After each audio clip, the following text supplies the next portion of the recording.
Alright, so I want to turn some of this down, that way everybody can hear me. In fact, we'll put it at 1. That way it's still got sound, but everybody can hear me. So, let's start off with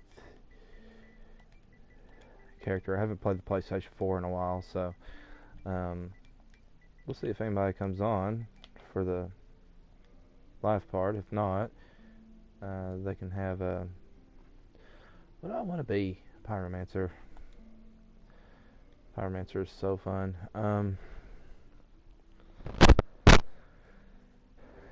Just take the old witch's ring. I don't do the cheap, easy way out. Average.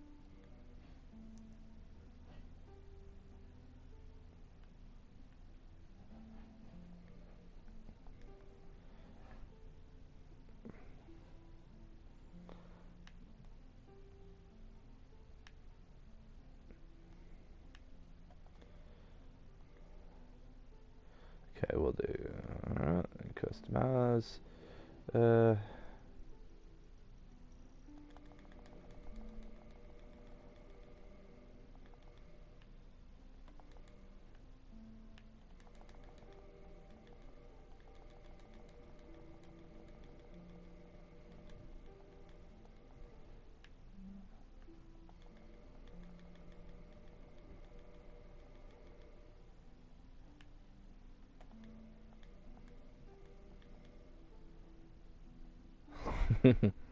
That's great.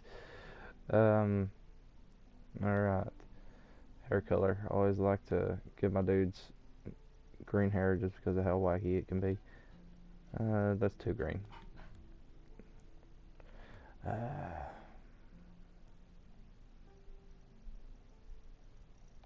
Actually, you know what? The commoner is easier to do this with. Customize.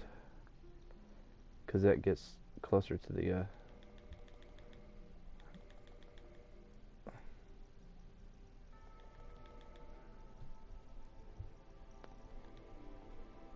There we go.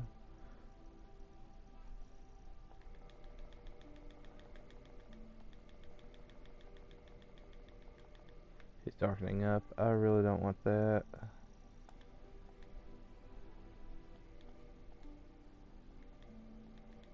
Oh. Gone too quick. That's perfect shade of blue.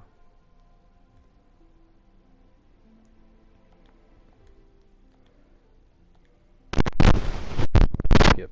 Anyways. Is my microphone even on? Yes, it is.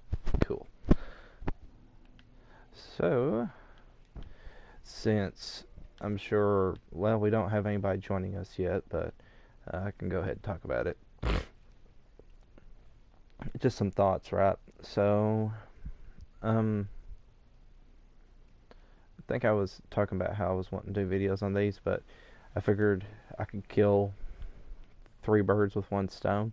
Talk about them here, since there is no limit to live streaming gameplay. It's the closest thing I can get to Q&As, right? So,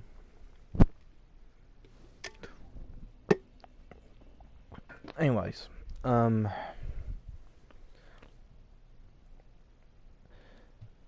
so I think what my hang up is, with a lot of the way a lot of people use daggers in role-playing games is they usually bypass them, right? Because usually a dagger, it's nothing special, right? In terms of a melee weapon, it does D4 damage, so anywhere between 0 to 4 damage, depending on your strength scaling and all that. But I don't want the shield. I'll come to get you.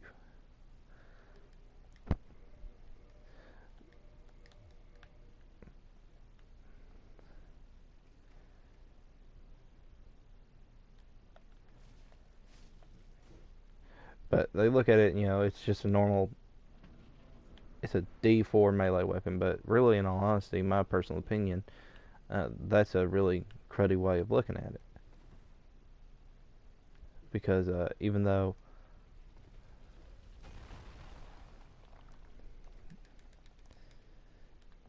it is a D4 melee weapon, it has a lot more uses than that, right? So, like, number one is makes for a really good tool, right? So, um, just look at the modern knives we have today, right? So, like, a lot of them come with glass breakers and stuff like that. We'll have to put something on at least to help parry. There we go. But anyways, um, like, you can break glass with a lot of modern knives and stuff like that, and in my opinion, you can do just the same with let's try to get that parry down. There we go. Anyway, there's no reason why you can't do that with a dagger in, like, basic fantasy RPG or whatever RPG system you're running, using the pommel of the dagger, right? That would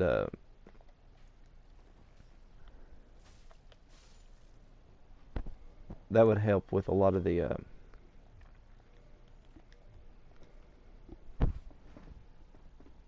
excuse me. That would help with, like, a lot of issues of thinking of the dagger in one dimension, right? Because all you'd have to do is realize that it's a tool that can be used for, like, it has its obvious uses like carving and whittling and stuff like that, but you could use the pommel to, like, break glass, break something fragile. You know what I mean? So, um, a lot of people think of it way too one-dimensionally when they shouldn't be doing that at all. Like, like, for example, the Tomb of Horrors, right? So, oh, he hit me.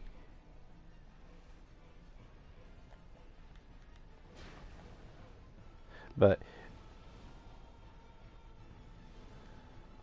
because there was a lot of traps and puzzles in the Tomb of Horrors that revolves around using the pommel of your dagger, right? So, people, in my opinion, kind of think of it too one-dimensionally when they just approach it as just a normal melee weapon. Um, Number two, concealability, right? So, like, a thief, for example, um, because thieves are able to use, like, depending on race, like, they can use all weapons if they're, like, human or something like that. But when it comes to thieves getting getting weapons, too many of them want to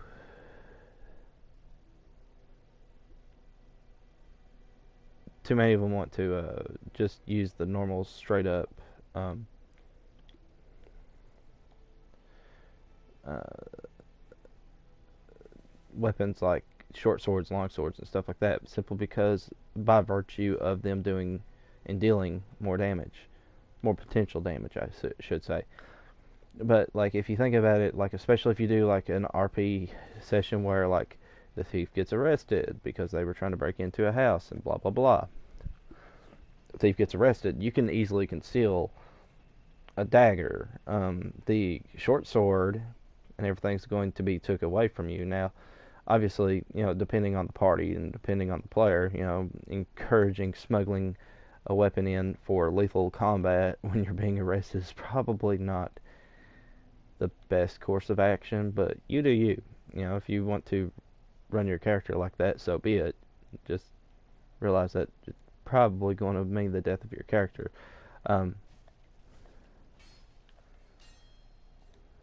so,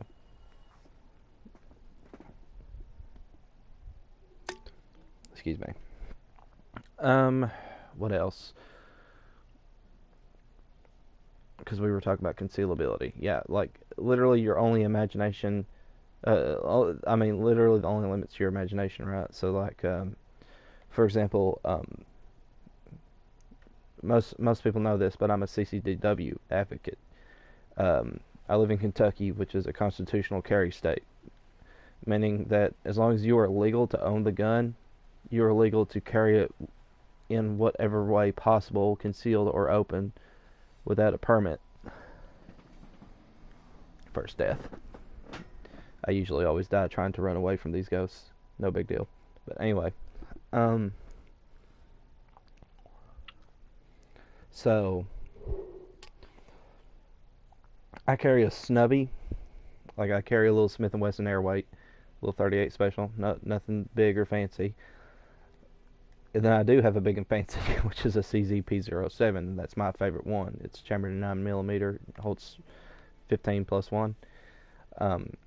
It's a full-size pistol, and I carry it, appendix carry, which is one of the more likely places to print, especially if you're like me and you're kind of stocky and you have. So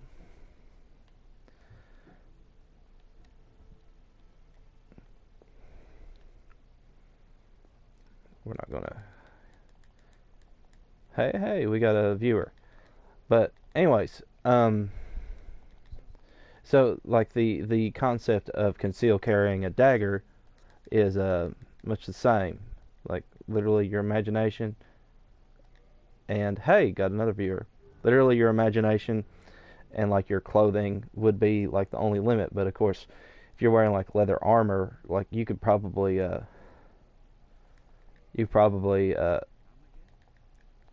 hide that dagger pretty concealable.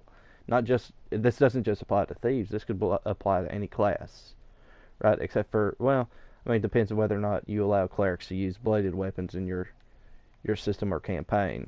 I know some people that run basic fantasy RPG and still allow clerics to use bladed weapons like swords, and that's fine. You do you. Whatever rules you want to use for that, you go right on ahead. But for my campaigns, generally clerics are not allowed to use bladed weapons. But what else can I think of? Oh yes, magic users. Like magic users where they use because cudgels and walking sticks and daggers, those kind of weapons are literally the only things that their characters are allowed to use in terms of weapons. Like they can't use swords or anything like that, and they can't use armor. I don't know why I'm running from these guys so much, because I don't even have any souls to really worry about. But anyways, so a lot of people think, well, you're encouraging the magic user to enter into melee combat when you give them something like a dagger and you give them like the worst melee weapon ever. That's not true, because magic users are not, most systems anyway, so I'm broadly generalizing here, but most systems anyway, magic users are not proficient in like slings or bows, for example. So when you quit thinking of daggers as a melee weapon and start thinking of them more as a potential ranged weapon, a dagger quickly becomes a very useful thing for magic users, especially at level 1 when all you have is a single spell slot. So, oops, messed up the parry on that one. There we go. But like it gives them options. It gives them a way to contribute to the combat if combat does indeed break out, right? So the magic user has this potential to be of use to the party. So that's another. It's another reason why people shouldn't sleep on getting a dagger when they're A, they're creating their characters, or B, buying equipment in town. A knife has a lot of utility. Like again, like literally the only limit is your imagination.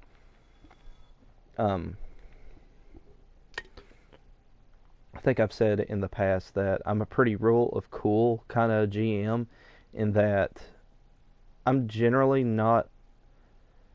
It's not very often that I say no.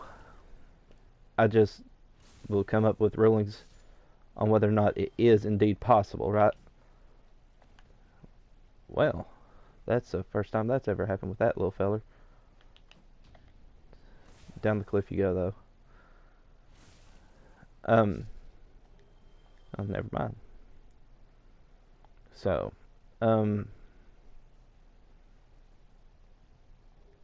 perhaps I'm not using roll of cool very correctly, though, because it's not like I say yes to everything. Like, generally, if it's not possible for your character to do, for example, the answer is going to be a very emphatic no. But, like, can my wizard use armor? It's technically not impossible, but they're not going to be able to cast spells with it. Or the spells are going to have a chance of failure.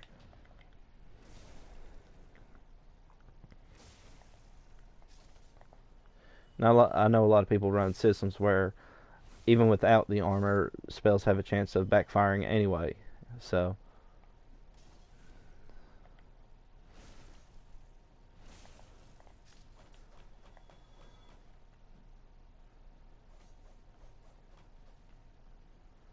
let me backstab you, buddy. Chinky the Juice. So, anyway, that's just. Those are the off the top of my head kind of examples of using daggers more as just a melee weapon. I played with my oldest girl tonight, teaching her basic fantasy RPG. That was fun.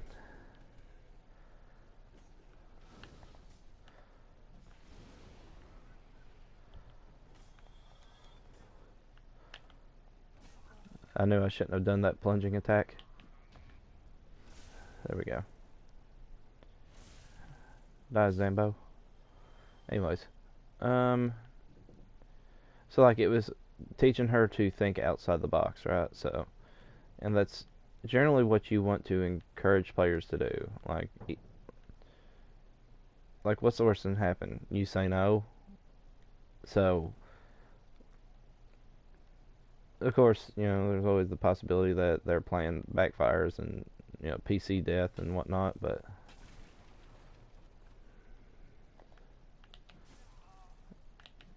there we go. PC death and whatnot, but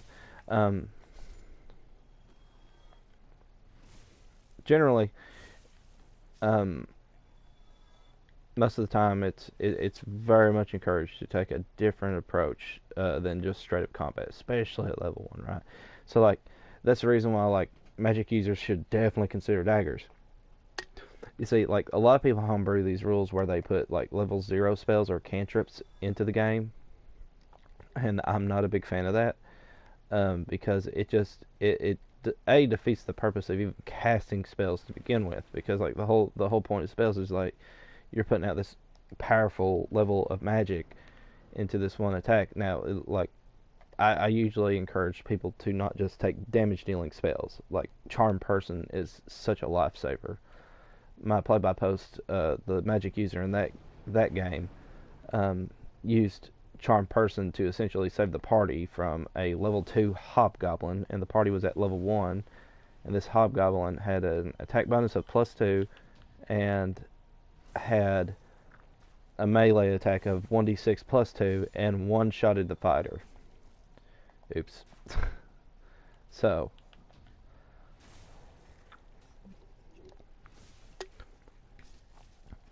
I took an arrow to the chest and the back.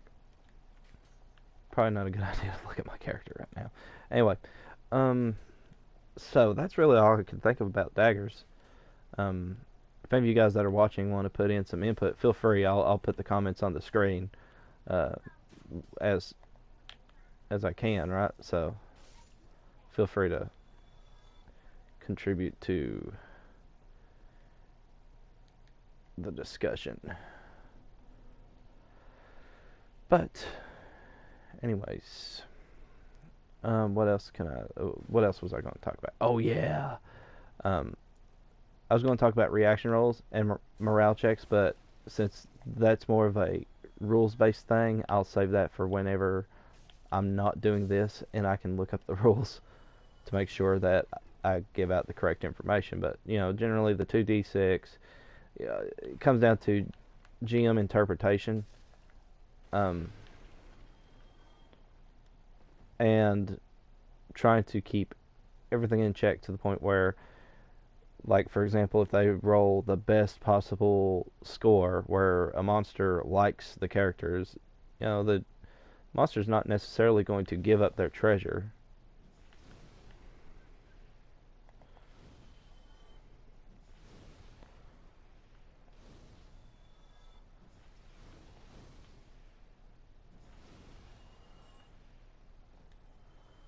The monster's not going to just give up their treasure, without for no discernible reason. The monster, quote, earned the treasure, end quote. Like, they collected it, they've got it, it's theirs. Why in the world would they ever give it up? So, speaking of using daggers as a ranged weapon, throwing knives, because this character is not going to be using a bow, I'm just collecting things because I can. I just like to do that in every playthrough. So, but yeah, I mean, there you go. His dexterity is not quite that up there, but if I remember right, yeah, these I think are boosted, of course, by dexterity in this game, and this character is going to be a fast-rolling pyromancer, very basic pyromancer, nothing too fancy or crazy or anything. I need to go get that key. I could kill that NPC, but I don't want to do that. In this game, builds up sin, even though I'm not online, because I didn't pay for my PS Plus account. So, still, I don't like to accumulate sin through killing NPCs. Plus, it's a merchant. Like, that's another thing we could talk about. Like, killing, like, people use murder hobo, I believe, wrong. I don't think it's very murder hobo-y to simply hack and slash your way through a dungeon. I think it is murder hobo-y, though, if, like, you just have these characters full of bloodlust that just end up trying to kill every NPC they come in contact with, because let's be honest, most NPCs in a lot of towns, unless they are one that has been described as a character that used to be like a military veteran, most NPCs are like level 0 characters with no attack bonuses or anything. So,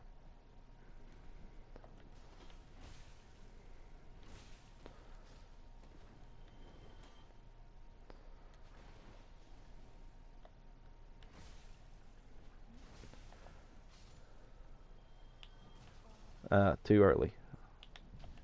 That one wasn't, though. You get the feel for the controller again.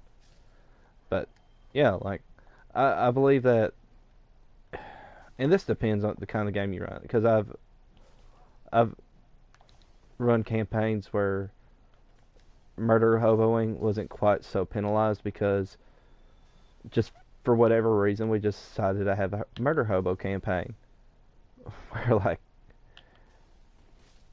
they got challenged and everything, but honestly the characters were kind of overpowered.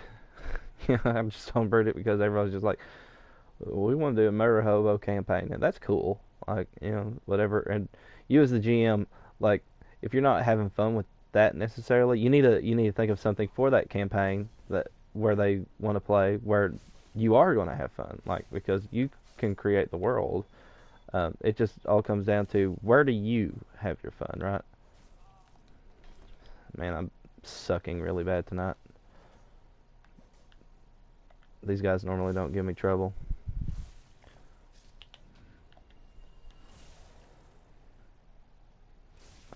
But, like, where do you have your fun? You know what I mean? Like, do you get Do you have fun by like challenging your players, or do you have fun with I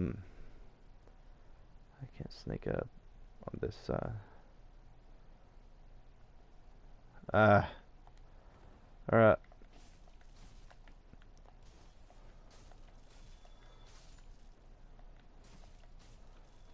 bye. Okay, he fell to his death. I think he's in the lower undead berg. But do you have your fun with like creating monsters or encounters, or do you now? Here's something I want to talk about: the player versus GM mentality. Is that something that should be encouraged? Um, Personally, I think that if you're going to have that mentality, it needs to be consensual and it needs to be done. I wouldn't recommend this for younger players. I would definitely recommend it for definitely more mature, older players or more experienced players. Like, if you think that your party can act like mature adults about this, realize it's just a game, and that you guys have this mutually agreed upon mentality for the game, I have no problem with the GM versus player mentality. That being said, I think a lot of people, I think where the problem comes from is a lot of people don't have that mutually agreed upon terms. You have people that are using the opportunity to just be buttholes to their party for no discernible reason. Like they don't, like their characters are not, their players are not capable of understanding that you have it out for them in that campaign, and that the GM has a lack of understanding when it comes to that their players don't want to play that. Quit doing that move. Yeah, that's the move I want. So, it's one of those things where like I only ever suggest it whenever the party can agree to be adults about it.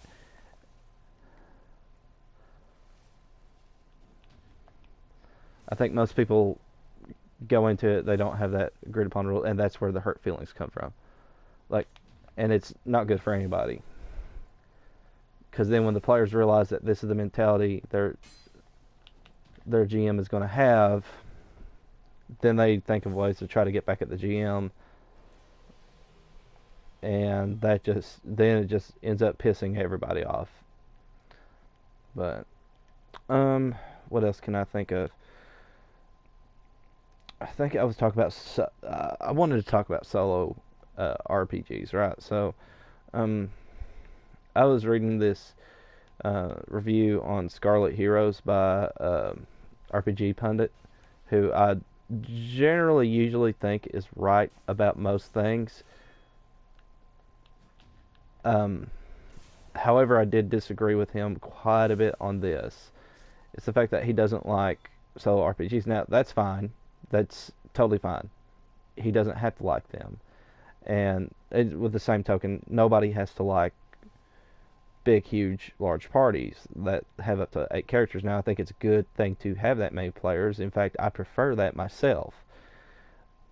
But the simple statement of fact is that our hobby is still very niche, and because it's still very niche, interest in the game is not quite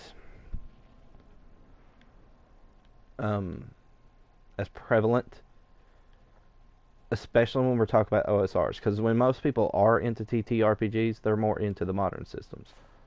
They don't give a rip about these old grognard games, basically.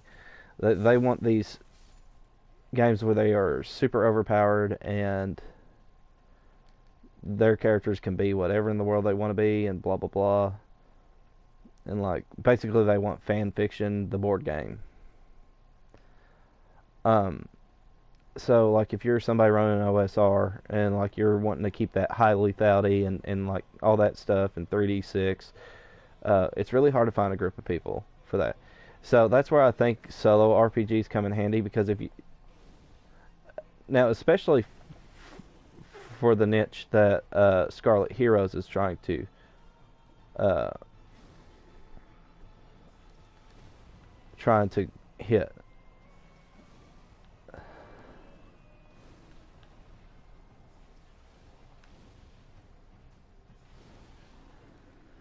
Scarlet Heroes is trying to fill this niche where, with one GM and one player, or indeed just one person as a strictly solo adventure, that I'm going to get hit. Well, not that bad. I need to get more pyromancy spells. Ah, hurt him.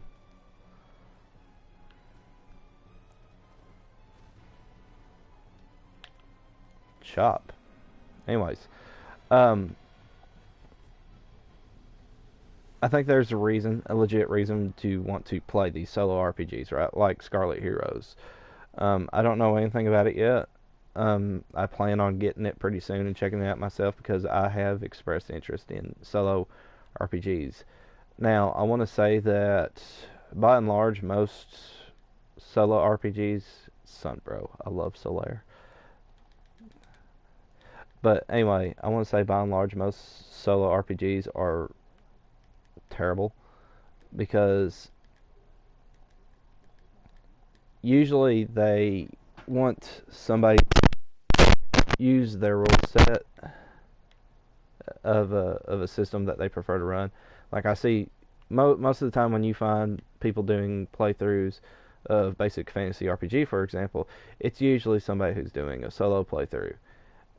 You're not getting really the intended experience of a party of people trying to run a campaign, because Basic Fantasy RPG at its core is not really a solo adventure. So the problem is that, with because I tried it out myself, you can't really run rules as written for Basic Fantasy. Hold on, I've got a lot of souls I want to use, but you can't really run rules as written. So, um, and that, in my opinion, kind of is a detriment to the system at that point. Now, I think if you're not going to be so hard on yourself as to run a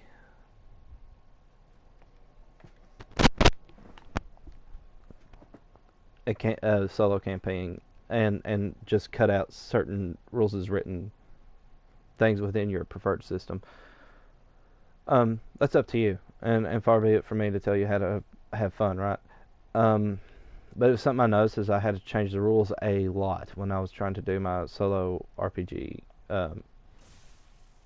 solo Basic Fantasy RPG campaign. Um, and the last thing I want to do is rebuild a lot of rules. That's just the way I approach it. So, um,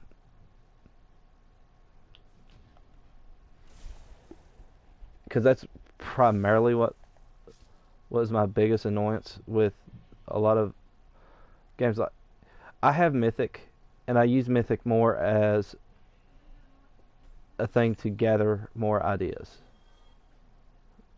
because I think it works well for that, because of some of its tables, like events and subjects and stuff like that. So I think it works well for that. But when it comes to trying to run like a Basic Fantasy RPG solo game, um, it's not that great. Um, because it has these prompts, and like it's more meant for like story-driven games, and you can tell that because of certain events. Like there's a table in it that says like altered scenes and like interrupt scenes and stuff like that, and like you have this chaos ranking, which are cool ideas, but like if you're wanting to do just a straight up dungeon dive, you have to modify a lot of things about Mythic just to get it to work for that purpose. Come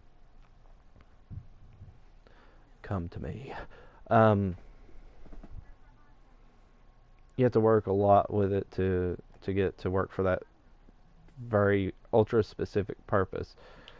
So like, and at that point, you might as well just run rules as written and just go ahead and try to find yourself a party, in my opinion. But I understand that's easier said than done.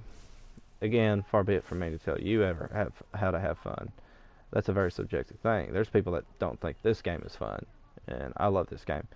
In fact, this is in my appendix N for things that have inspired me.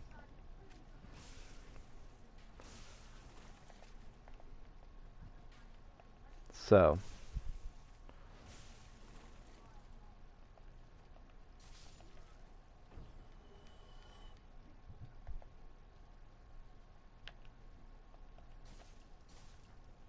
get ready to have a feller sneak up on me.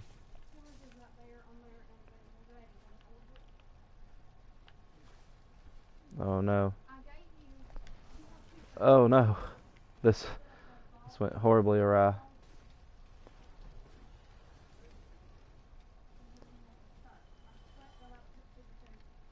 Getting out of here. Alright. Somebody died and I don't know who. But yeah, like, now as for playtesting purposes, like I've done it that way. And I think when you approach it in that sense, like playtesting your dungeon, see how it's going to react to characters being in it and whatnot, there's a case to be made for that particular purpose.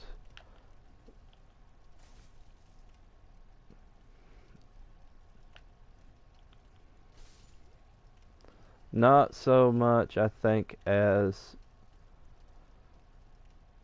But, you know, I've seen videos where people are, you know, they can turn it into something that's at least interesting. But this really only seems to work if you're going to be making, like, a music, if you're going to be making videos about it and writing it down and stuff like that, and like that's just too much note taking in my opinion. You know what I mean? Like it's just it's a different thing than taking notes for an actual campaign. Well, I tried to do a lunging attack and that didn't work. Come on, buddy, fight me.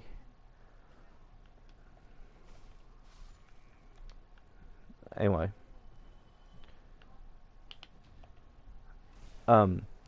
It's a different thing because like I'll write down my campaign notes. I'll just jot down. All I have to do is jot down a few words generally for most of my campaign notes. So and so did this. So and so did that. So and so died here. So and so collected this amount of gold from this room. They cleared this room out. They did not clear this room out, but they found it. You know, they found it, this thing, that thing. They found this trap. That's usually the way my notes go. And so I find that if you're doing the solo RPG stuff, you're doing an awful lot of note taking. At this point, you're writing a book.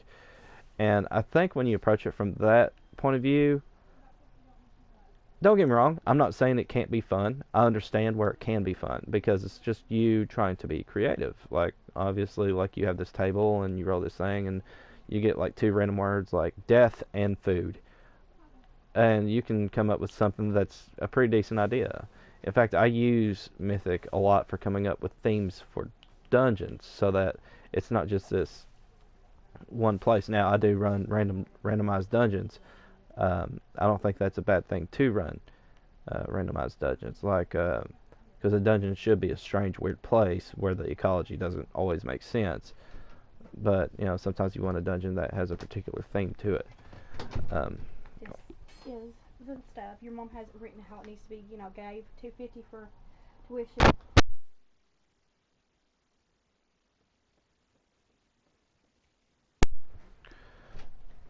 All right. So, anyways,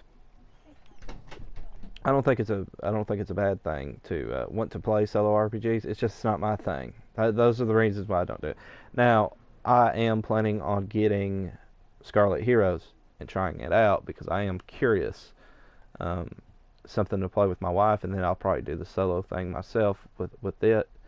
Um, so I'll get back to you guys on that. I've heard good things about it, and I've heard it's got these. I'm interested in the tables that it has, to be honest with you, because like I'm always a table guy. That's just how I am. I've always been a tables guy. So I very much love the idea of having these randomized tables, more things for me to have. Anything that can help bolster my imagination. Because let's be honest, everybody goes through writer's block, especially when you're trying to come up with an idea for a dungeon. You don't know what to make it about, so you draw a blank. So you draw a blank and you don't know what to do. It happens. And so that's why I think the randomized dungeons are not such a bad idea. Now, of course, I'm always game for improved tables or something that makes my life easier. Oh, Lord. I'm always up for that. That's enough charging, buddy.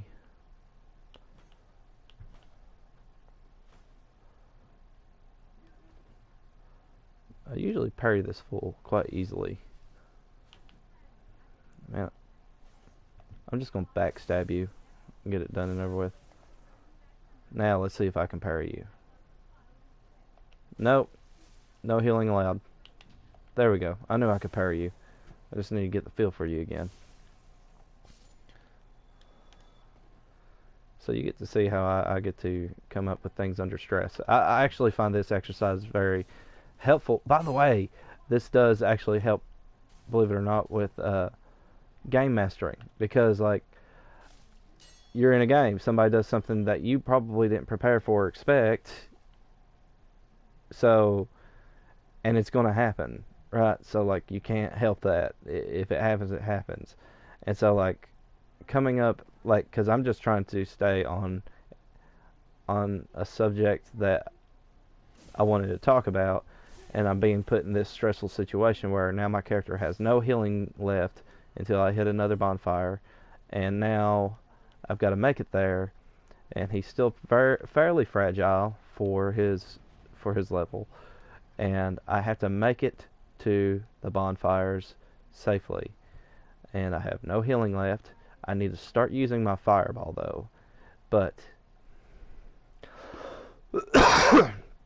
sorry, excuse me. Wasn't done. I'm sorry. Still not done.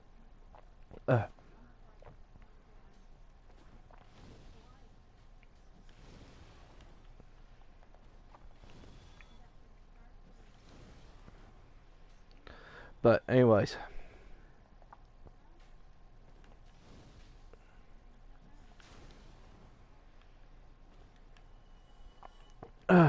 sorry. Pardon me. I really didn't mean for it to get that bad. Anyway. We'll pop a level.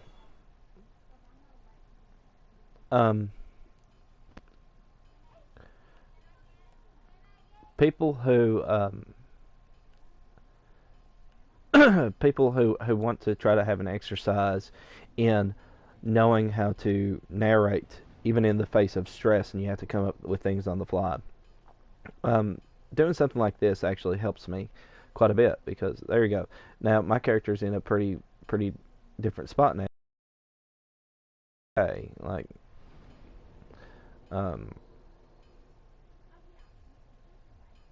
it's not worth it to take that. So we'll just keep bumping up his health.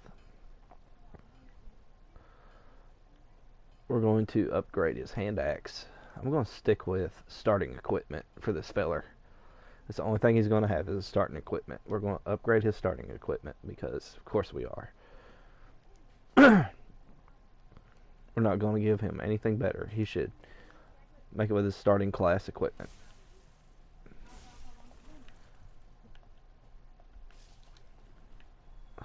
Okay there, Bucky. You need to calm down. Thank you. But yeah, think of things on the fly. Morale checks and reaction rolls I'll talk about later. Whenever I'm actually sitting down with the rule book in front of me. But I thought the daggers and the daggers and the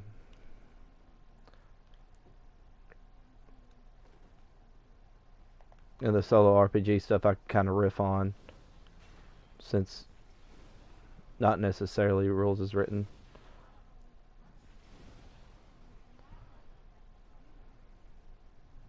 If you're going to drink, yep.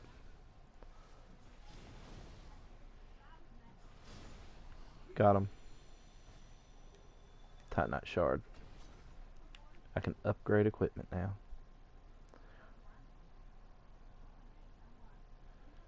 Got this. We are going to go upgrade my Estus flask.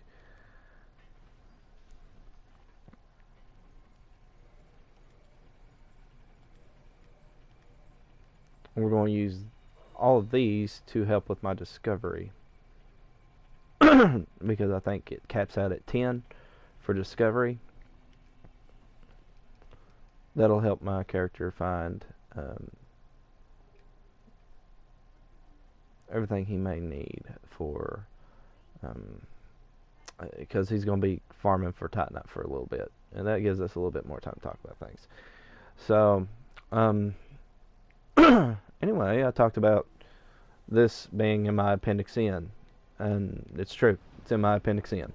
I have taken a lot of ideas from this game, riffed on them, twisted them to mold them into what I want, make them fit my campaigns and stuff like that, because I know I skipped through a lot of cutscenes and dialogue. Basically what the story is, the fires are fading.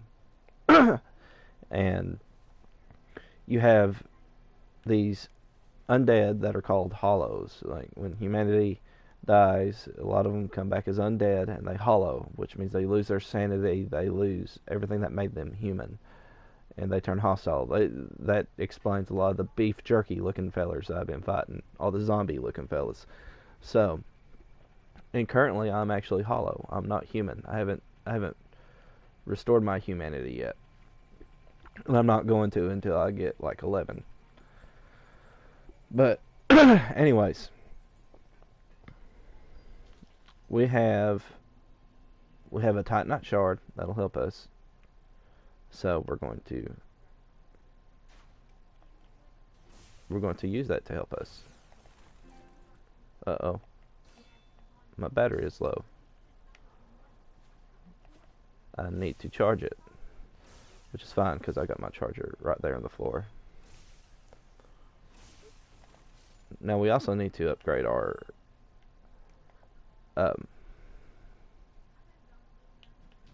we need to upgrade our pyromancy flame. But A, I don't want to go down to Blacktown right now, and B, I do not want to I want to make sure that's charging real quick. Yes, it is indeed charging. But there's also a character we can get up here after we go down to the depths to free him, because we can get back to Firelink pretty easily.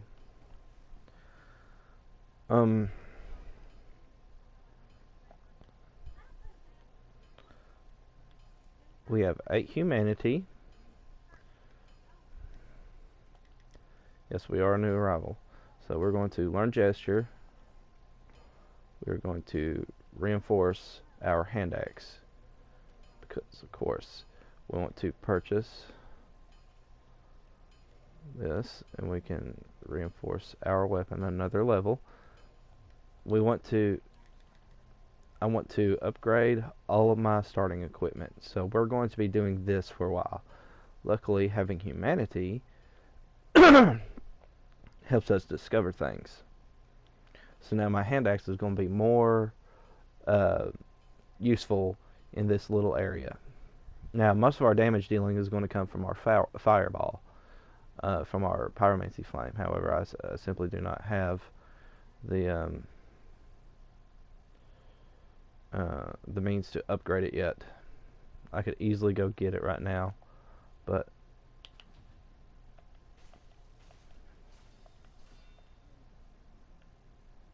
I gotta watch it because this guy can parry me. So.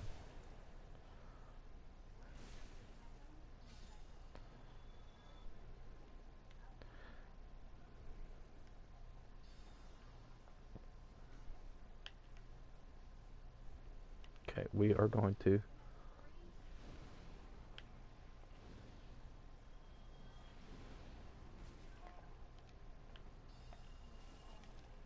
Boy, howdy, this did not go the way I wanted.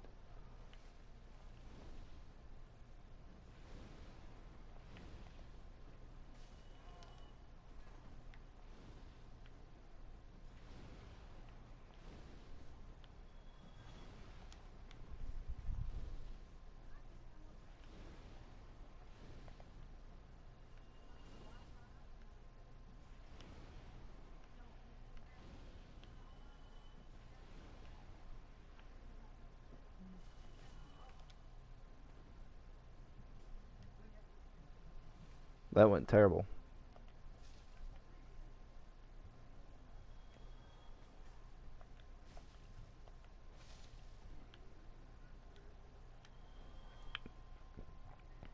Well, I'm out of fireballs for the moment.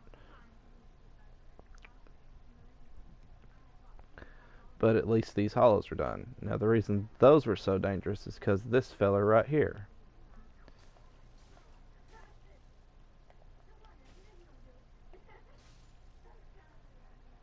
Give him a spanking. Anyway. There we go. So that makes life easier. Soul of a Nameless Soldier.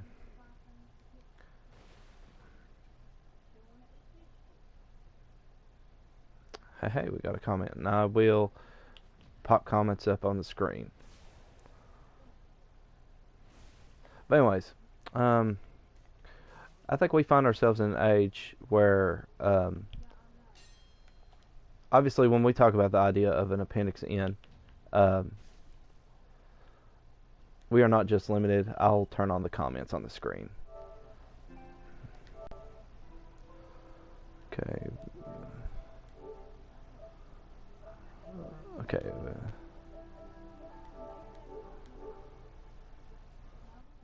There we go. Hey T-Rex, I came on late and I played it on 2 speed to catch up. Hey, that's all good, buddy. I usually do that with a lot of my own videos because I seem to draw on and everything like that. So it's just little of me. It's just little of me. But anyways, talk about an Appendix N. Excuse me. I hate coughing into the mic like that. Anyways, the idea of an Appendix N, by the way, Brian is one of my players. So, and I know usually my little brother gets on and watches me too, and I have a few other people that likes to watch my gameplays, but I haven't done this in a while, so I thought it was a good idea to kind of. This guy, I'm debating whether I'm letting him live or not because he's a stinker. Whatever, we'll give everybody the experience of this guy. So, anyways, we live in a day and age where whenever Gary Gygax and all those other guys, when they created the game, they were inspired a lot by comic books, Pulp Fiction magazines, obviously books, normal books. A lot of people don't realize, but Gary Gygax was not as inspired by the Lord of the Rings as you would think. Now, Lord of the Rings is definitely my Appendix N. Lord of the Rings is one of my favorite works of fiction of all time, if not my favorite. But D&D had less to do with Lord of the Rings than it did with Conan the Barbarian, because that was actually Gary's ideal hero, a superpowered muscle man. So that, and more power to him. He had a different preference than me, and that's just a simple matter of fact. However, a lot of the guys that were in TSR during that time loved Lord of the Rings, were definitely bigger fans than he happened to be, and so a a lot of the ideas and concepts made it in, um, despite Gary not being that big of a fan. Um, but I think Gary was going to put them in anyways. What you streaming on? I'm not on.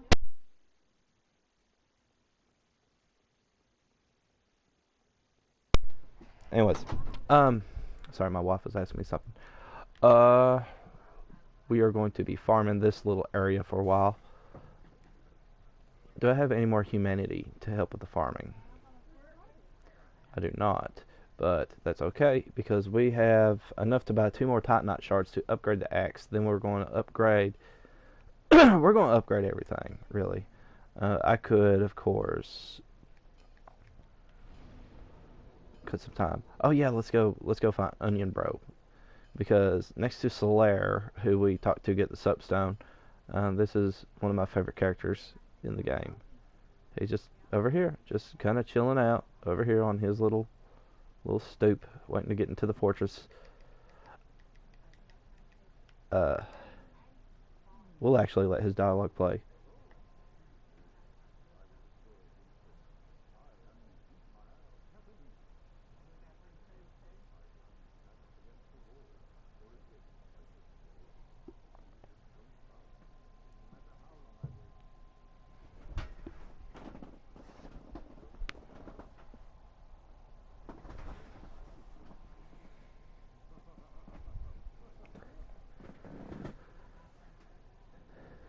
This is actually one of my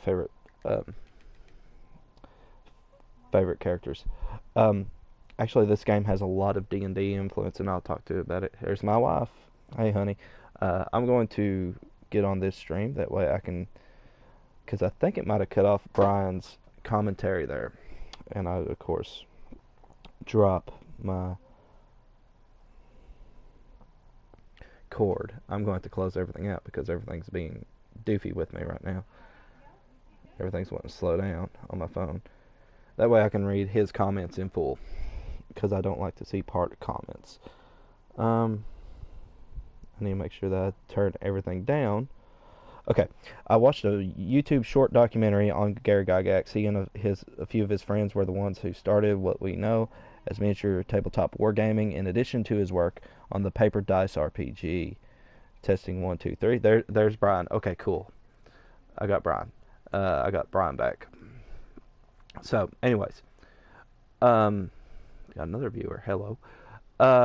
So, anyways, yeah. A lot of people don't realize, but D&D started off as wargaming miniature series, and like the whole thing, the whole history behind TSR. There we are. There's Brian. He's back. Hello again, Brian. TSR started off as a company that didn't want to, like, a lot of people think of TSR only as the D&D company of the 70s and 80s, but they wanted to get into other types of gaming, and in fact D&D was connected to chainmail originally. And did I ever get any more Titanite? No, I did not. So I need another one. But his wargaming, the whole thing with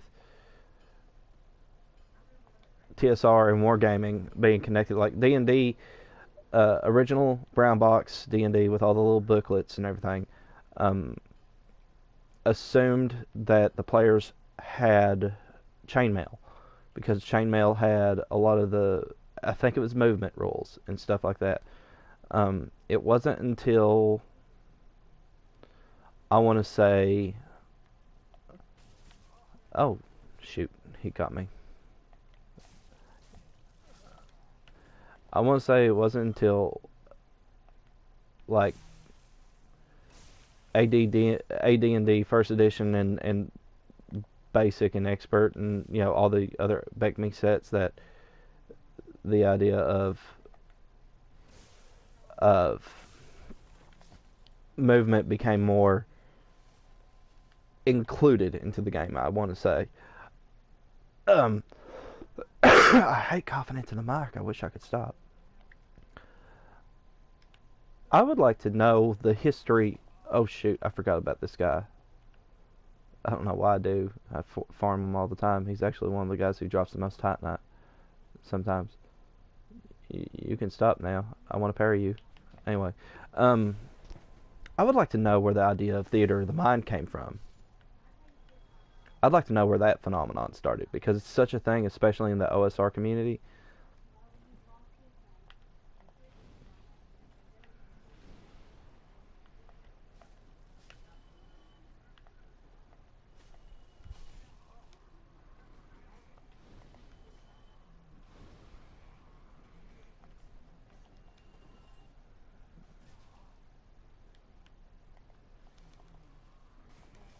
Don't dodge that way. Quit.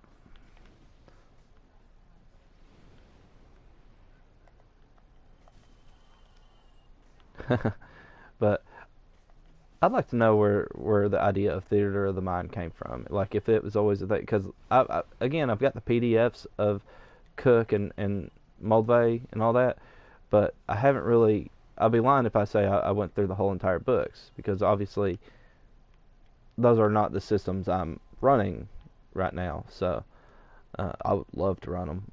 I would definitely need to read up on them. I know Basic Fantasy RPG is essentially a recreation, but as has been pointed out by one of the guys in my Discord server, there are differences, which I knew about that.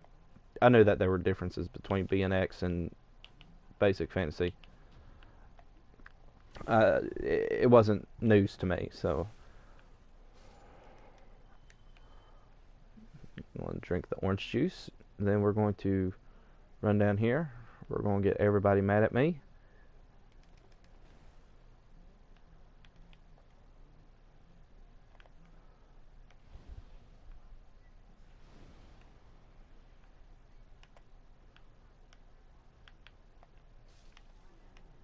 We'll go ahead and kill you.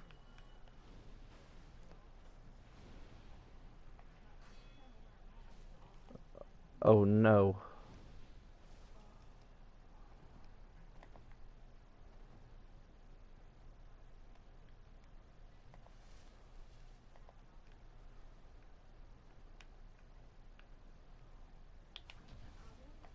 Oh, that guy healed. Stinker.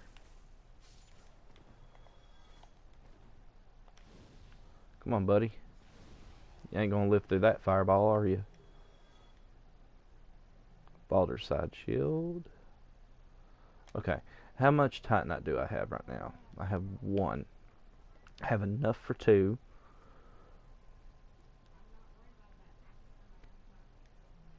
So it's plus 3. We'll want to get to plus 5.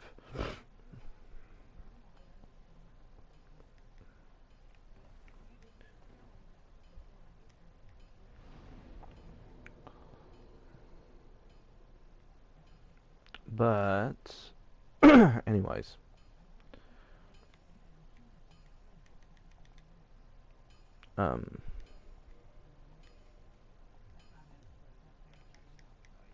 we're not going to have enough to actually improve our weaponry right now. So we'll have to, even though I could pop a soul and do it now, I'd rather save souls for when I actually level my character up.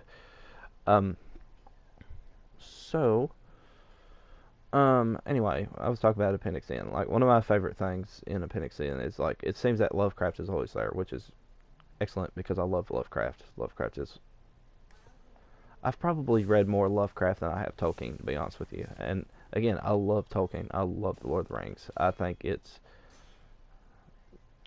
one, if not the best piece of fiction ever written, one of the best. You can't go wrong with it. Now, personal opinion, I don't think it works well as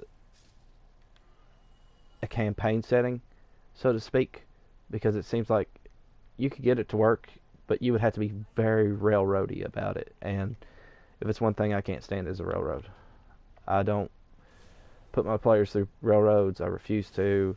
It's actually one of the reasons why I don't fudge dice. It's because I feel like if you fake your dice rolls for the sake of wanting to have a cool moment or tell a story, I started a storm the in a D&D group that I'm in, because I said something about I don't use a screen and I don't fudge dice. I understand using a screen to hide notes, and I understand using a screen to hide like maps and hit dice and stuff like that, and reaction rolls, and I don't have a problem with that. In fact, I honestly need to do that more. But I do have a little bowl that I take with me. They mostly hold my dice, but maybe I can do my reaction rolls and stuff like that in there. But because I've always rolled out in the open, because I'm just always one of those guys that believes that I should. But I could see hit dice and stuff like that being rolled in secret. Why didn't you cast that?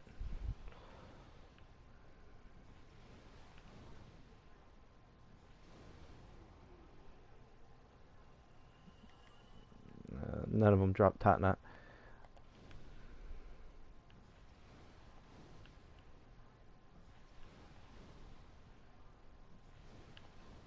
Come on, quit putting your shield up. Whatever, I'll just parry you like I normally do. Okay. Anyway, so I've said something to the degree because somebody said I would have somebody. Here's a good way to get me to never, ever, ever. I went through the wrong direction, but here's a good way for me to guarantee I will never, ever, ever play in your games. And here's a good way to really kind of get my hair up on my neck and get me kind of like, okay, now it's time for an argument, is when you say I would never play in your games because like they sound unfun. And I get that that's a subjective thing, but because the guy thought his perfect defense was, I always keep my characters alive for a cool moment and blah blah blah, and it's like, and I would hate for them to die by a critical from like a goblin or something. Now, number one, I don't run criticals in my games. I probably should. I'm not opposed to it. I'm not opposed to critical fumbles, but by and large, I don't do it. I forgot to upgrade my equipment. Whatever. That's okay. It's working okay for now. I'll upgrade my equipment here a little bit because I'm talking about a thing. So anyways, I have no problem with any of that. Right? So, but my point is, like, my players dying to critical hits are not a concern because they're not a thing for me. Now, as for, I would hate for my characters to die to goblins, like that remark, it's like, why? Why are you even having them fight goblins if they're just going to win? But what's the point now? Honestly, what is the point of rolling dice if you're not going to use the results? Goblins should be scary. There's a reason why the townsfolk, the normal townsfolk, are not fighting the goblins. It's because they're dangerous, right? That's the reason why they're not fighting the goblins. That's why they're hiring the party to fight the goblins, because the party is not afraid to fight the goblins, even though the goblins are dangerous. See, the people, like, the reason the stall worker is not going to fight the goblins is because he'd rather just sit back and run his stall. He's obviously not going to die doing that unless somebody tries to murder him and take his stuff. Thank you, murder hobo. But like he stands a much greater chance of surviving by keeping his head down with his little stall and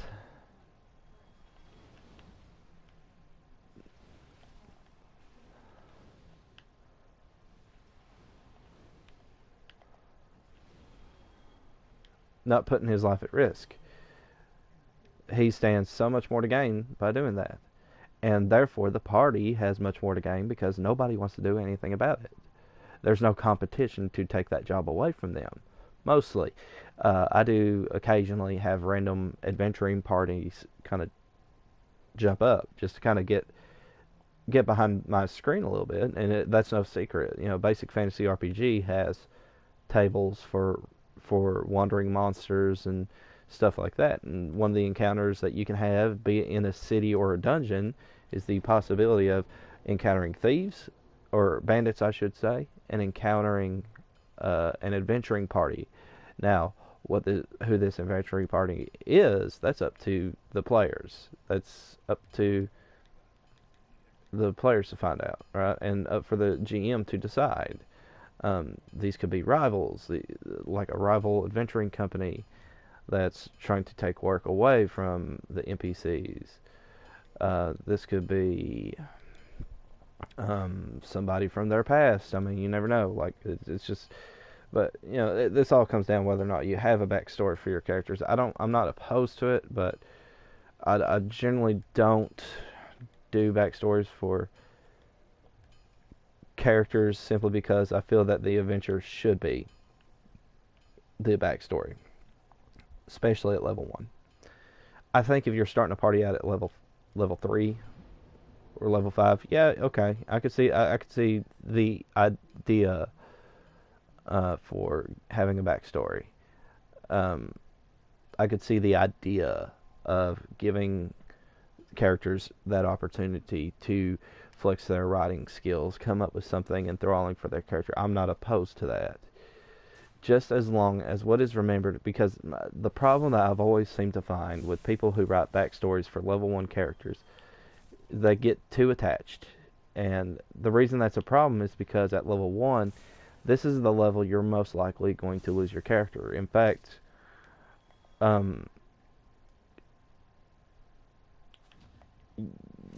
your characters are in a lot of danger up until level 3.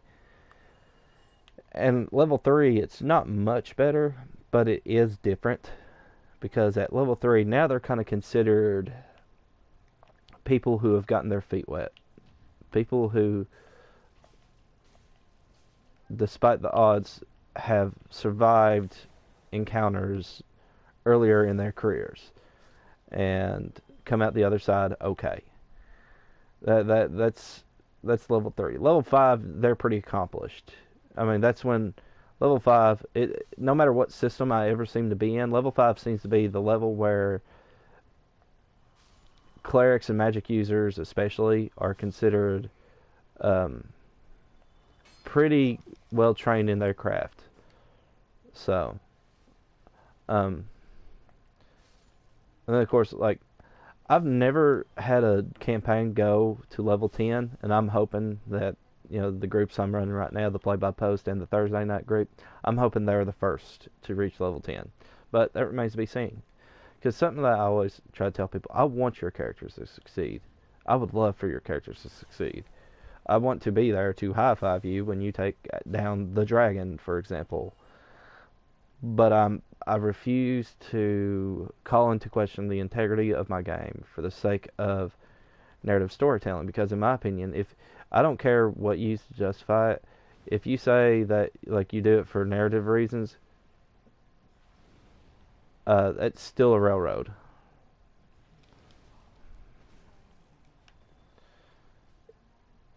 Okay, because the very definition of a railroad is placing the characters in a position so that the story progresses regardless of any actions.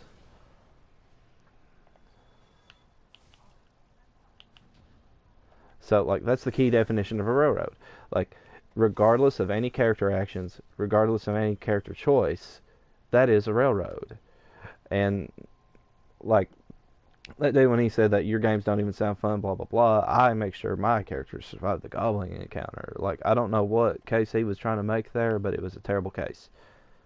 It was an awful case. You're making sure your characters survive the goblin encounter. Why? Because you want them to see the dragon at the end. Okay, so what's the point of rolling the dice? If you're not going to roll the dice, then, like, if the dice don't matter, then don't roll the dice. Don't even bring the dice if they don't matter. Like, that just sounds like a very boring way to play to me. And this goes beyond just mere preference now. I'm saying that that is objectively and factually wrong to do. I'm going to go out and say it right now. That is objectively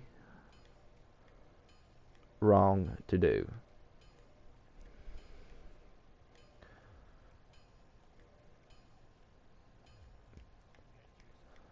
It is wrong to railroad your characters into a situation regardless of their choice, because you've taken away player autonomy. Now, player autonomy is a term that I think it gets used incorrectly a lot. I want to say that characters who usually, by the way, I hope you all like that little thing up in the corner of my screen, because I don't even remember choosing it. But I guess that's just been how long it's been since I've last played or streamed or anything like that. But player autonomy is not letting the players do whatever they want to do so much, because I let them do that within reason, within the confines of what the world allows and what the rule sets allow. Like, your wizard is not going to be able to effectively wield a two-handed sword, for example. But in terms of making an impact, because I'm sorry, but if you go into, for example, like the Old Island Fortress, we'll just take the Old Island Fortress. It's a fortress that, no matter what campaign setting, everyone I've ever known that's ever run this campaign setting has done it the same as me, and that is, this is a popular adventuring spot. It is also very notorious for being lethal. Very few people ever make it back out, and those that do didn't make it very far in to begin with. Somebody who goes in and clears out the Old Island Fortress, they are going to be known, probably not as, maybe not heroes, but as very accomplished explorers. This is going to get their reputation up at the town. This is what's going to help them get retainers and hirelings, right? These are people who obviously are very good at staying alive and dealing with danger, right? So if you're going to give that to them anyway, then why are you even having them level up? Just go ahead and put them at level 20. If it's that big of a concern for you that your characters succeed no matter what,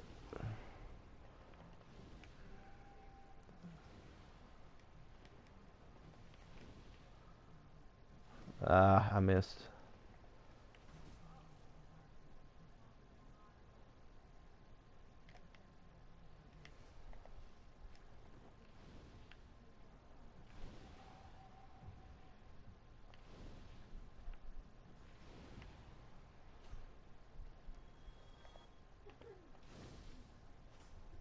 Burn.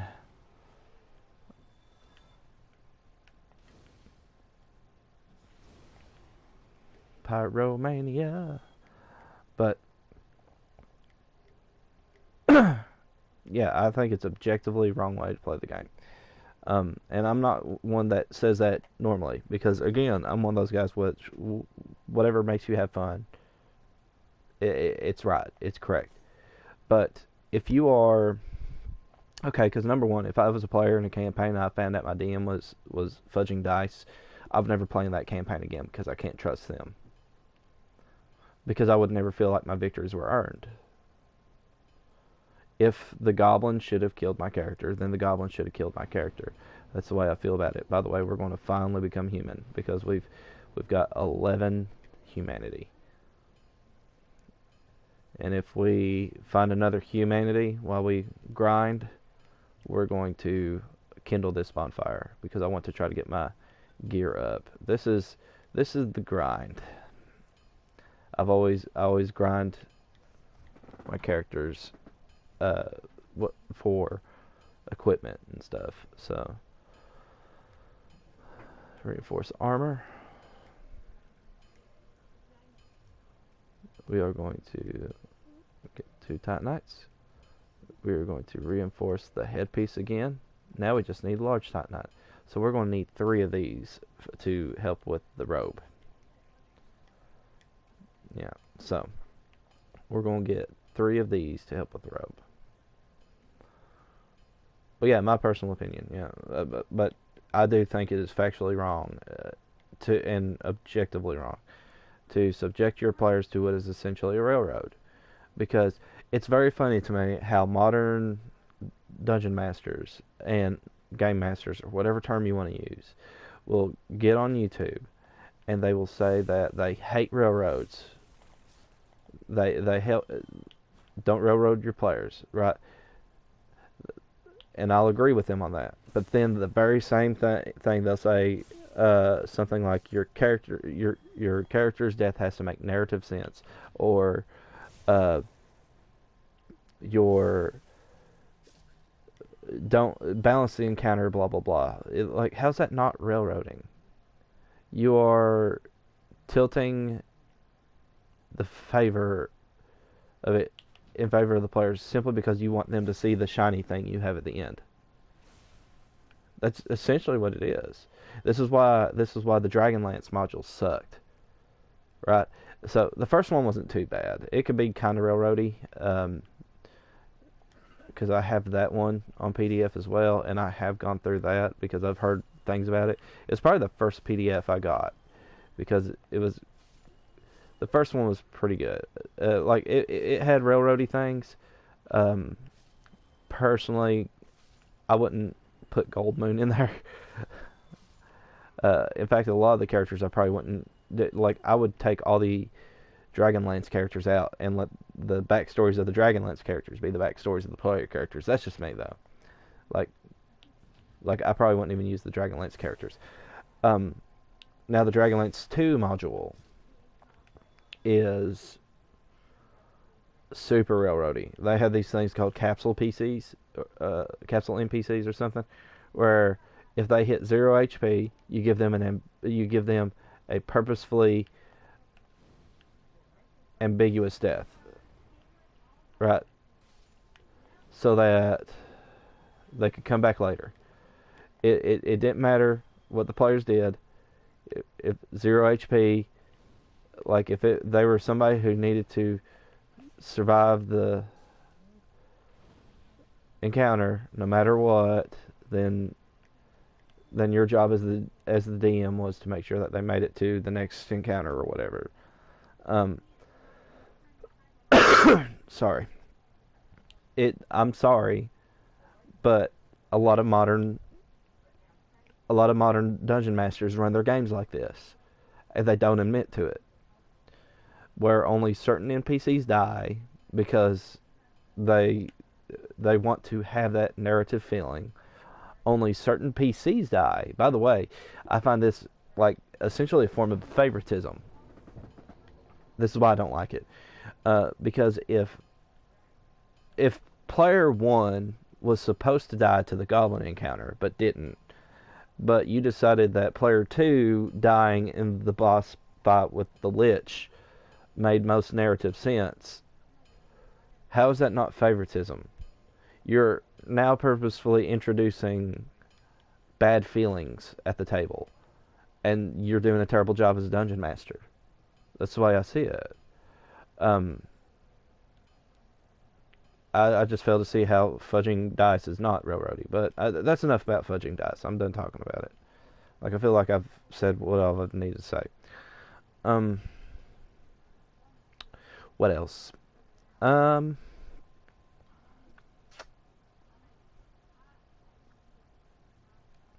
So I was watching Gatekeepers last week, and they had a stream on random encounter tables, or well, no, not random encounter tables, but random tables in general. Not randomness, but random tables, just random tables in general. Do you use them? And I say yes. This is why I brought up the rumor table video that I did. The morale checks and reaction rolls are tied to a table, so you call them that. Treasure tables are another ones I like to use. And I don't have a problem with, if I might do a session one night where I just make a random dungeon, right? So, and just let it all be surprised, because I'd never done that, never thought of that before. Part of me wants to say I'm not ready, but part of me wants to rise up to the challenge, because that's the thing about being a game master, right? You're never ready until you just throw yourself in there. That's something a lot of people don't realize. And a lot of the times, I'm going to go ahead and tell you, you're going to fail. I have failed a lot. I have run sessions where, Lord of mercy, it felt so crappy. I don't know how my players felt about it, but I myself didn't feel that it went great. At least I felt like I cheated the players in a good session, and that um, I didn't live up to my job. I didn't perform my job well. Um, and then I've had some nights where I felt like, man, I was on point. I hit it and all this, that, and everything else. Here's the thing I'm going to tell anybody that's new to game mastering or dungeon mastering or refereeing or whatever you want to call it.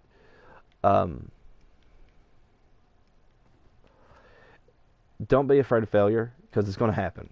You might as well just make peace with that fact. It's going to happen. You're going to have sessions where you didn't run an encounter the way you should have. The encounter should have been ran this way. You forgot to add so and so's attack bonus to this, but in the heat of the moment, no takesies backsies. Okay.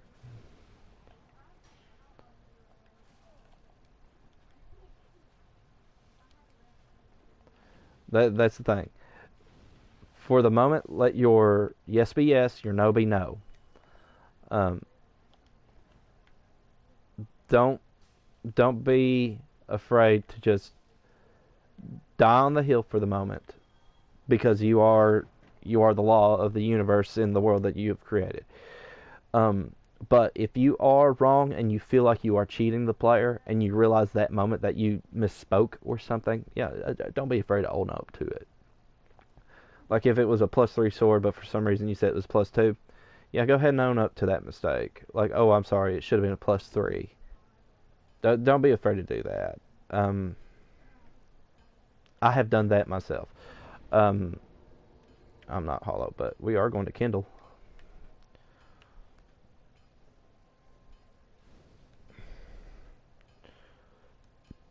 So that's my personal take on that.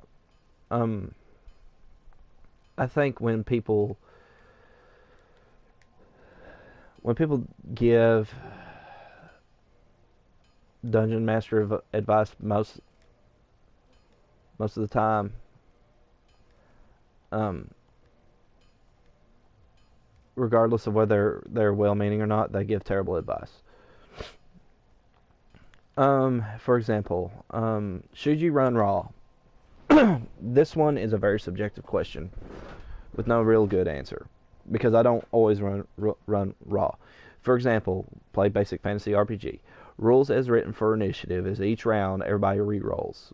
I don't do that because I feel like it's a hassle to have to redo my little table of who goes first and this, that, and everything else. But if you feel like you can do that, feel free to do that. But I simply don't. I've never done it that way. I do simultaneous combat with the D6 initiatives, and I have no problem with that. But um, I do not do the re-rolls every round. So I don't always run rules as written. I'm hoping anybody who does run rules as written, um, if you feel like you can do this, go ahead. But if you don't think you can do the re-rolling every round, then simply don't.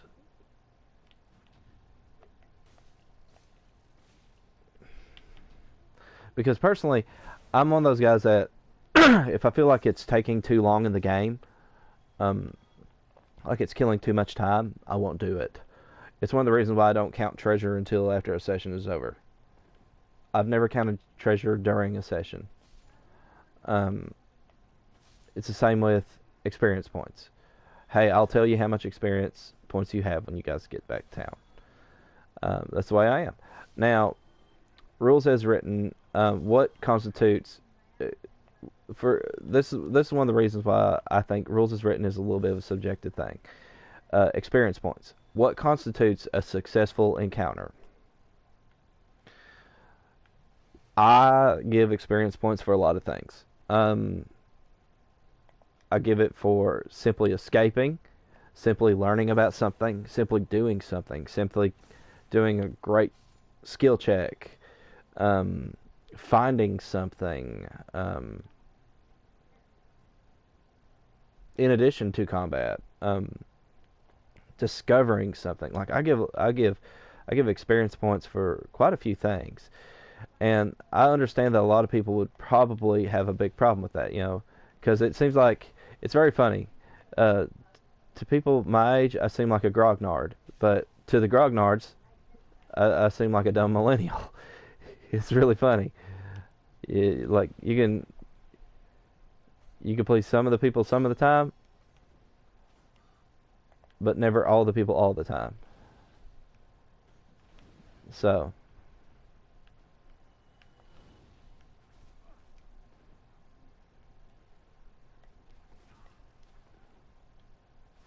oh, he killed me.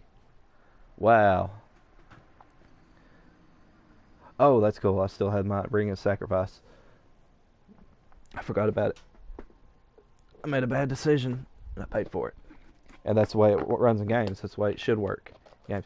See how I died to a nobody?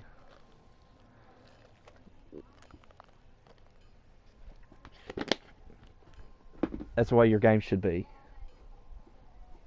I got killed by a nobody. That was a Baldur Knight.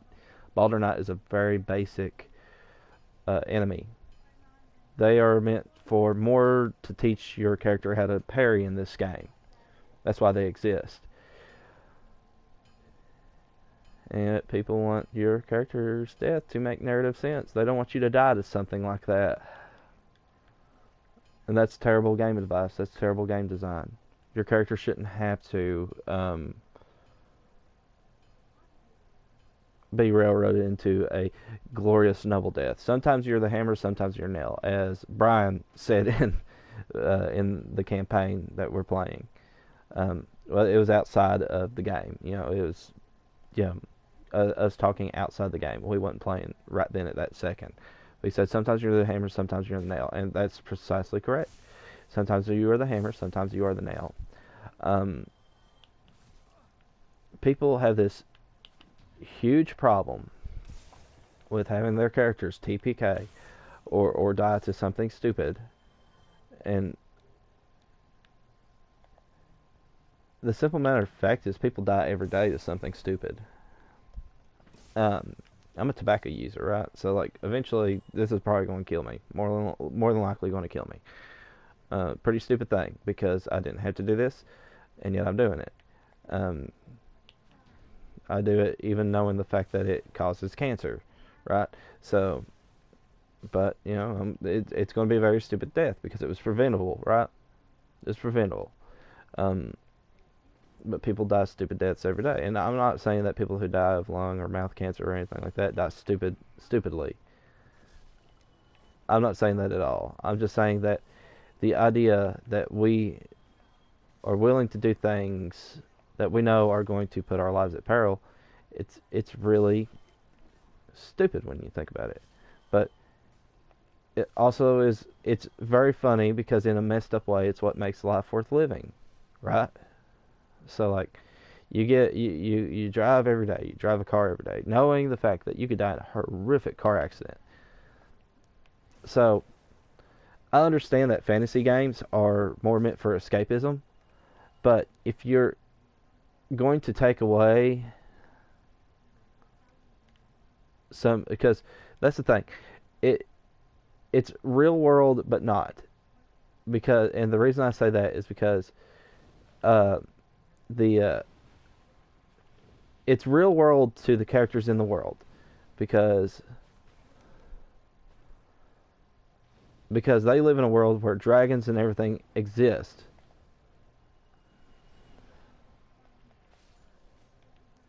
Like, they live with the knowledge that dragons and goblins and elves and everything exist.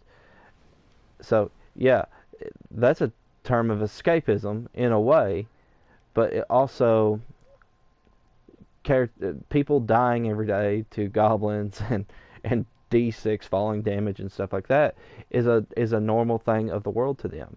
And so it should be no great leap of faith that it's a possibility for the characters too. Why should characters not die to D6 falling damage? Why should characters not die to a goblin throwing a rock for D3 damage or something? You know what I mean?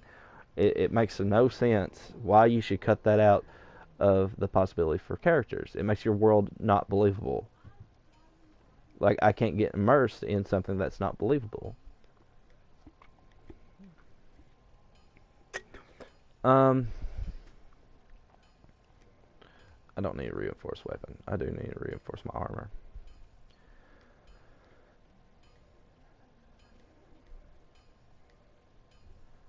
Okay, so that's everything up to snuff on the armor side. How about my shield? I never did do my shield. I'm going to have to get some Titanite shards. And then we'll be done with modifying weaponry and gear for a while. So, while we're at it, say hello to Mr. Electric.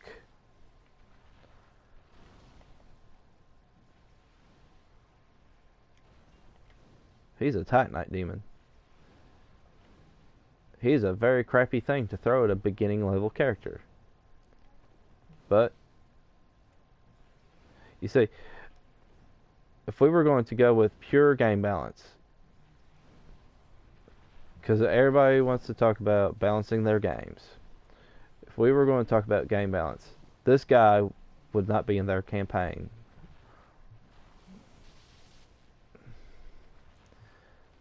See, he's... Oh, I'm out of fire. I'm out of pyromancy. So, we're going to take a couple whacks at him. There's a way to fight this guy.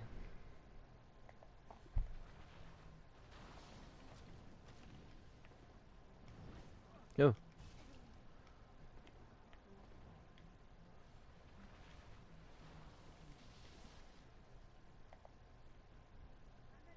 You see, most people, like if this guy was a thing in a Dungeon Master's toolbox, most modern game masters would not even put him here.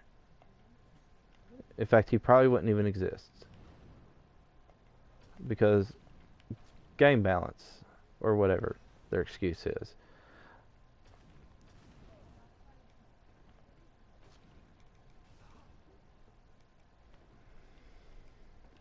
I gotta heal again.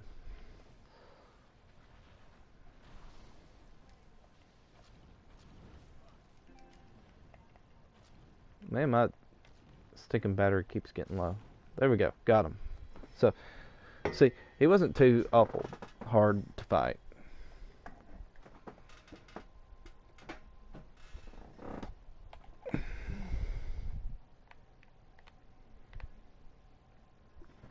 This is not the cable I need.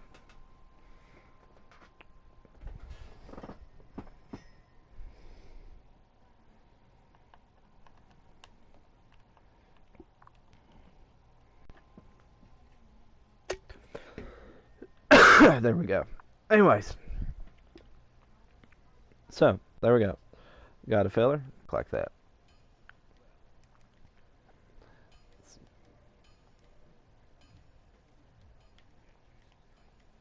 Let's go get more souls. Maybe get more Titanite. Now, I don't think it's necessarily wrong to balance your game for your party. Or for your players. For example, I think to a degree we each do it in a ways. Doggone it, if that stinking... Whatever, I got some juice, so it should be alright for a while. For example, I taught my daughter tonight how to play basic fantasy RPG. She has a little bit of a handle on it, so like we're crawling. This is the beginning stages of her learning, so like she's never played anything like this before, right? So obviously I had to, because she wanted to play the thing from the book that she saw me playing with other people. So, Morgan's Fort. So, I had to tone down Morgan's Fort quite a bit on the lethality. However, lucky her, excuse me. Aha, Brian is back. he keeps dropping out. I think his connection might be terrible. Okay. Yeah, because I'm looking at my stream right now, and I seem to be doing all right.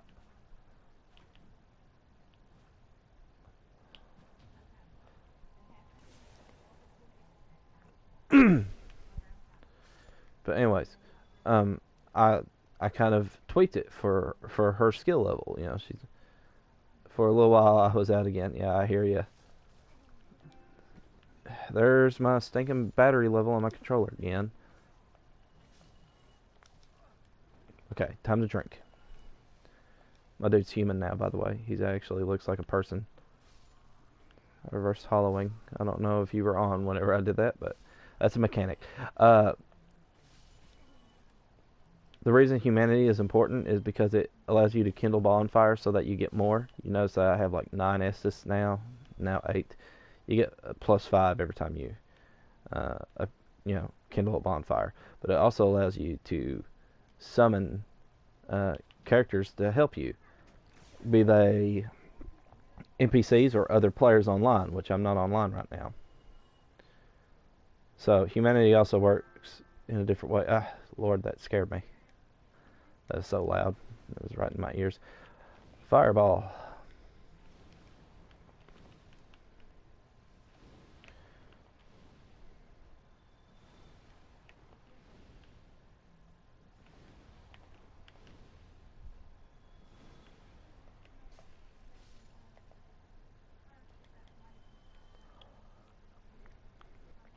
Alright, let's upgrade the shield.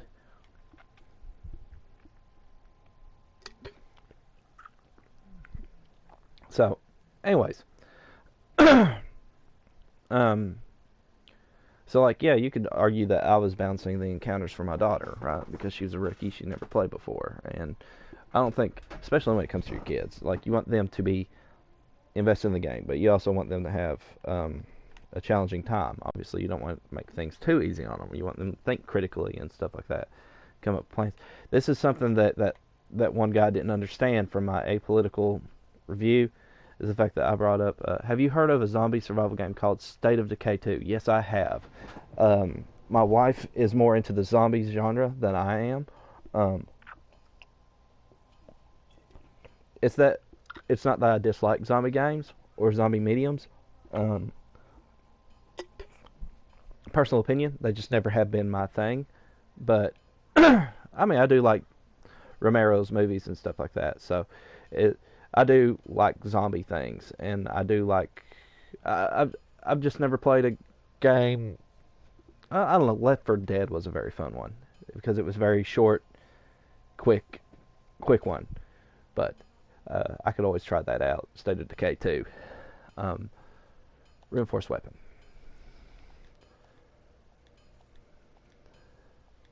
I need 2 more Titanites. So we have enough for 1. Because I want to upgrade all my starting gear because he's going to stay. I have logged 3,067 hours on it. Wow. See, this is more my genre, the Dark Souls series. And I have Bloodborne. And I also have Elden Ring and Sekiro. I just haven't played very much of either. Bloodborne, I platinumed, got 100% on. And I have the theme. I'll probably take a picture of it whenever I get off here and send it on the Discord channel. But I do have the platinum theme, the theme you get for completing the game, and it's Bloodborne. And it's been that way for years. I need to platinum these other games because they've been sitting in my log for forever, just gathering dust. But I love these games. I've beaten the entire franchise except for Elden Ring and Sekiro. Now, I haven't completely 100% at each one, but I'm always a stickler for this kind of gameplay. And this game, by the way, Hidetaka Miyazaki, the man who made Dark Souls and all the other games, he was inspired a lot by TTRPGs, especially Dungeons and Dragons. In fact, there's a Demon Souls has mind flayers, and Bloodborne has this thing called a brain sucker, which is basically just a reskinned mind flayer. A lot of broken straight swords. I've played a lot of Skyrim. I would love. See, I played a lot of Oblivion. Oblivion was my favorite one. I like Skyrim, and I should probably pick it up again because they have the survival mode on it now, which seems a lot enthralling to me. You know what I mean?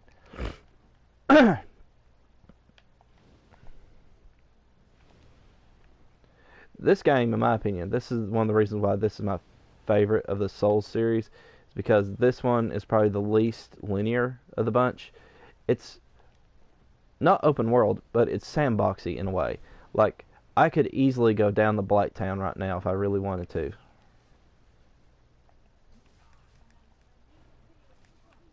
Oh man, almost died there. That got hairy. I could easily go down to Blighttown. This is the more intended way for you to go, but the reason I'm doing this right here, though, is because you see me just using my pyromancy and stuff like that, but if you go down to Blighttown, most of the enemies in Blighttown are very resistant to fire damage, and so if I, get my weaponry up and get more levels in me and stuff like that to make it worth it before I go down to Blighttown, and because Blighttown is I love Blighttown because it's really where the game starts to take this really hard turn. And we'll get to that here in a little while whenever I actually reach Blighttown. But Blighttown is a land of poison and toxic and stuff like that. Encumbrance is a thing too. So like, I don't have any heavy armor except for some of the hollow armor, which sucks. But I might have enough to finally. I just need the souls to upgrade my shield, and I'll be ready to go. I want to keep all the starting equipment on this guy. Just modify everything on the way through. But, anyways, pick up some rings on the way. Which reminds me, I should probably get ready to go. We're going to, speaking of non-linearity, speaking of sandboxing, I'm going to go to an area here in a minute that's more meant for endgame. It's where you go back to the Undead Asylum. And it's more meant for endgame, like right around the time you reach Anor Londo in this game. So usually for like a level, somewhere between level 30 to 50 character, and as you can plainly see, level 16. We're going to go back to the Undead Asylum. I'm going to fight the Black Knights and the Stray Demon in the Asylum. I just want to upgrade my shield first before I do that. The reason I want to do that is because there's a ring there that makes traversing Blighttown a lot easier. However, you do have to suffer through a somewhat in-game area to get this ring. Even these little guys are harder in that area.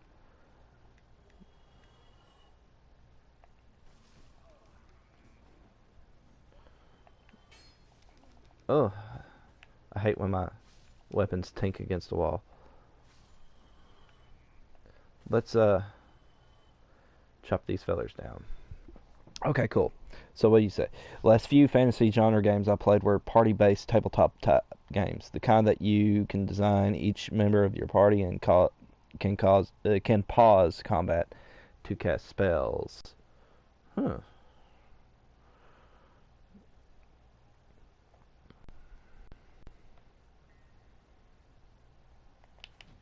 Haha. Let's see.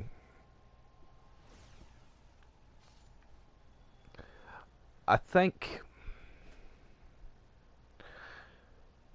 fantasy genre is very strange in that it's got a lot of glut going on now because almost every company makes their own fantasy game. Wrath of the Righteous I'm gonna have to check that out. But um, a lot of companies have their own fantasy games now out. Kingmaker, yeah, we were talking about that the other night. I never did play Kingmaker though. I would love to. I played Baldur's Gate, the original. Um,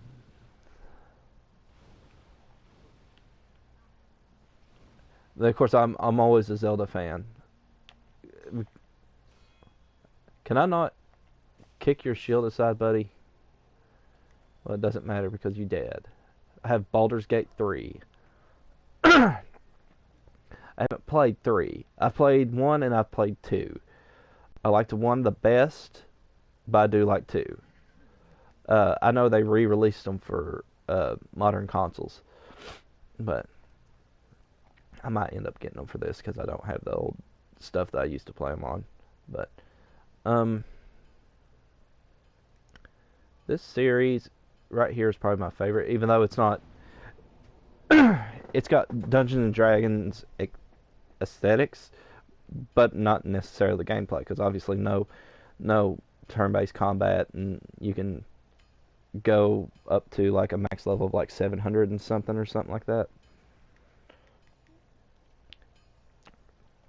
Low magic age, low on graphics, but high on math. Yep. See, I love the idea of math because it like super makes it worth it to like it the math stuff is what helps you realize the progress of a character, right? So that's why I love it. We are going to go to what is supposed to be an in-game area. I'm going to hit a checkpoint over at the Firelink Shrine before I do this, because I want to get the ring that's over in that area, because it'll make Blighttown a breeze to traverse at the bottom whenever we get there. I like what are known as 4X games that have a fantasy genre. Right. See, I like a lot of I think, because like I said, this is more like aesthetics more than it is actual Dungeons and Dragons gameplay, but it works. My other one that I love is Bloodborne. Now, the only thing I have against Bloodborne is it's very linear. It's more linear than this, but Bloodborne has Lovecraftian elements. It starts off as like gothic horror, but then it quickly turns into cosmic horror elements, and it was heavily inspired by the Call of Cthulhu, for example.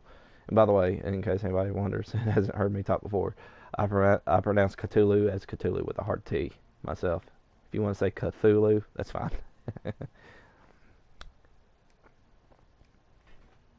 Just as an extra bit of trivia, I say Cthulhu. And I say Earlier. I've heard people say Raleigh, but I say Earlier. I don't know why, I just do. And okay, in order to get that ring, we got to get this key right here. There's also a soul item I want to grab, so we're going to drop down here. Get the soul of the undead. And the cool part is, if we kill this stray demon, you say potato, I say potato. Yeah, right, exactly. Because my whole thing with the, like, especially with Lovecraft's beasties, is that they're made up alien words, right? Like the whole point of Cthulhu, for example, was like, because I think Lovecraft himself said Cthulhu with like a heavy guttural H somewhere in there. Like, I think it was Cthulhu, very guttural, throaty.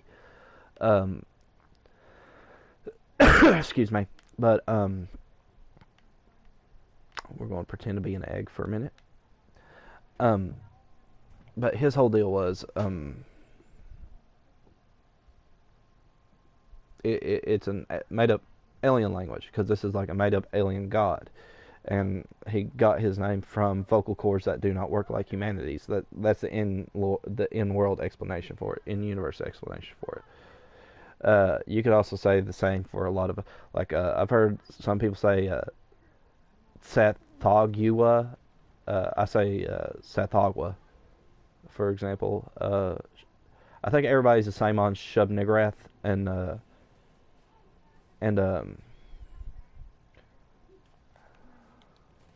think everybody's the same on Shub-Niggurath and Azathoth, maybe even Yog-Sothoth. I've heard some people say Yog-Sothoth, Nyarlathotep. I think those are all without controversy for the most part. There's this one enemy in Bloodborne. I love it. She's a boss. Her name is Abritus, daughter of the Cosmos. She is like super inspired by Cthulhu. We're going to kindle because we have an extra humanity that I want to burn.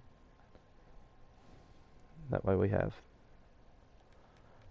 can get 10 Estus Flask.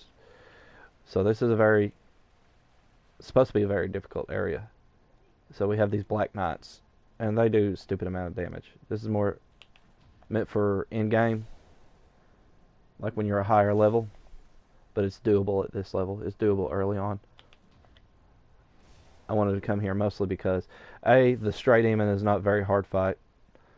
Even though he can one-shot me at this level if he catches me just right. These knights are a little bit rough, unless you know how to parry. And B, the ring, because we'll be going down to Blacktown. And Blacktown's not super terrible.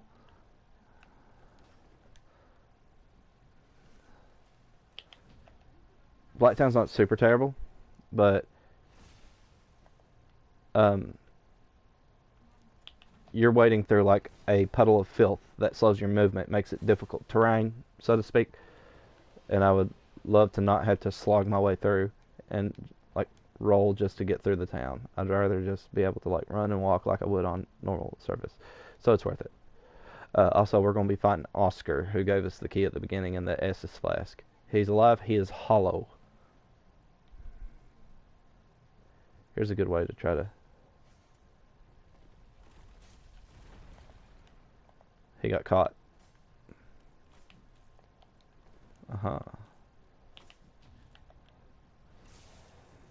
He's pretty easy to parry.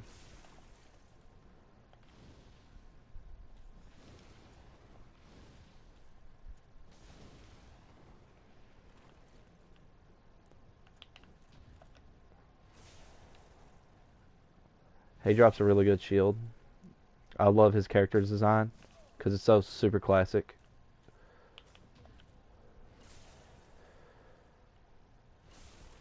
This game is more about patience. It's about player skill more than it is character skill. That's one of the reasons why I like this game. I know this is a term that we use in OSRs a lot, but this has a lot in common with that kind of gameplay, right? Because Miyazaki was a child of the 80s, so like his version of D&D would be like, I don't think he ever talked about which version he played, but it could be reasonably assumed the editions that, you know, everybody else was playing during that time.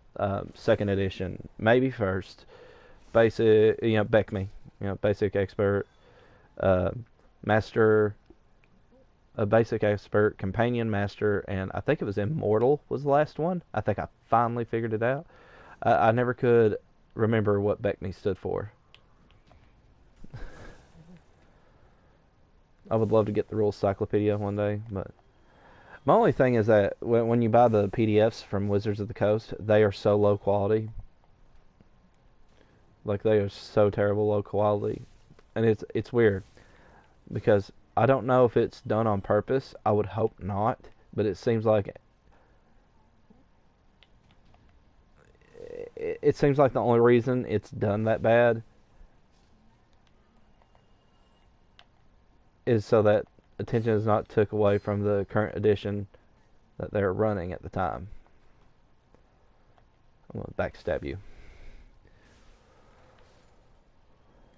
So we're going to get the ring.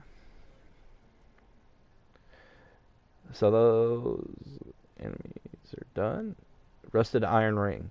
FYI, the Rules Cyclopedia only has the rules for BECME. The rules for BECM, but not the Immortal rules. Oh, really?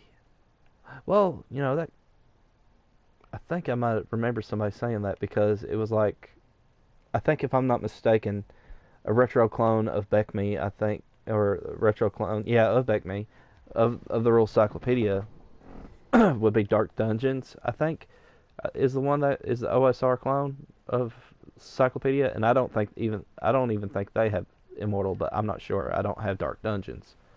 I know very little about it. I've thought about getting it, but at that point, like when you can just get a PDF of the Rules Cyclopedia, why not just get that? But unless you really just don't want to support Wizards, which I do prefer. Okay. So I'm glad these guys have the Black Knight sword, because it's easier to parry. For some reason, the Black Knight Greatsword is the one that I struggle with the most. By the time you get to level 36, though, maybe it might be time to start a new game. I don't know. I'm kind of like that, too. It's one of those things where I'm curious on what gameplay is like after level 20, but I think that's why, because I've brought this up before, I think the reason why Basic and Expert sold so well is because Basic only went up to level 3, and if I'm not mistaken, I think Expert only went up to level 14. I'm not sure. I gotta look at the PDF, because I've only cracked it a couple times. And that's where most of the fun is, in my opinion, because I remember watching the Q&A with Tim Kask at Gary Con. I think the Immortal could be bought as a scan PDF anyway. Yeah, I think you're right. But I think I remember watching Tim Kask talking at Gary Con one year, and he was talking about how most of the time you retired your characters at level 10 back when he played, because that's when level 10 is where knights or where fighters can build strongholds, and wizards can build towers, and all that stuff. So like it seemed like very not worth it to keep playing at that point. So I got to be careful, because there's a surprise waiting for us beneath.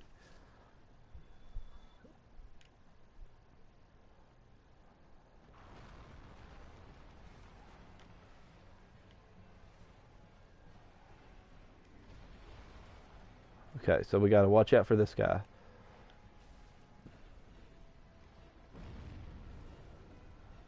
So he looks familiar, right? He looks like the Asylum Demon. As you can see, we don't do a whole lot of damage to him, but we can get him. Yeah, you are basically in Kingmaker mode for like 10 to 20 levels. Right. See, it's always that morbid curiosity that I have. What's gameplay like? Because I've never been up that high. It's just like even in the 5th edition campaign I'm in, one of them anyway, that I'm a player in, my wizard is level 8. And even then, even though he's definitely still mortal, like, he has a lot of things that can deal with just about anything, so it's hard for me to imagine how much more powerful he can get.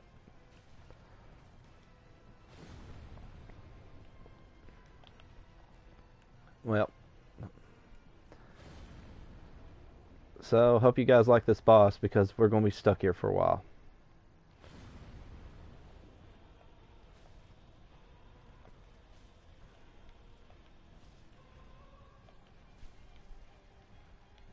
Okay, I like baiting that attack because it's easy to get him stuck in a loop. He's not going to do it this time, though. We're going to be stuck on this guy for a while, so,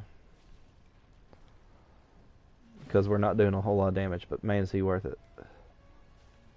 Imagine the Mortal Coil campaign doing all the micromanaging would do in real high levels. Huh. Mortal Coil campaign, by the way, is the name of the campaign we're doing. The amount of building that could be done. Right. This guy's going to be stuck in that loop. Oh, no. I hate this move. He's got all these AoEs. Okay.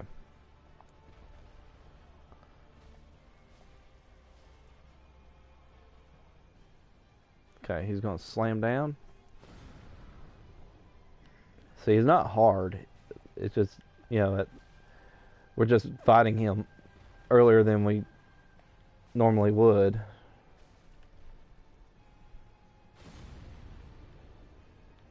As long as we don't get greedy, we'll be okay. Because he can be a slog to fight.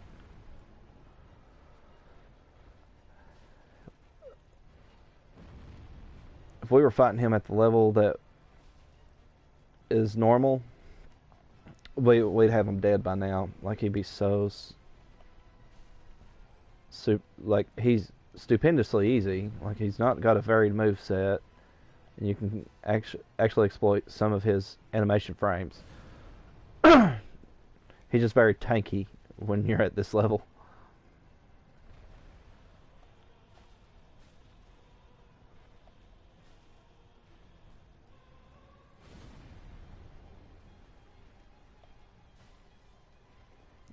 Just kind of take your time.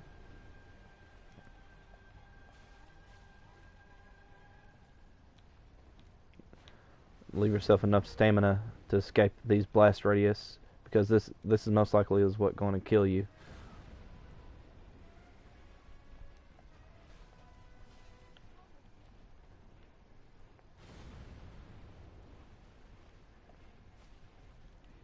If you're wondering why in the world he's doing this attack, but the first one wasn't, it's because the first one's the Asylum Demon in the beginning of the game is just like a very basic thing. There's more of this guy, by the way. Like, this is where, like, the end game gets a lot of criticism because it reuses a lot of bosses from the earlier parts of the game. Like, the area of Lost Izalith is notorious for it because it's a lot of copy paste mob enemies and stuff. And this guy appears on the way to Lost Izalith. Only he's known as like the Fire Sage Demon or something like that. And then you have Taurus Demon as a mob enemy, whereas he was a boss that we fought earlier. And then you have the Capra Demon that they're copy and pasted as mob enemies down there too. And we haven't fought Capra Demon yet, but we will be. Okay. See, I like when he does this because I can get several hits on him without any worries. Because it's just a time commitment to fight this guy. Everybody tells you to look out for that slam, but there's really not much to look out for.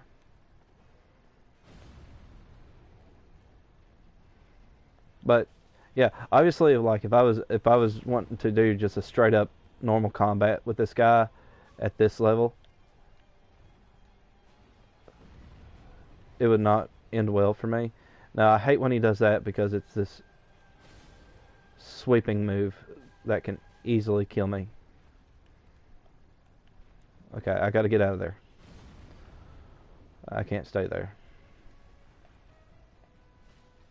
Okay. The only problem I have is that occasionally, like, I miss him because his booty is so big.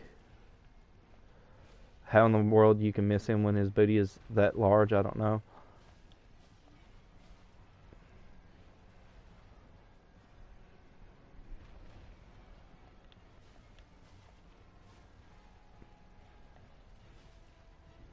Okay. The cool part is, like, he's doing this move, and I think I'm triggering him into do it. Never mind. I was hoping he was going to get stuck in a loop, but I never get that. lucky hardly.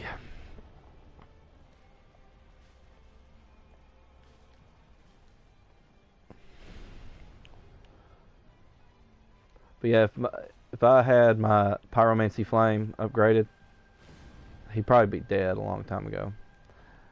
Because we're starting to do poopy damage at this level now. But we'll rescue the Pyromancer from beneath the depths in a little while. Because he upgrades our Pyromancy, in addition to the fact that we can buy new spells from him.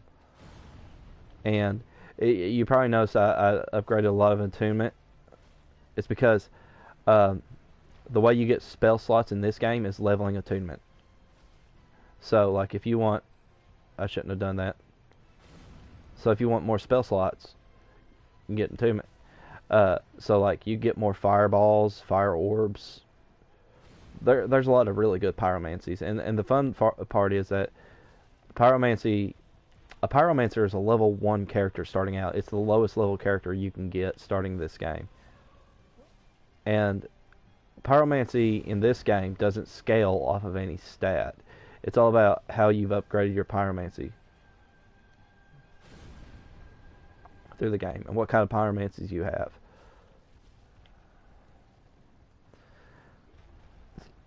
It's one of the reasons why I focus on health and attunement, because I don't need to focus on anything else.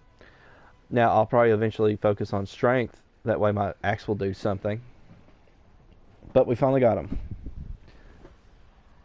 It was kind of a slog. It wasn't fun. And we got a Titanite slab, which is the best form of Titanite you can get. We also have 2,000 souls. 20,000 souls. Yes, sir. Definitely got him.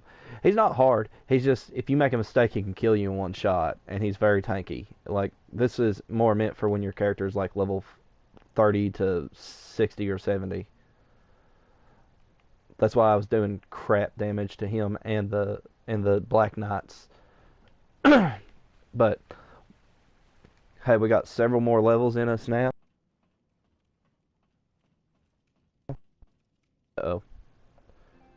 There we go. I got it now. My microphone became disconnected. But we can ease that up. That's a good investment. We can invest in endurance, which we don't really need to. So let's invest in strength for a bit. Actually, before we do, let's pop. I know I've got some souls on me, some soul items. So let's check the soul items.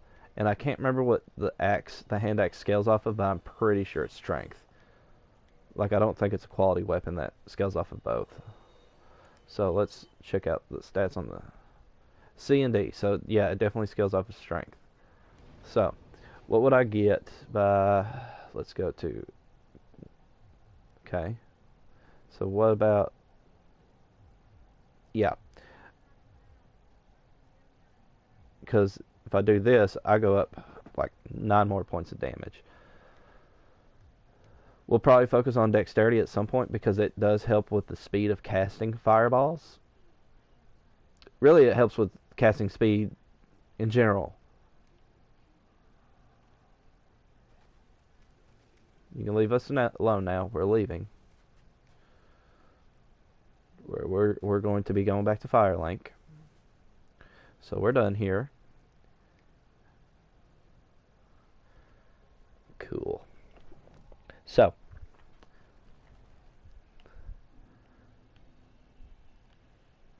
we're going to be taking on another area that's actually fairly easy for us, because the boss is not terribly hard, just as long as you know how to dodge.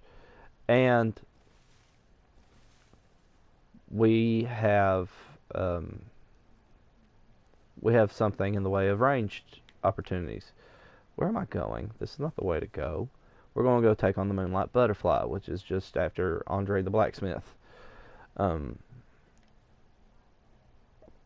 So our Pyromancer is now much more accomplished in terms of melee. He's got more health. He's got more spell slots. Sadly, no more spells, but we'll get those spells when we get to them. the order of operations that I'm going to take is we're going to go take care of the Moonlight Butterfly, then we're going to come back here, take care of the gargoyles, and then when we're done with the gargoyles, we're going to go ahead and make our way down to Lower Undeadburg.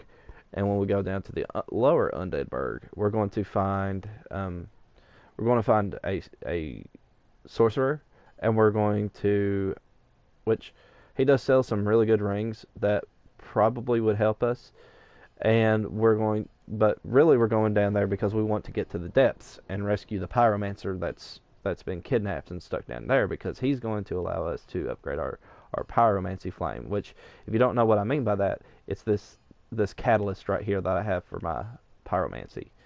It's called pyromancy flame. So, and literally any character can get this, by the way. You don't have to start the game as a pyromancer. He will give you a pyromancy flame if you don't have one. Because I have another character, because I have a Switch that I mostly play this game on, because I love playing this game on the go.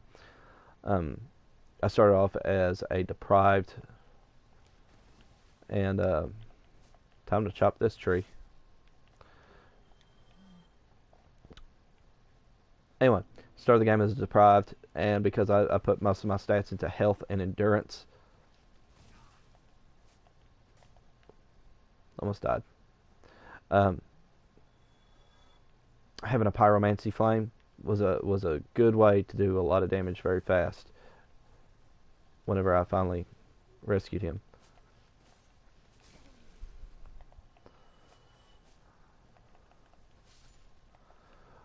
Which Dark Souls version are you playing? This is remastered.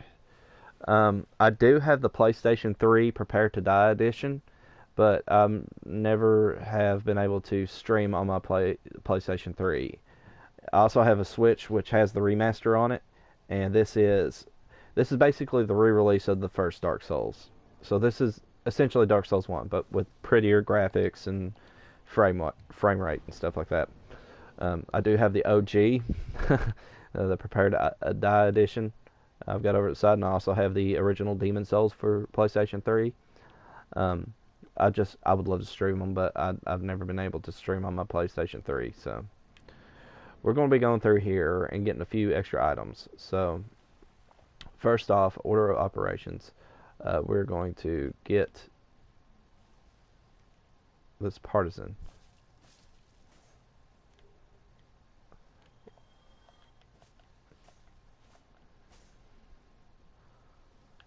You are going down, boy.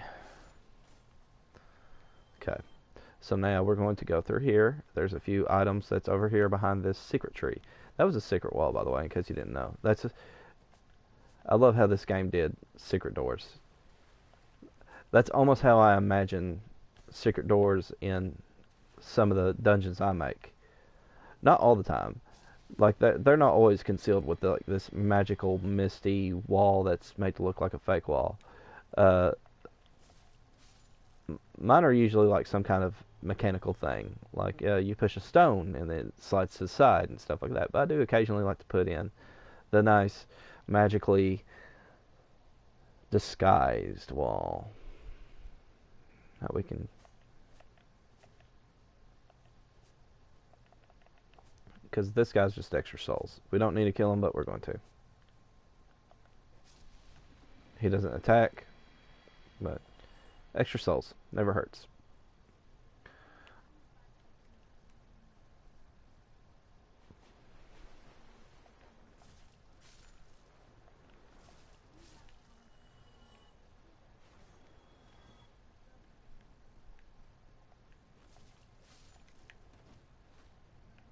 Now we need to be careful because this Stone Knight can do quite a bit of damage. We are going to...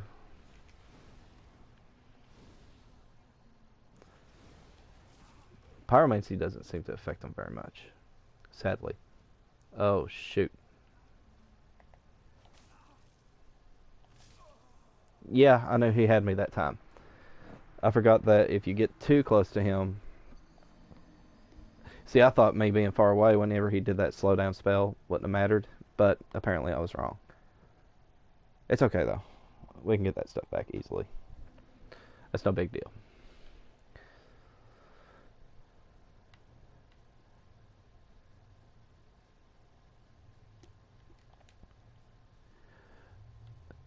I'm mostly interested in it for my because of my humanity pool that I had built up. I'm a lumberjack. You're going down. So pyromancy might not be the best thing to take on that guy, which is fine. It's fair. Probably not the best thing, but we're going to get our souls back. And I'm wondering if there's a way I can get through here without triggering him.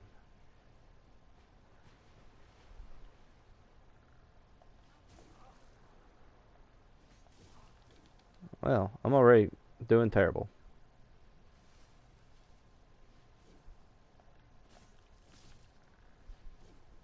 This will help thin the numbers.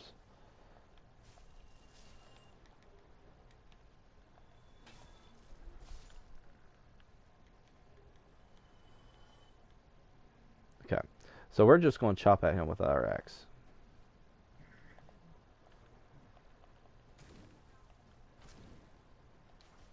Because he's easy to dodge.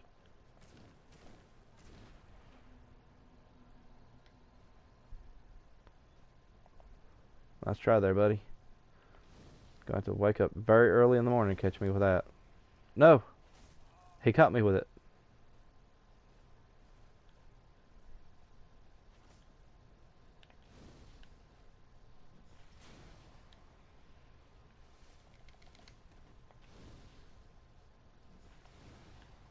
There we go. Wasn't too hard. I need to figure out a better weapon for him. I know my deprived character had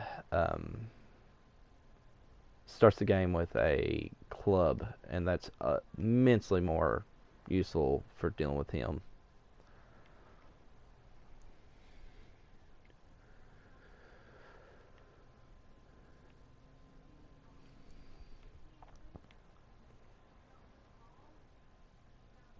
I can't wait to finally get more spells and upgrade this Pyromancy Flame. It would do so much more damage.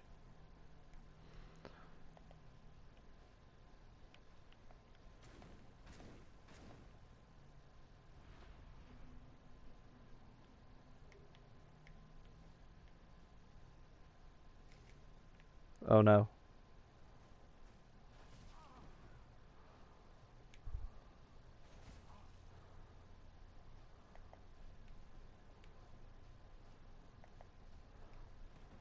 Okay, cool. I was going to try to jump over the ledge. And that's when he happened to catch up to me.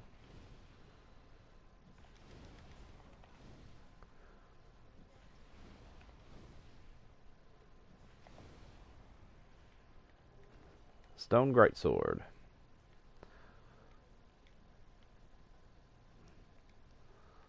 Okay. Which is fine. We don't have to do a big acrobatic thing. We just... Huh.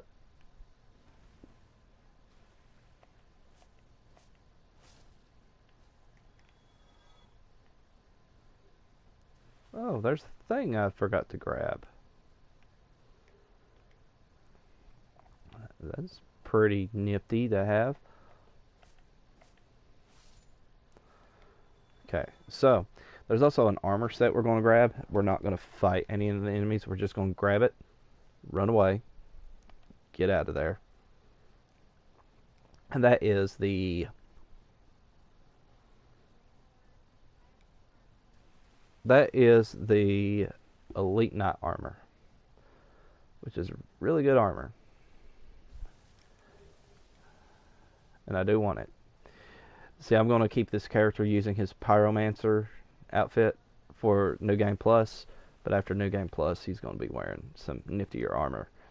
I don't plan on keeping him as a meta character. I used to do the meta thing where I used to help people out or invade them or whatever, but I don't really do that so much anymore. Since everybody's moved on pretty much to the PlayStation 5, and I refuse to buy one because it's just too stinking expensive, and it doesn't seem worth it to me. Because literally the only game on PlayStation 5 that has really seemed to catch my attention has been the Demon's Souls remake, and even there, I don't like it. I don't like what they did to the remake. It looks terrible.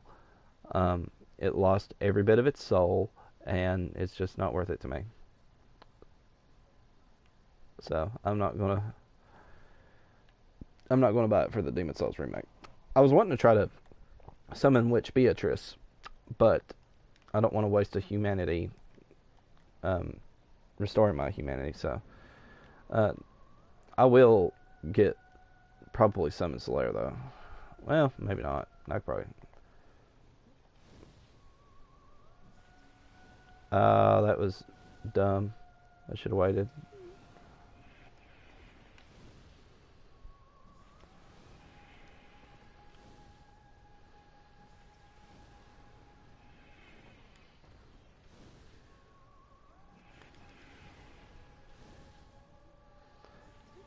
Which it's not always a guarantee that you're going to hit this thing. Okay.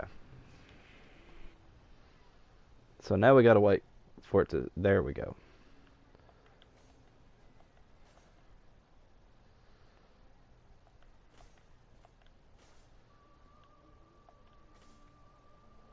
So, while we got a chance, we're going to... Oh, wait, we still have throwing daggers.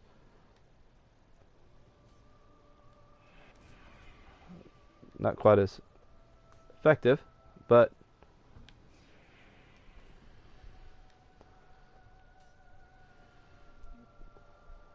might as well, right?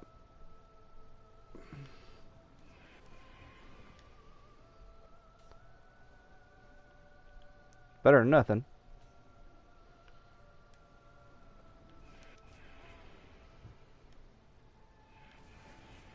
Well, that was my stupid fault.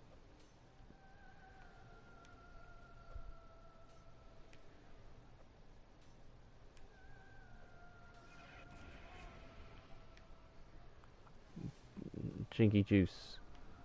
This move. There we go. Still got it.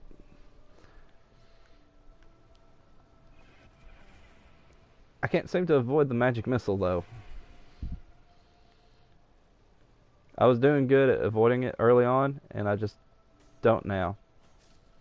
There we go. Not a hard boss at all. It's mostly waiting. So we have the soul of the Moonlight Butterfly, which is the first boss soul you get if you come down here. We are going to get a few things, such as the Divine Ember and a Homeward Bone. And then we'll be... I think there's a key too. Watchtower basement key, yes. Which helps. Yeah, you definitely want to come here before you go to the depths. Oh no, that has nothing to do with the depths. That's to unlock the door to Dwayne "The Rock" Johnson. That's a joke, but I'm also being serious in a way, in case you don't know anything about this game.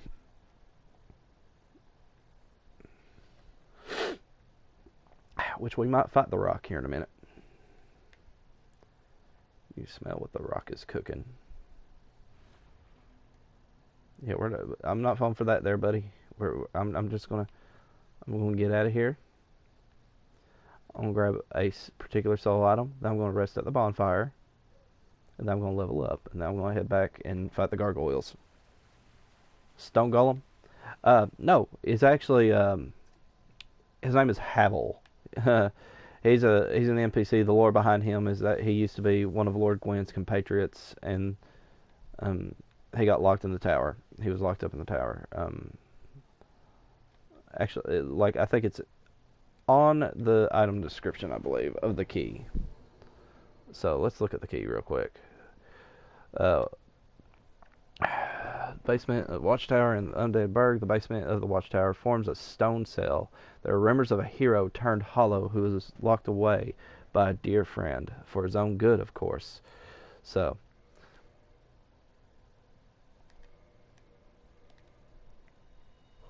I want to use these items. We're not going to use the soul of the Moonlight Butterfly. I do want to use that for making boss weapons, which is a cool mechanic in my opinion. We are now going to level up. We are going to level up some more strength.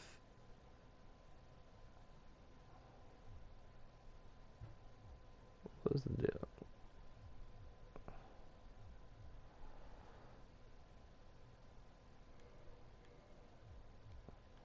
Because I think, what's it do two-handed now? 163 and 146. Cool. So we got pretty decent strength. So now we're going to go fight the gargoyles. Let's see if I can make it back without having to fighting anything. And then we'll, because we're on our way back to the lower Undead Burg anyway, we can fight Havel on the way there.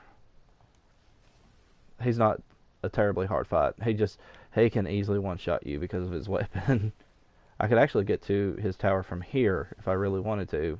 Like, not even have to go through the Undead Burg. But I prefer to go this way because there's an easier way for me to grab a Titanite lizard on the way back.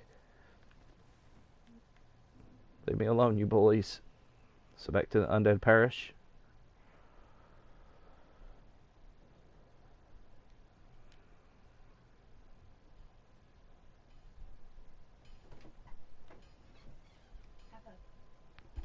Hello. I'm up.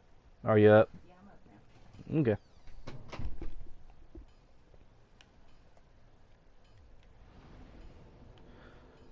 I don't blame her. I usually sleep that late too, especially on my off days. Mondays I usually reserve as my R&R day, where I don't worry about nothing. I just chill out and lay back.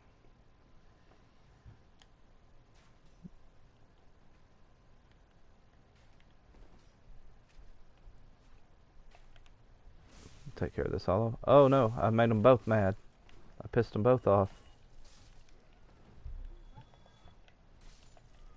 Sit down. We could summon Solaire. I just don't want to right now. I don't want to waste a humanity.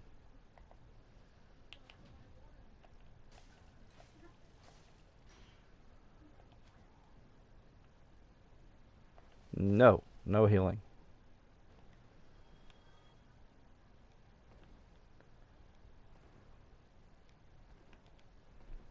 Okay, now that I've got them interested in me, come fight me. See, now my one-handed one-shots these guys.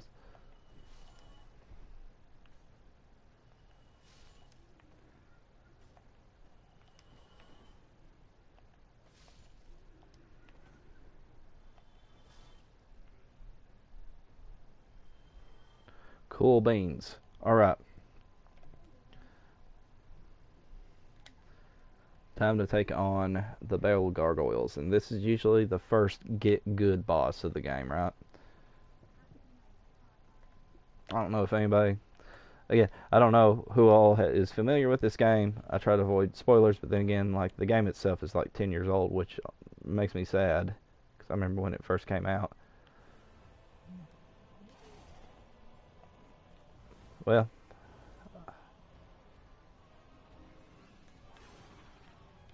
Alright, buddy. Come on. Get away from the edge. I want to cut off your tail.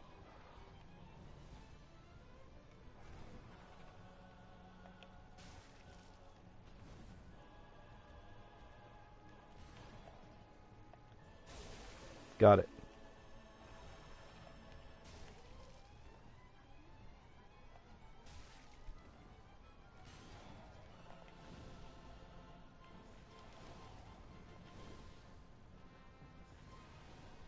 Uh...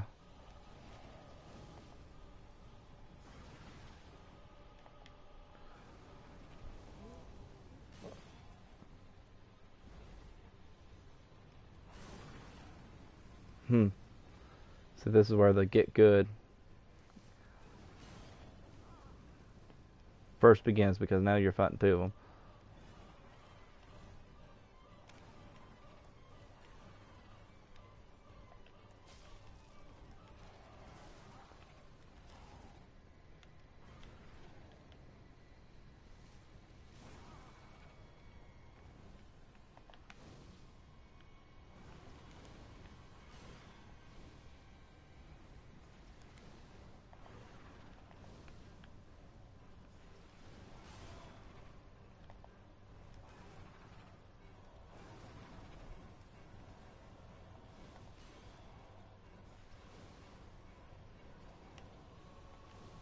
Okay, we're going to bait him into the... Ugh.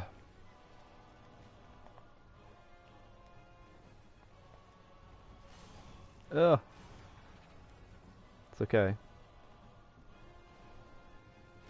Heal. That's the best time to heal, is whenever they quit.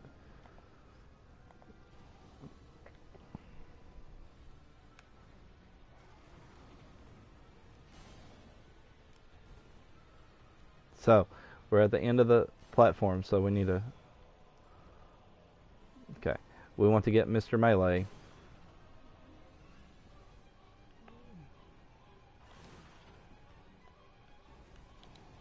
Man, we almost had him.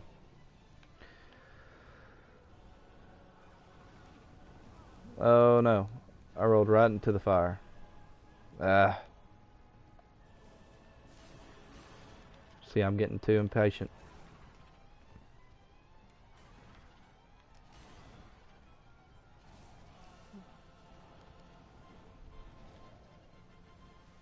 There we go.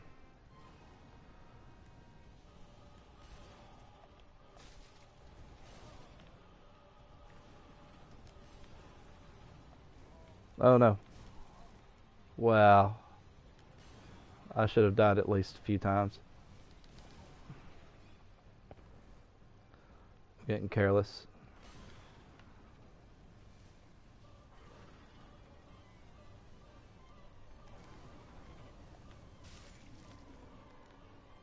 I killed his dancing partner, so now the hard part's done. Got him. Got the gargoyle ham while I was at it. Accidentally hit the emote button. Bowed. Whatever. I love this game. So, we're going to climb this thing.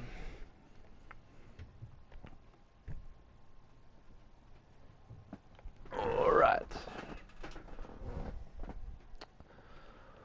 It's not a terrible fight. Could have definitely gone worse. Definitely could have gone worse. So, we now have most of our objectives complete before we start upgrading our pyromancy and actually becoming a force to be reckoned with.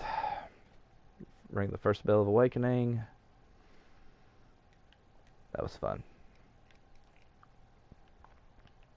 It's the first time in a while I've done it without Solaire. Normally I try to do it with Solaire because I like to get the medallions, but chances are I'm not even going to be able to join the Covenant this playthrough.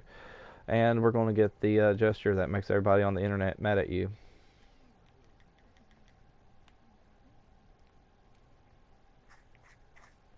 Okay, so we are going to head back. We are going to level up. We don't have any more soul items, but we definitely have enough for a good, decent level up. I'm not worried about endurance this playthrough because I don't plan on using any other extra equipment. I forgot that I killed the beef jerky boys in this particular part.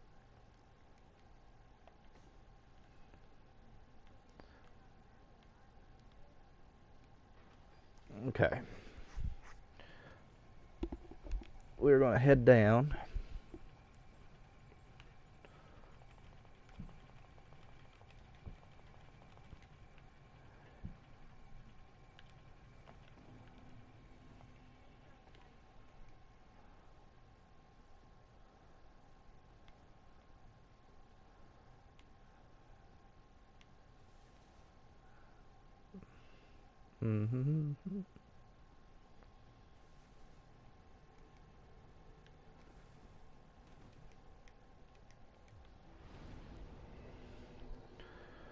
Alright, so he's gonna be like, oh, you rang the bell of awakening, blah blah blah. Good job. Except, he's a... Oh yeah, I don't have that yet. Anyway, I need to talk to this guy. And we could kill him now, because he has a good ring, but I do want his armor set, which requires us to not kill him now. Alright. So we've hit the soft cap for our strength. What can we level up next? We could keep going with attunement or health. I'd say we probably just mix them both around. So now we begin second phase of our trip to becoming an accomplished pyromancer.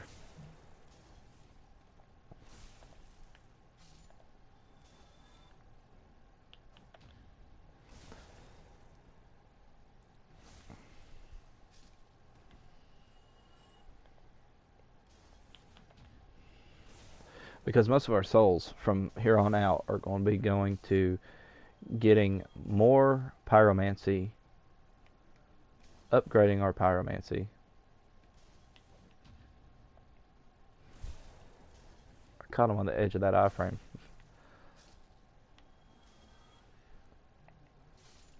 Sit down.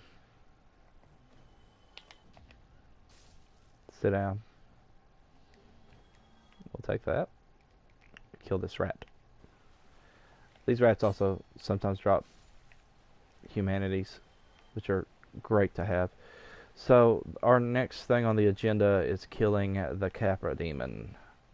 But we are going to attempt to kill Havel the Rock. Kill Havel the Rock Johnson. For those of you not within the Dark Souls fandom, Havel the Rock Johnson is a cute little nickname we've given to Havel because he's known as Havel the Rock. And anytime you look up memes on the internet or videos involving Havel, it usually has something to do with Dwayne the Rock Johnson, especially with his pro wrestling career, which seems so long ago. I remember being a kid and he was a wrestler. It only makes sense that he became an actor. He was definitely the one that was most likely to become an actor. It's just so weird to think about, though. Wrestlers didn't become actors back then. What's even weirder still is the fact that Undertaker hadn't as long as a career as he ended up having.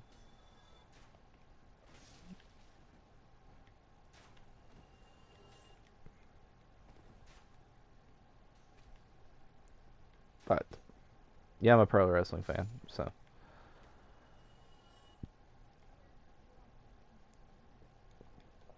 we're going to rest here because the likelihood of dying to Havel is very high. Because not even my pyromancy will help. Did you see the steel cage match between Undertaker and Mankind? I was a kid and I was watching it live. Mick Foley was my favorite wrestler. But yeah, I remember going absolutely nuts. And what because like that was in '98. That was King of the Ring '98. That was one of the first pay-per-views my parents ever bought. Because my dad was also a wrestling fan, and we used to watch Monday Night Raw all the time. Back when it was like Raw is War and stuff like that. And I remember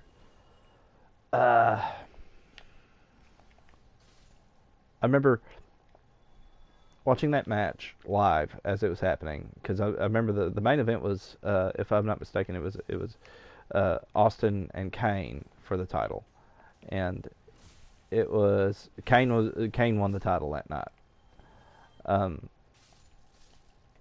and if I'm not mistaken, it was the first blood match, and Mankind was doing his heel turn at the time, and it was such a crazy match. And I remember even though he was technically a villain during this time, like he was a heel, people cheering Foley as he was getting out of as he was getting took out of the ring, because he absolutely refused to get on a gurney. What an absolute legend. And Undertaker was working hurt that night too. If I'm not mistaken, Taker had a broken ankle. I remember watching this thing on YouTube where Mick and Mark are both talking about the match, and they thought it was going to suck. They thought that because they were both working hurt, and Mick was like, "What if we make the fans think that they've watched a great match, even though they didn't. And really, when you think about it, that's true. Uh-oh.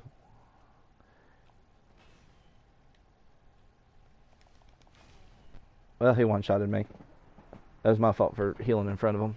I'll get him, though. I expected to parry him easier than what I did. But anyway, yeah, Taker was working with a broke ankle. If I'm not mistaken, Mick already had like some sort of shoulder injury that he was working with. And that was the crazy thing about that match. Risk gets reward. Yep. I shouldn't have. Which he drops a ring that's not necessarily needed for this character, but I want it anyway.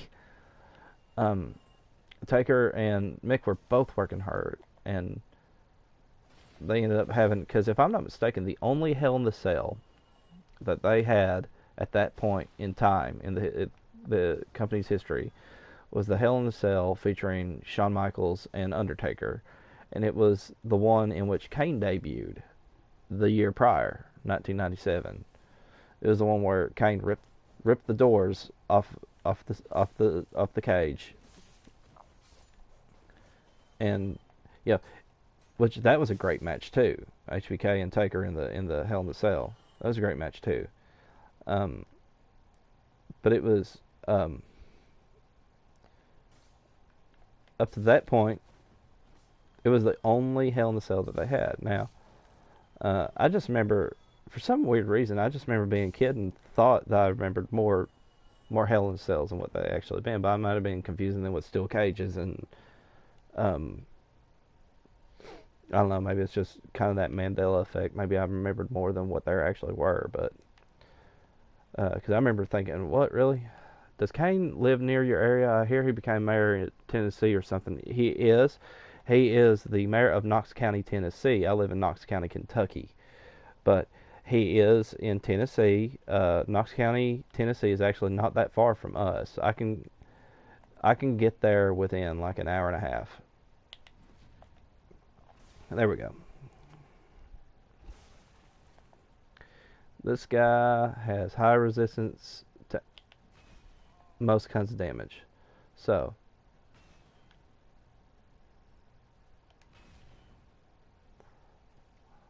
what we're going to do is we're going to turn around and run like cowards so that we can heal, because he hurt me really bad.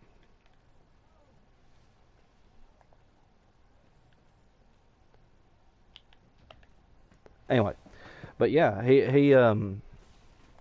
he's actually very popular down there. Like, he's very conservative, as like he leans libertarian on a lot of things, but he's mostly he's a Republican. He won the Republican ticket, and people love him down there. The only people that really hate him are the leftoids. And you better believe he used his. He's actually a very smart man. You better believe he used his pro wrestling gimmick to help him get elected. I mean, hey, if I had that background, I would too. If I was running for office and I had that kind of background, absolutely. I was getting ready to say, did I break him?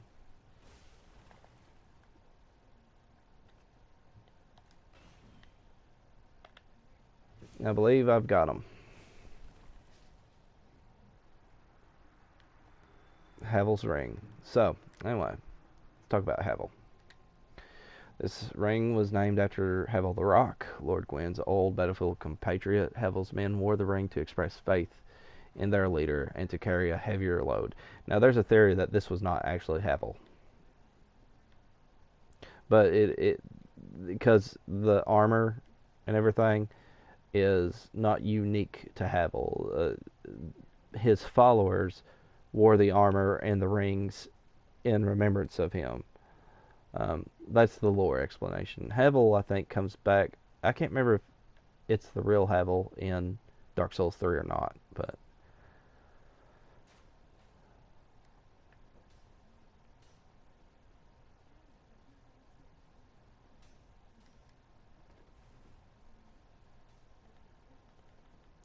So now we're going to go towards the lower Undead Burg, and this is going to be our next step in getting what we need. It's funny how like it started off as a basic fantasy RPG thing. Now it's just turned into me just BSing over a stream, which I'm always cool with. It works out because I hit the points I wanted to make very very early. I didn't have to wait until nobody has to wait until 3 hours into a stream to hear what I was wanting to talk about.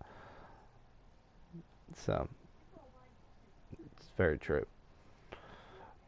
Like everybody can at least catch what I was wanting to talk about within the first hour or two. The only thing that sucks stream about this long is I actually have a back injury from last year that makes it hard to sit for this long, but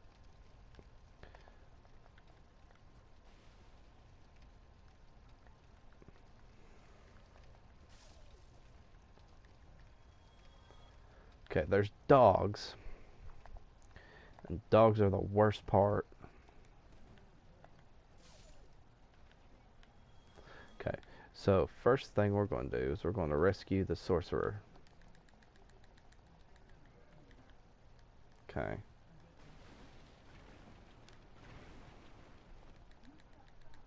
And so we've rescued Griggs of Vinheim, and he will sell you sorceries if you want, but we're not interested in sorceries. I am multitasking. That's usually what I kind of do too.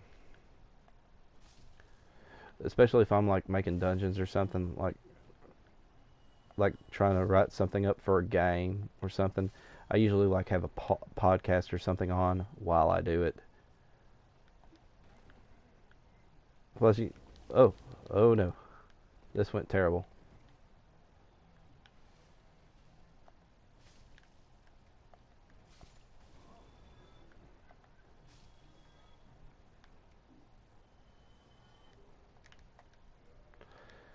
What kind of other rings do I have? None of these are very... That's what I am doing in the background. Yeah, that's normally what I end up doing. Like if I'm making a dungeon or writing a... Which currently I've got this project going on, which is a campaign setting for basic fantasy that I called Wretched the Harrowing Halls, which is going to be... it's going to be kind of like a supplement, but it's going to have like alternative rules and alternative classes, which are basically just reskins of the core classes in a way. But you know, if one wishes to use the core classes and just use the ideas from the book, of course they're always welcome to do that.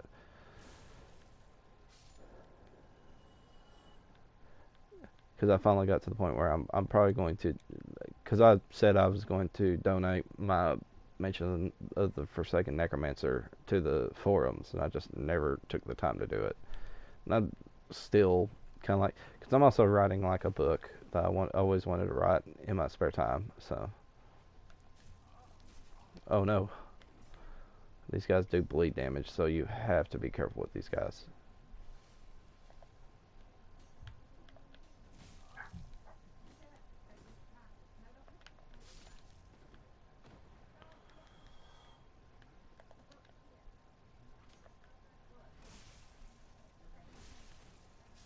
Do bleed damage.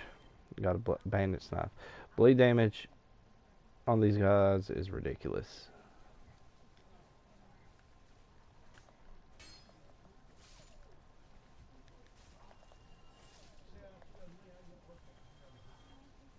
Okay, so we have this. We got the thieves set if you want it. So you can have literally everything you want for the thief set. Now this room sucks. I'm not going to sugarcoat it. This is not a fun room.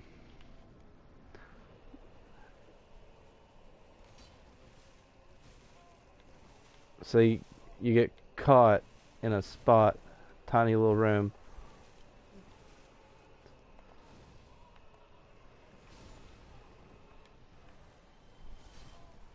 See, what helps is I at least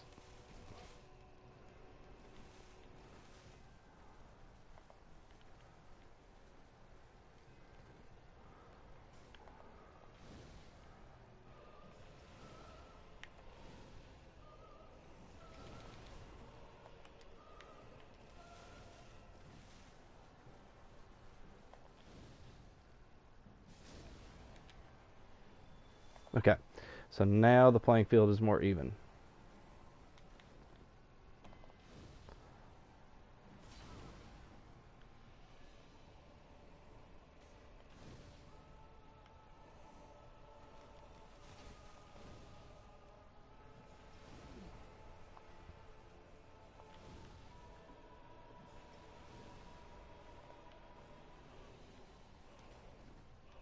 So we're going to keep kiting him up here because it's easier to deal with him. Okay, so he hurt me pretty bad.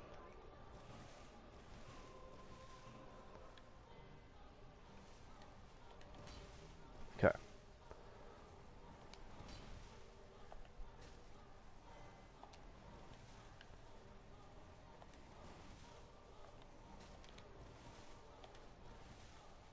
So you have to watch your stamina.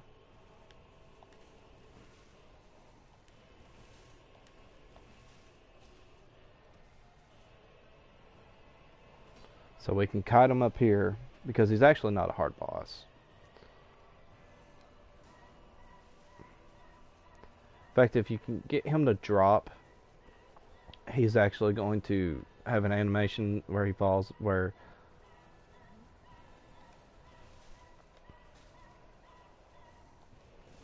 oh,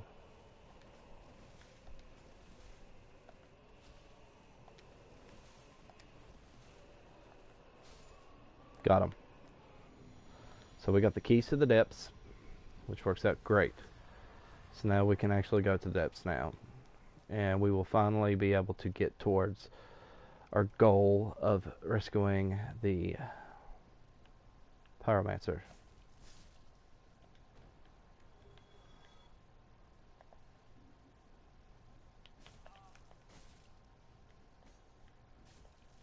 Oh, I'm not wearing.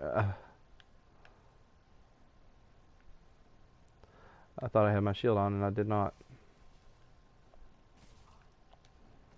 Gotta watch out though. See, bleeding effect. What an idiotic thing, but it happens to the best of us, right? So, I'm building a sandbox with a lot of hooks, some minor, some major. That's the best kind. I think my biggest problem is sometimes I just make random dungeons for the sake of making random dungeons. I don't have a rhyme or reason for them to exist. Sometimes that works, because dungeons should be strange and weird, and like the explanation doesn't totally seem to explain. But sometimes, you do need a dungeon to exist for a reason. Like obviously, like a tomb exists for a reason. So who's this a tomb of? So that's my thing. It's like I don't think too many people assume that when I say that I don't like script or stories, they assume that I never use them. You get what I mean? Like they just assume that I don't like the idea of getting treasure. Yes, should be a hook in and of itself, but that's not to say that I believe that dungeons should have no reasons for existing, because that's not true. I don't believe that at all.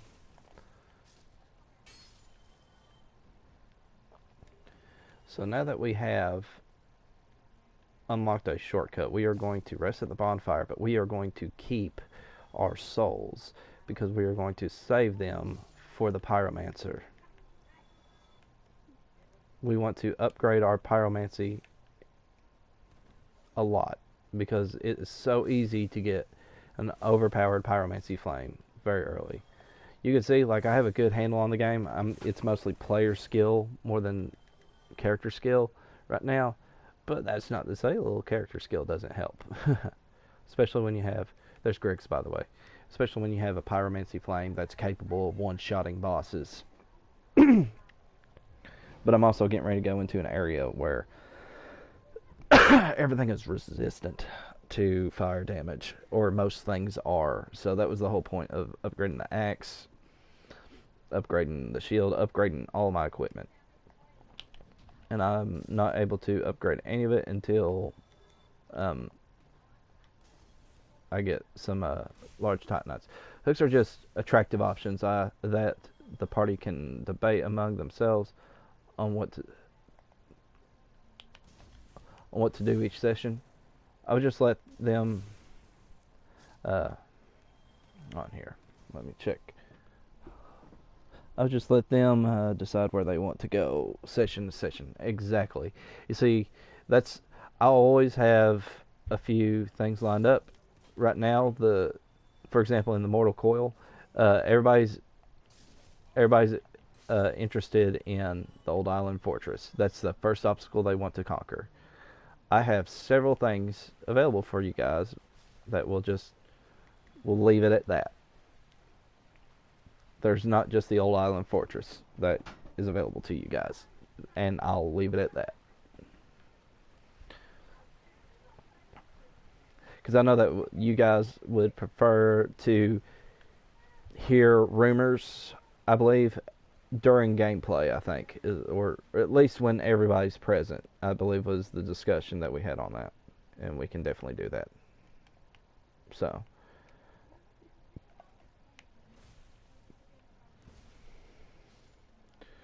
but I, of course, have my own homemade dungeons. Like, not everything that I have for you guys is in the book. And I believe I remember I advertised that I had a lot of dungeons I wanted to use. I'm currently working on a mega dungeon too right now. I haven't decided who's going to play through it first yet.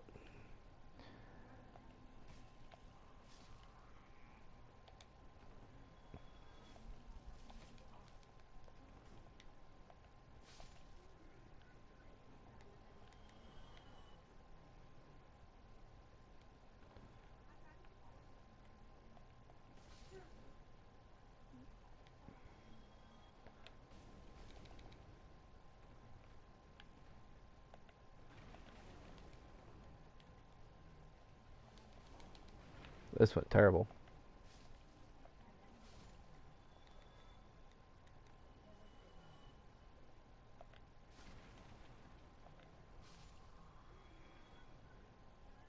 Alright, let me clear out this last enemy.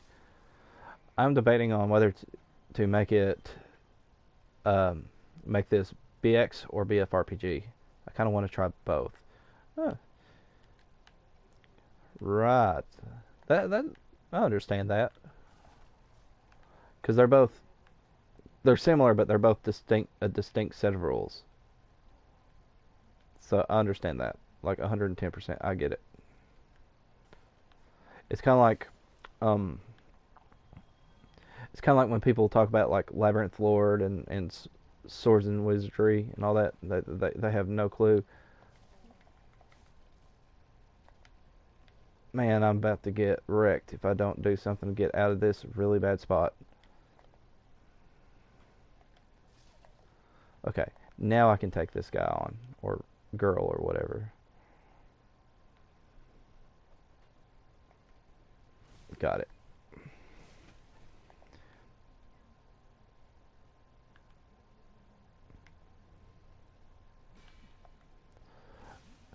There are so many OSRs out there these days. I have narrowed my choice down to those two. I'm like that too. I can understand. It's just like Scarlet Heroes that I brought up earlier in this stream, because it's mostly geared towards solo play or one GM, one player. So like I understand that part. There's a niche there, and I think I think the OSR community ought to take advantage of it before it becomes oversaturated, because I see it getting oversaturated within the next few years. I disagree with RPG Bun on this point, because more money equals more games. There's interest in it. There's obviously interest in it. You might as well take advantage of it. But anyways, as for kill the giant rat.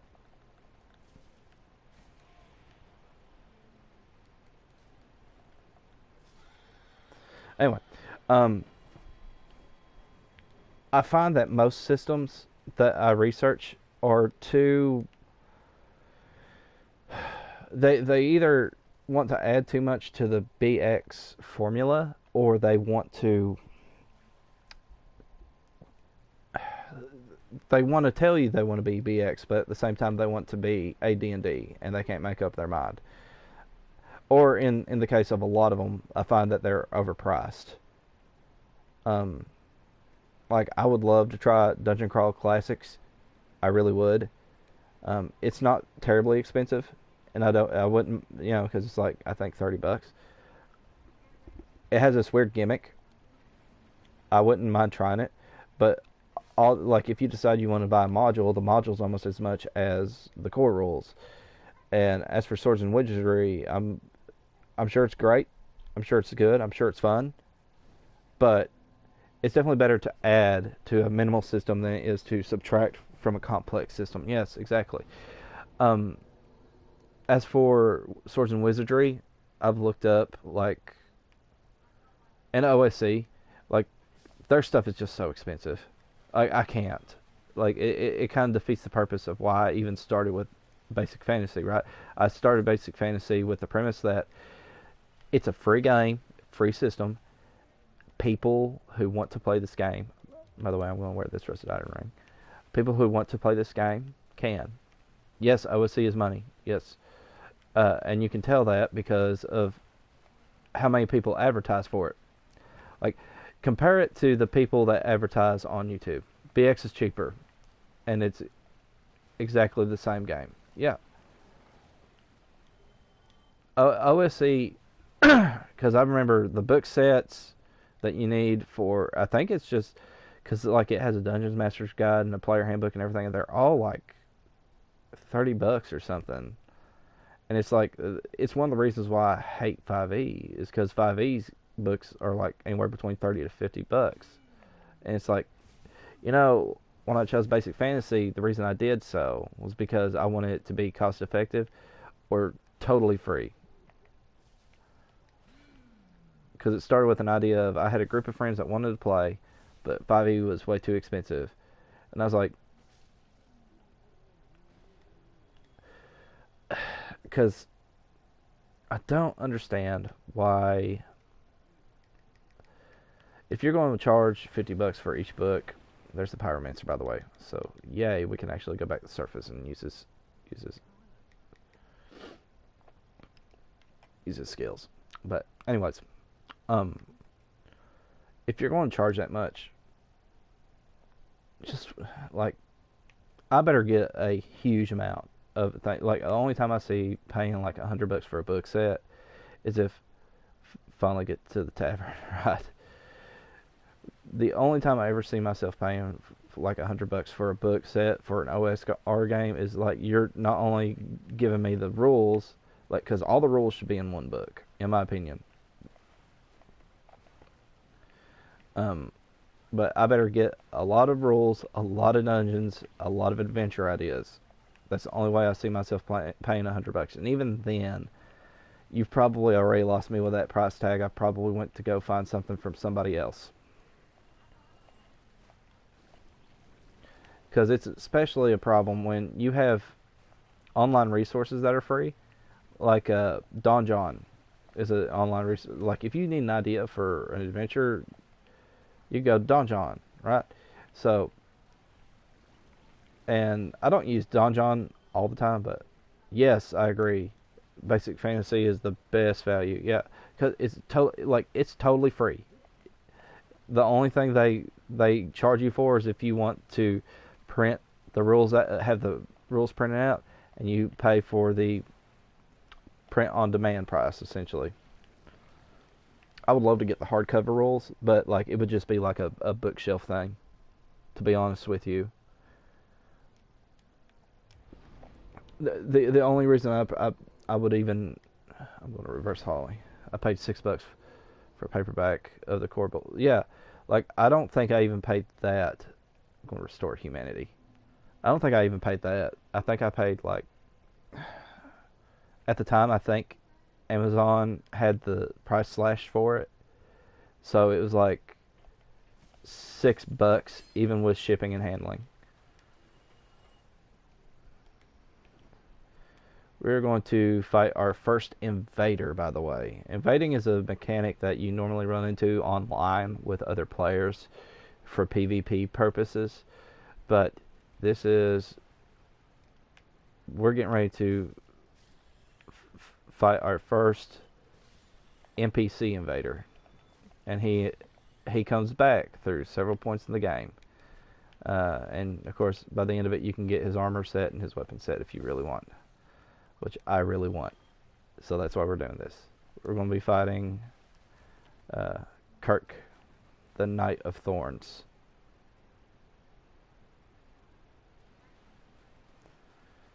I think in order to trigger him, you have to walk this way. There he is. Knight Kirk. Oh, you gotta watch out because he does bleed damage. Even his armor. If he rolls into you or he uses his shield and he's right up against you, he can do bleed damage. So as you can see, he's not very difficult. But okay. Also on DriveThruRPG, you can get PDF scans of all the old D&D or AD&D modules from the 70s or to 90s for like $3 and some change. Right. Oh, we got his weapons. Sweet. Didn't have to try that hard. We can also kindle our bonfire when we go back. That'd be awesome. So we have this basilisk. You have to watch out for the basilisks because they can curse you, and if they curse you, your health is permanently halved unless you can get a hold of the purging stone.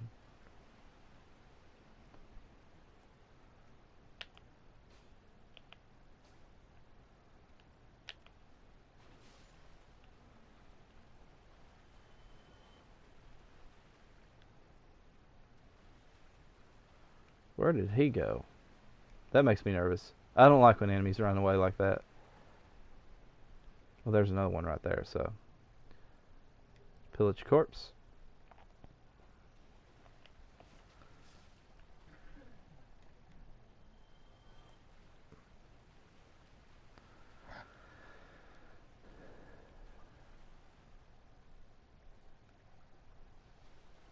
See, you can get him dropped down the hole, but I hate when they do that because I like to deal with them head on, get it done and out of the way.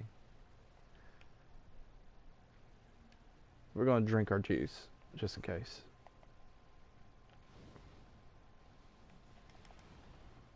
We're going to have to get out of the way because that cloud is going to kill us. Whoa.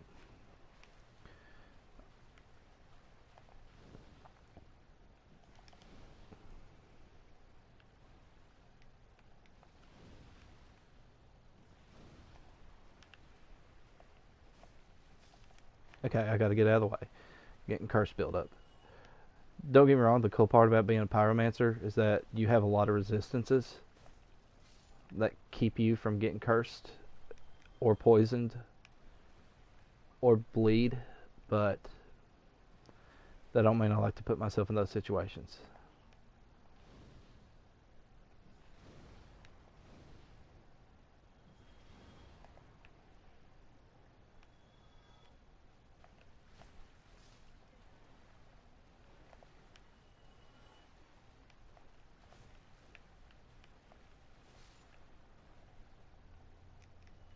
Okay. What I find interesting is not a single one has dropped an Eye of Death yet.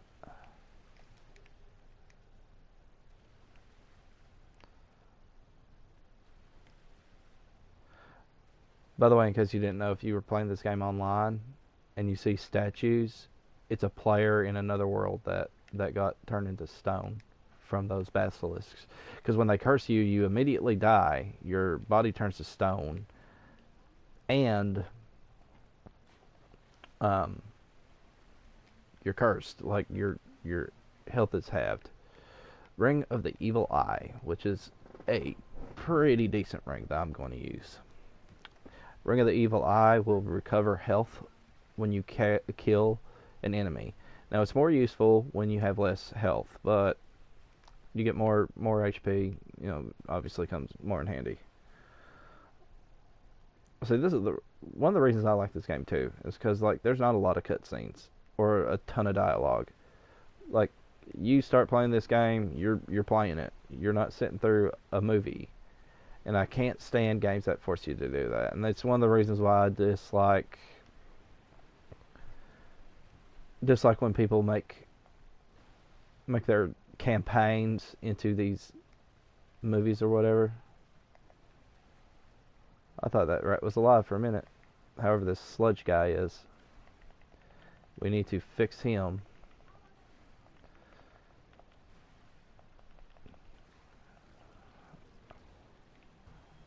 Okay.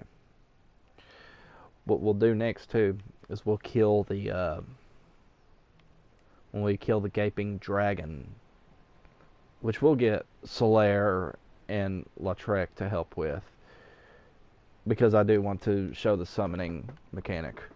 But anyway, like, I've always had a distaste for cutscenes. Like, I understand setting up your story, but if it takes 5 minutes to set up your story probably sucks. If I wanted to read a book or watch a movie, I would read a book or watch a movie. If I'm playing a game, it's because I want to play a game. That's something I think a lot of people don't understand, especially when they talk about world. But like, you do not have to have this big fleshed out world to start a campaign. In fact, if you thought you needed that, that's something a lot of new GMs and all that fail to realize. If you decide that you need this big hulking world with a lot of lore in order to have a game, and you're waiting to get all that put together, you'll never play. You simply won't. Because you're taking something that is not required.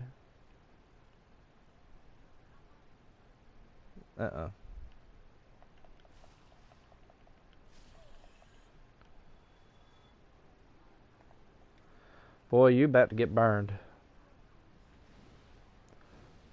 Perhaps it...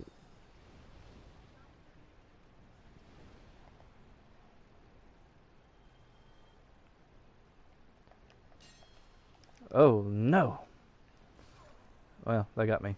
That's okay, though. I can come back and get that. Luckily, I'm not very far from the bonfire. So, I do, however, need a dip. Get me a pinch of backer here.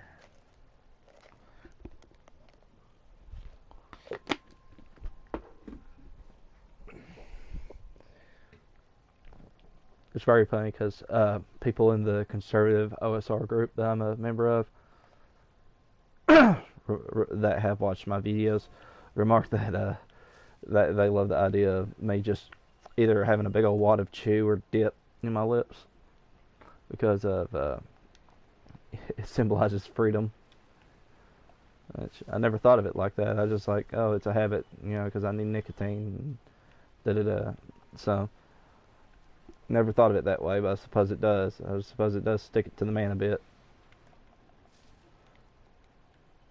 But I don't know. It's one of those things where, like, I know it's weird, but I get self-conscious about it sometimes because I don't like that I need it.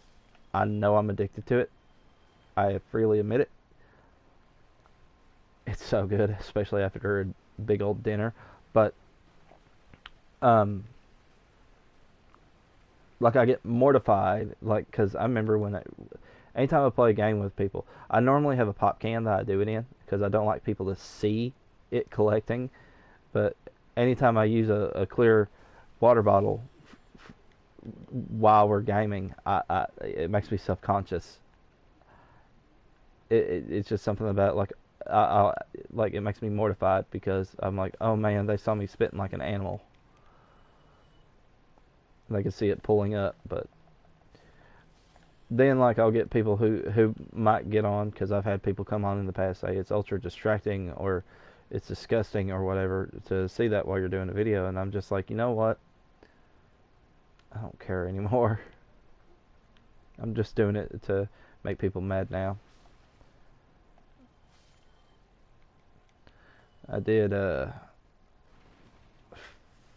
fail a bet with my mom though. My mom bet that I would go back to dipping quicker than she got back to smoking. Most of the food sold at the grocery store can be dangerous to health too. I just eat it. Right, exactly. I did lose a bet to my mom though. My mom bet that I would go back to dipping quicker than she would go back to smoking because she was vaping and I was too for a bit and she was right. But I mean, I also get a lot more nicotine from dipping than I do smoking. Like dip and chew has a lot more nicotine in it than cigarettes do. So it's something a lot of people don't realize. Like you can have like a crazy amount of nicotine in a in just one dip than you can in a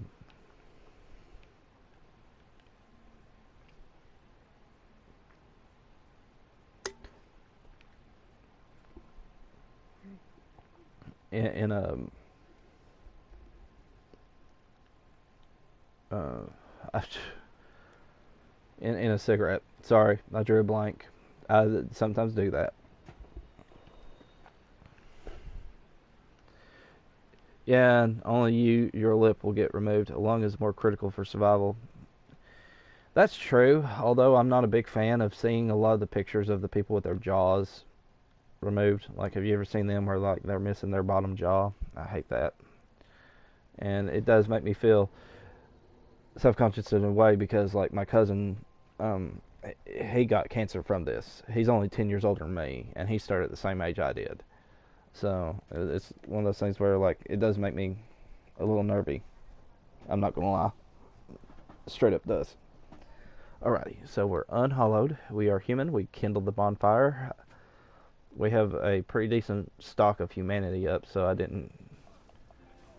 I'm gonna have to charge my controller again.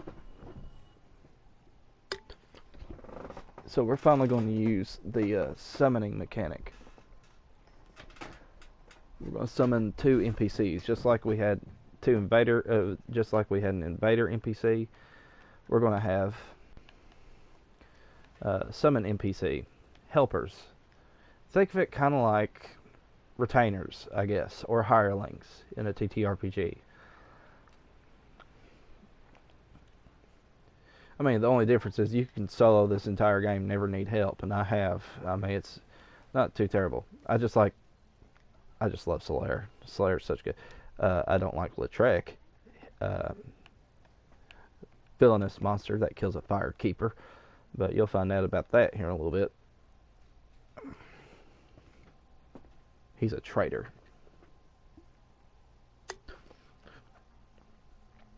Ah, well, unfortunately, I'm going to have to step away for just a minute.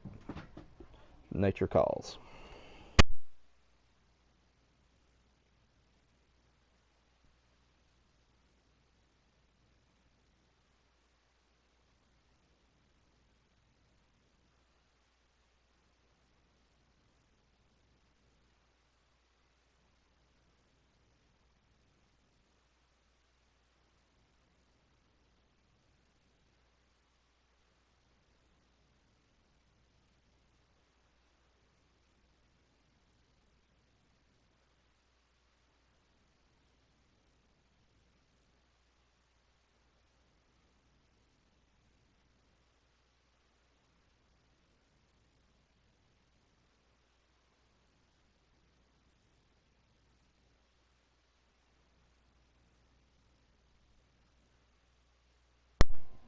I have indeed returned.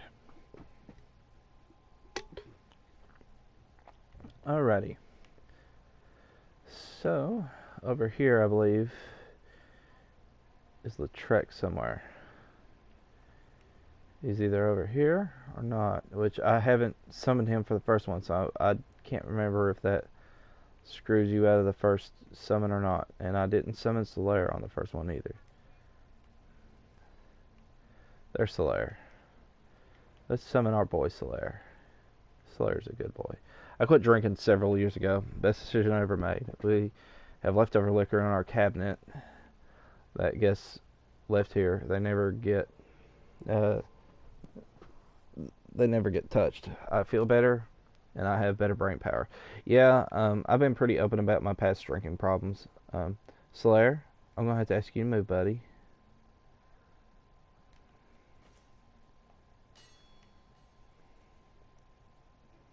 Solaire, did you trap me? Okay, I'm gonna have to get rid of Solaire for a minute.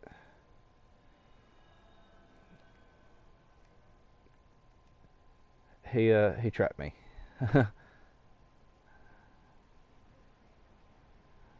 There's Latrec. Crap. I don't want Latrec and not Solaire.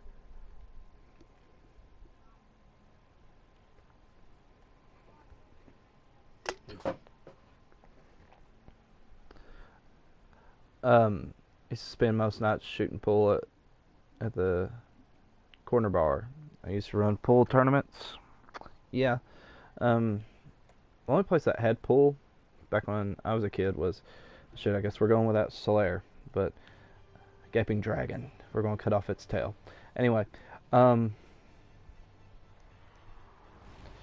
only place that had pool when I was a kid was the local bowling alley. We don't have the bowling alley anymore, unfortunately, because it was fun. But our county was dry for the longest time. Like, I remember being 21, and I had to go to Jellicoe to get a beer if I wanted to pick up beer. Now I still have a beer every now and then, and I don't think there's anything wrong with that, as long as it's within. There, got the tail axe. As long as it's within reason and responsible.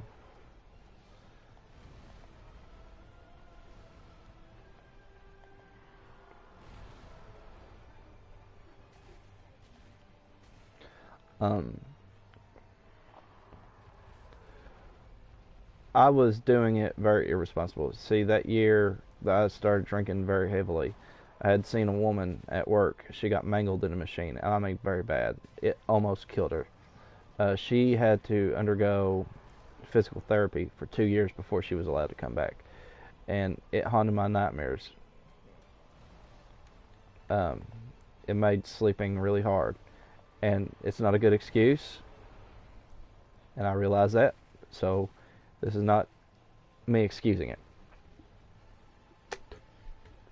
but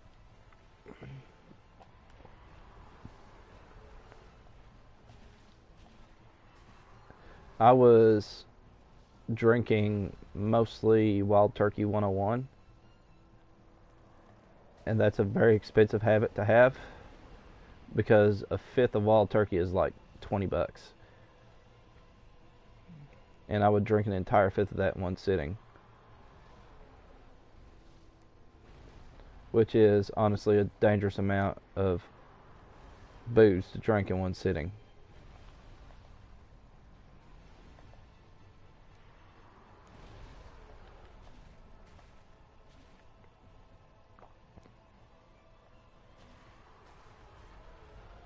Okay. I was wondering if he was going to crawl or not.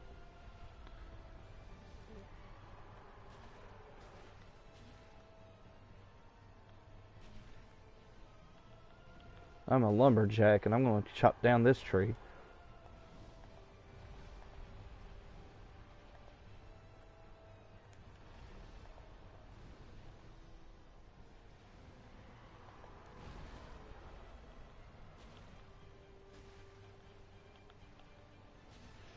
Killed him. Okay.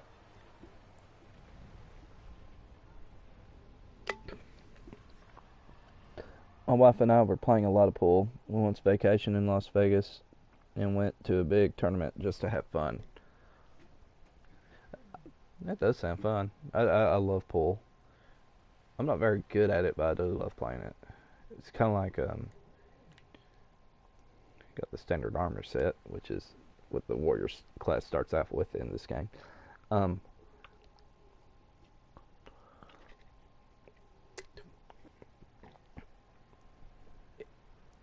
it's like a lot of things that I really, really like, but I'm terrible at. It's just like chess. I love chess, but I'm terrible at it. I can't tell you why. I'm just horrible. I'm the world's worst chess player. Could not even begin to explain how bad I am. At one point, I was drinking a fifth a night, then switched to cases of beer. Yeah, I still have a beer occasionally, but yeah, beer can also become a very expensive habit too if you don't do it responsibly. It's like it's weird because I always swore, especially because my mom's daddy was such a heavy drinker, and he was drunk, and he came back from Vietnam, and he had a whole bunch of problems, and he wasn't dealing with them right. And I never knew him because he died 3 years before I was born. He was 39 years old, about a month and a week or two shy of his 40th birthday, and mom had just turned 15. And it was actually around the time the Challenger exploded, because my mom, and I'll tell that story here in a minute. But I swore that I would never be that, and I ended up being like that. So yeah, I definitely stepped away from the drinking after a while. We have the key to Blacktown, and we'll be going to Blacktown here in a little bit. But yeah, I'm one of those guys that, yeah, I mean, if you need help, always, there's nothing wrong with saying I need help.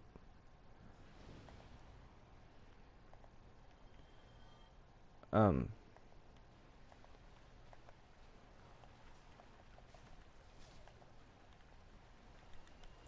I think I think it's especially a big problem in men because we're very prideful and we don't like to admit when we need help.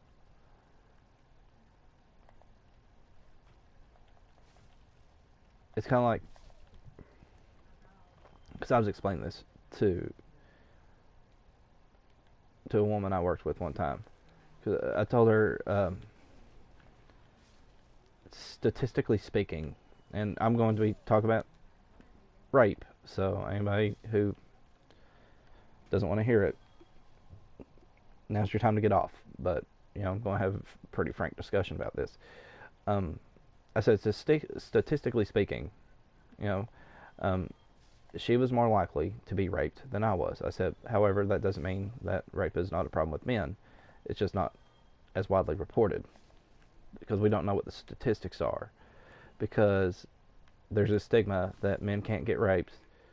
That um, even though which is not true because like it happens in prison all the time, right? Um, it doesn't. Like it's really hard to imagine, like especially if it's a woman on male rape. Um, it's hard to imagine a woman ever overpowering a man in that way, but it does happen, and it's the same with um, how do we classify it with uh, women in power using sex as a way to gain advantage, and nobody wants to talk about it. It's the same with nobody wants to talk about the teacher molesting children problem. They really don't want to talk about it, and I don't understand why. Because it is a problem. It's one of the reasons why we pulled our older daughter out of public education because we didn't want that to be our kid. We were because I mean one of my coworkers, his teenage son molested by his teacher.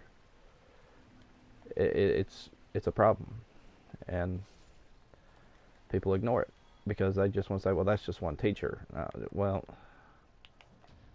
you see, the reason it's a problem is because homeschool or private school from now on. Yes, exactly. She is. We've got her in a private school, and not only has her grades improved, but her attitude towards school has improved.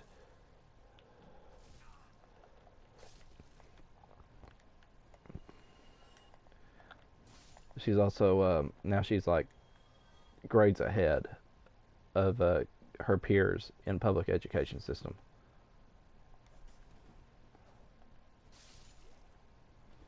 So we're going to upgrade our pyromancy now that we've rescued the pyromancer. But yeah, like the government can't get anything right. That includes public education Brian, me and you are two peas in a pod on this discussion. It seems like you cannot you cannot trust the government for nothing. Oops, I accidentally did the wrong answer on that one. Oh well, I can do it again. Oh, well, I did the wrong answer again. That's why you can't.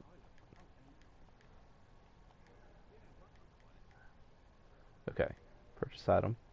I want everything he has. I want to upgrade my pyromancy flame to a ridiculous level.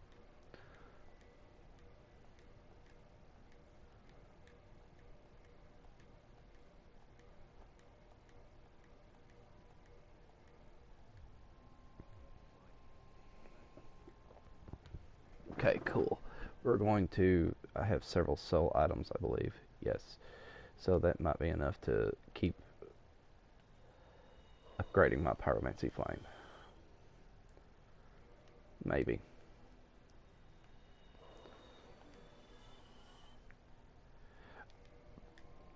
This is how I knew people on the left, especially socialists, do not have your children's safety in mind, is the fact that they demonize public school or homeschool.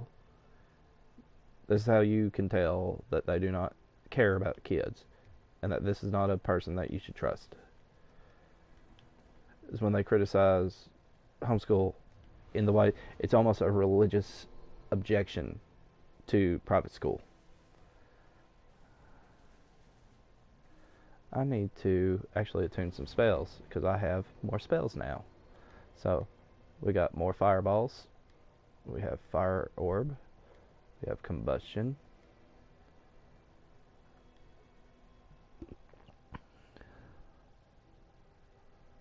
We can have flesh sweat.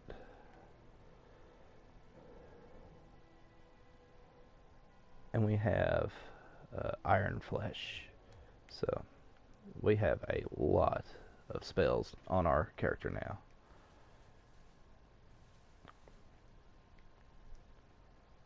We also need to talk to Andre because we have a larger flame to upgrade our equipment further. We won't really be able to farm for Titanite yet until we get to Sin's Fortress, but we can turn in the Ember for him.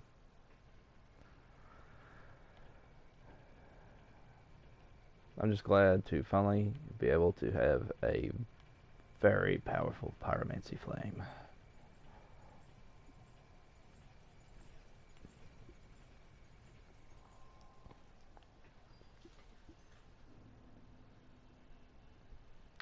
But yeah.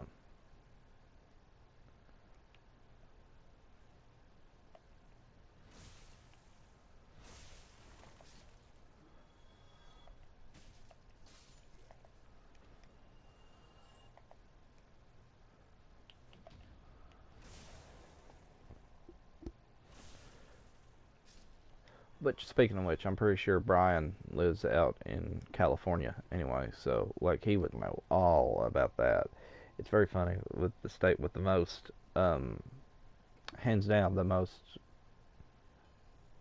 socialist friendly um, objectives and policies, and you still have this huge homeless problem. It's sad. I hate that. But I mean, just kind of, it's pretty scathing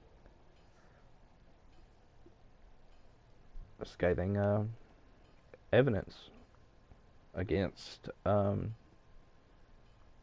socialism in general, really. But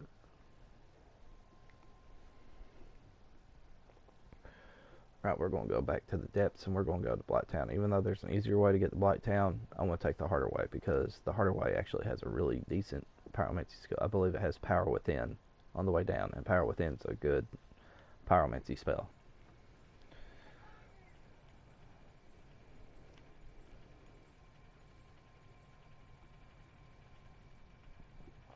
So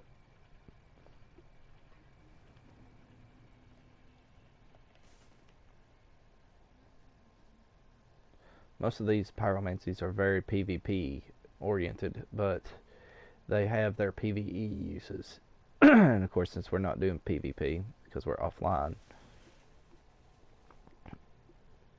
because I don't like to pay for something that I don't really use very much anymore. I'll do this, which I ought to do a Bloodborne stream again.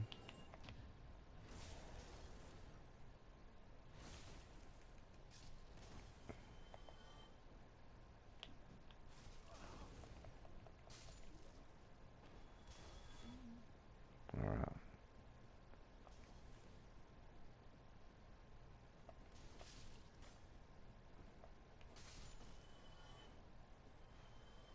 You have to have a subscription for PvP? Yes. In order to have anything to do with cooperation or player versus player in this game, you have to have PS Plus. Now, I don't know the way it is on PC or... Well, yeah, actually I do know Xbox is the same way. Xbox, you have to have Xbox Live. So, you have to have PS Plus or Xbox Live to PvP or co-op in this game with people online. So, the closest thing you get is an NPC invader in this game. Again, I'm not sure about PC because I'm not sure what, like, like, I know a lot of people buy this game through Steam,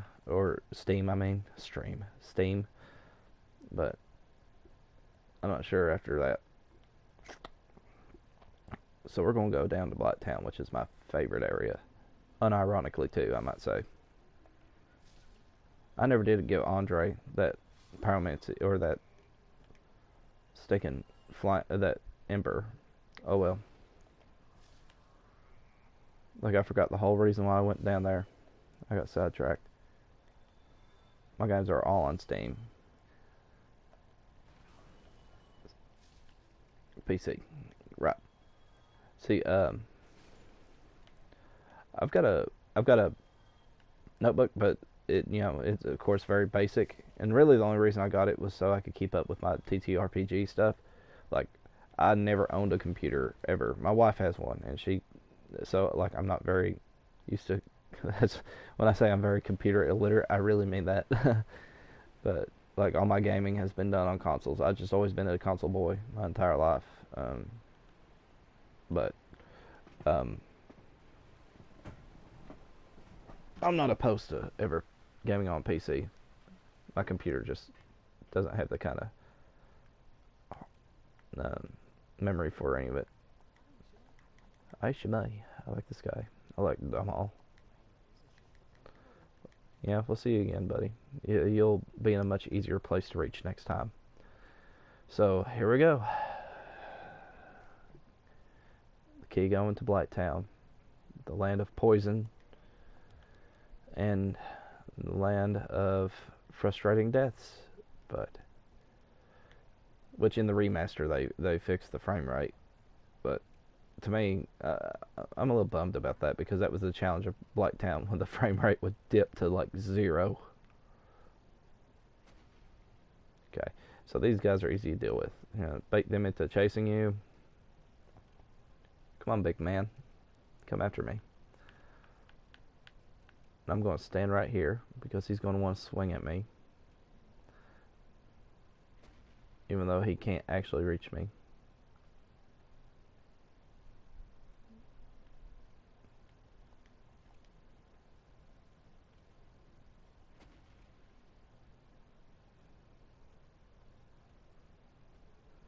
Uh-oh, he's got good tracking.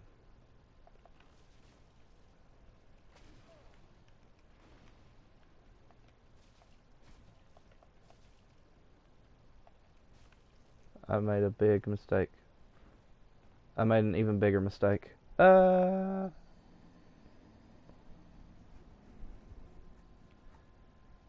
the bright side, we can go to Andre now.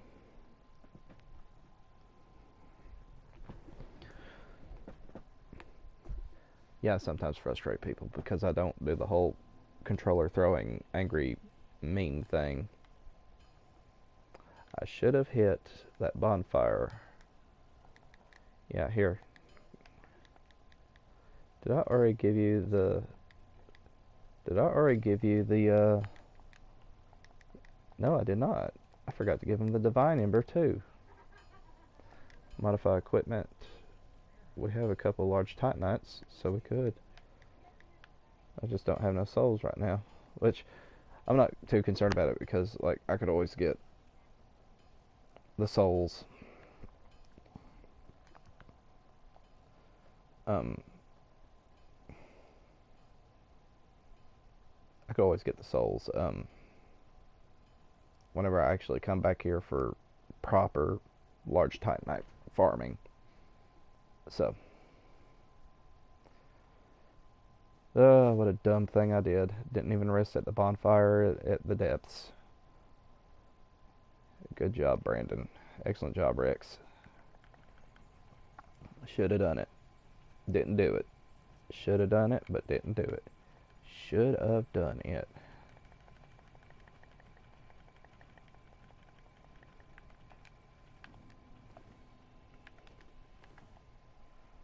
That's okay. We'll get...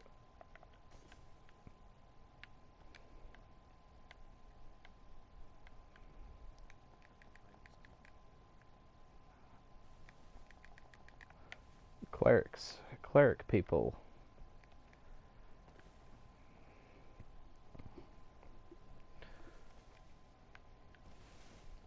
Which, of course, in this game, your starting class does not restrict you to any, whether or not you can use certain weapons. So, like, clerics can use swords and stuff. Oops. The only thing that restricts you is stats.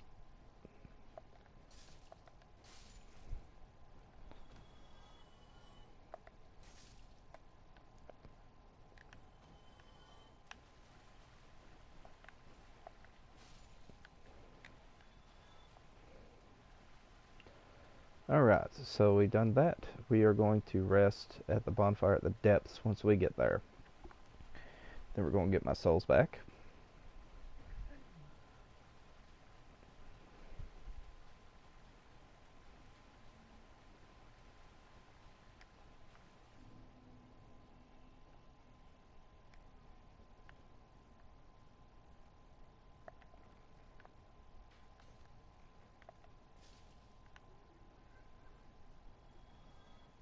Okay.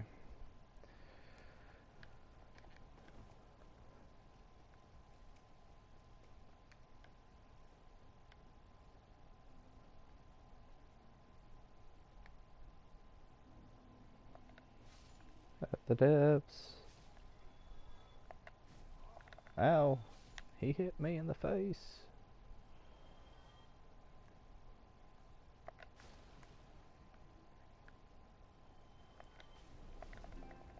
Uh-oh. Battery low again.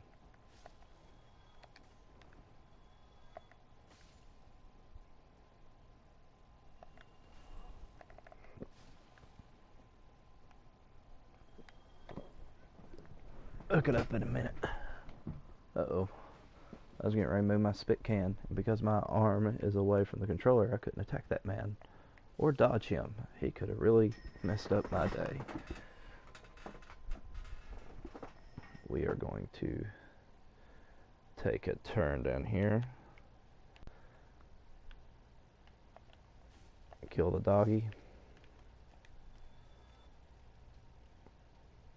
Then we're going to drop back down through here.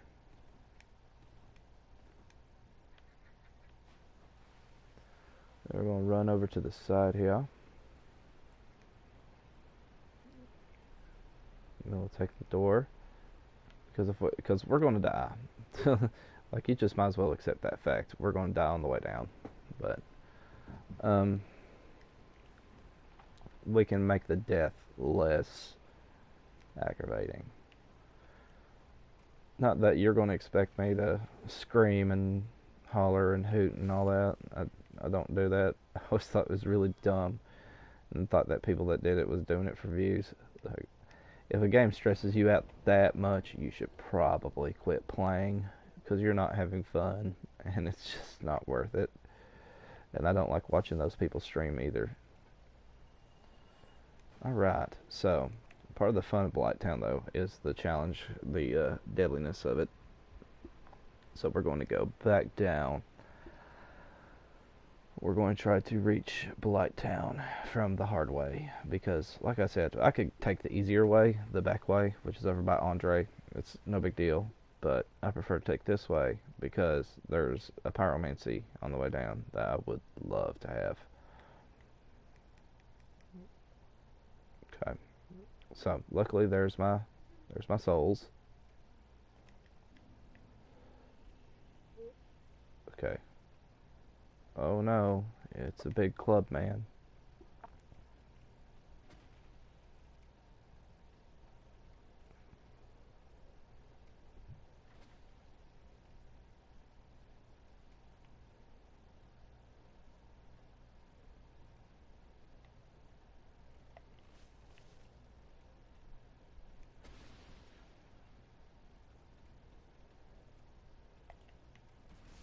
We're going to shove you down the hole. Goodbye.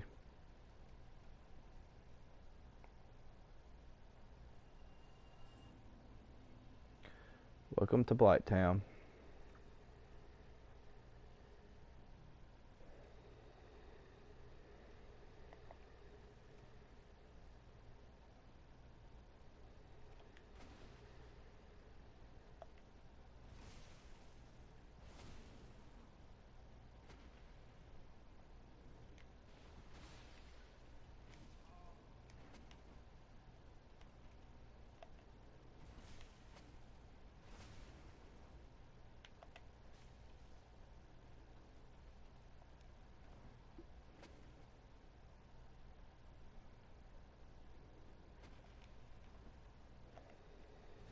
Alright.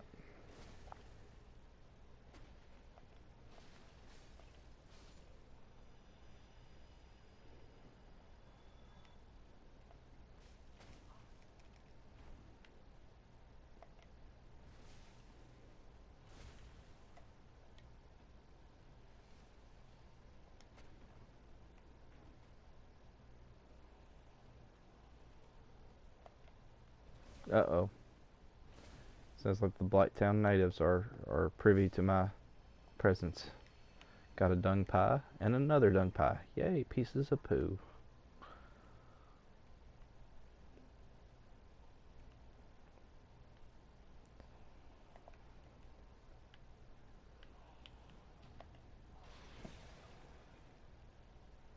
Oh yeah, the toxic dark guy.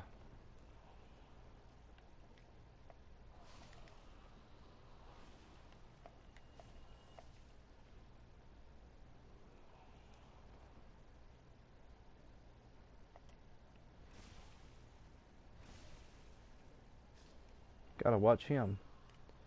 He's sneaky and he inflicts toxic.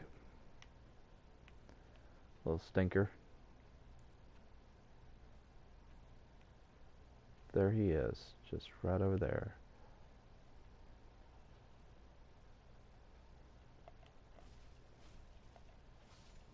Killed him.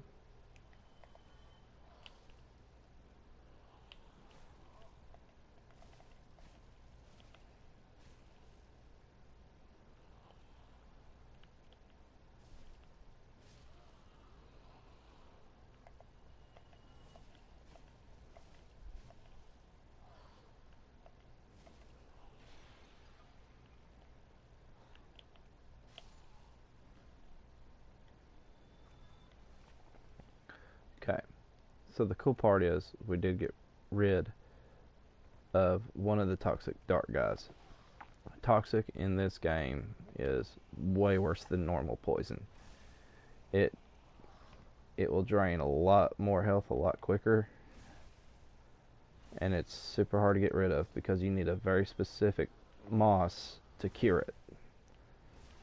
See, purple moss cures normal poison, but only blooming purple moss cures toxic. And that's what makes toxic a bit aggravating.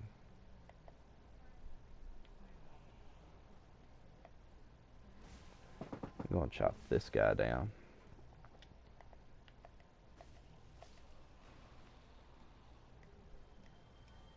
Got a soul of a nameless soldier, and this should be a soul of a proud knight. Yes. So, the reason we're not even using the pyromancy is because it wouldn't be any good. Like, they take like half damage from fire, I believe. Pyromancy does not work very well down here in Blighttown, sadly.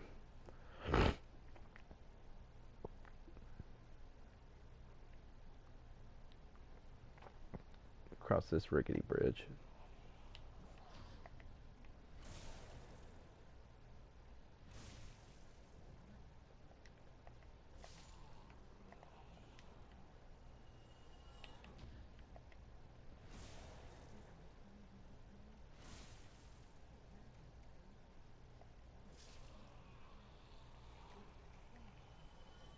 So, the whole point is to explore this little area.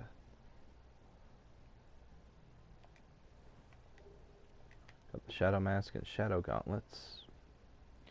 So you can costume play as a ninja if you want to. I prefer the West Virginia ninja myself, so, which is a video that if you haven't seen it, you need to see it.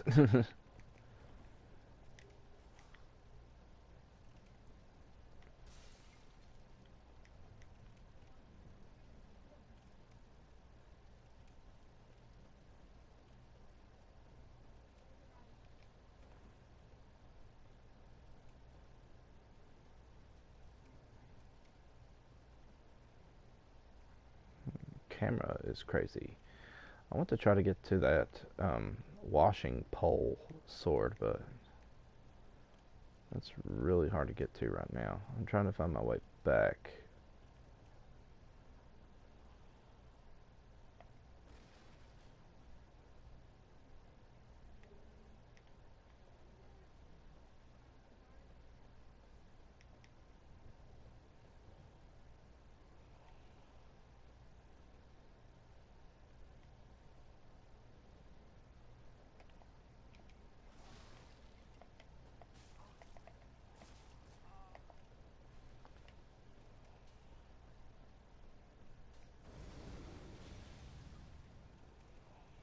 So we're going to light this.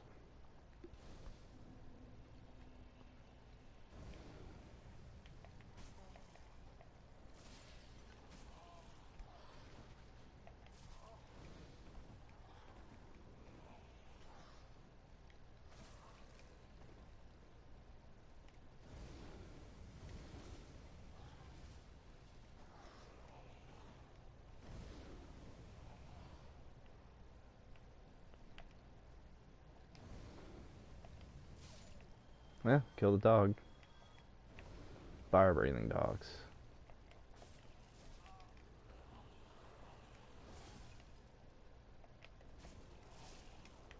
Killed another dog, finally. I don't want to rest. I don't want to rest at this bonfire yet. I want to try to make sure that I can get back up to the top in order to grab the washing pole.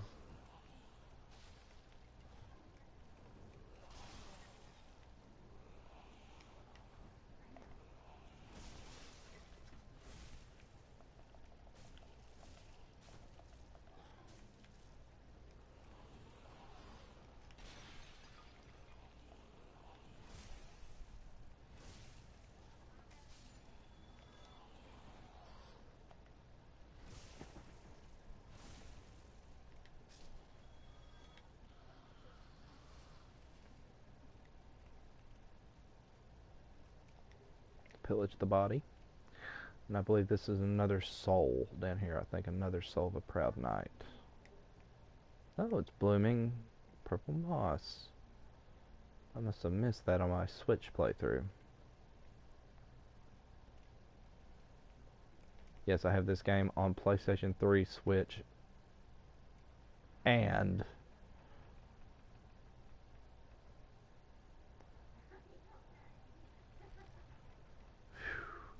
and PlayStation 4.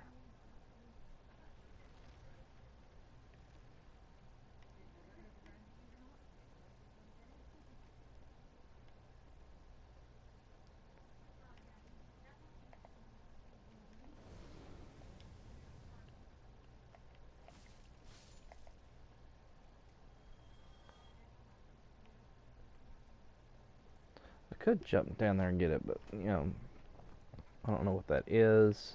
I don't know if it's worth it to jump down there like that.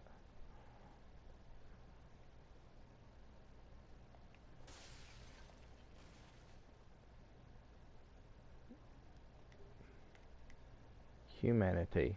No, it really wasn't worth it. Okay, so I want to try to go back up top. I need to find a way back up top because I want to get that washing pole.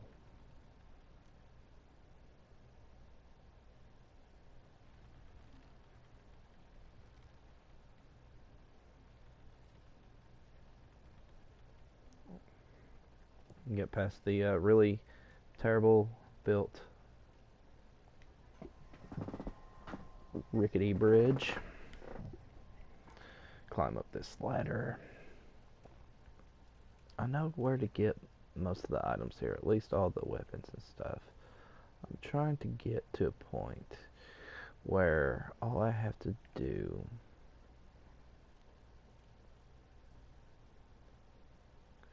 is get back up over there. However, I think the way to get back up over there is through this direction. I think. I don't know, but I think.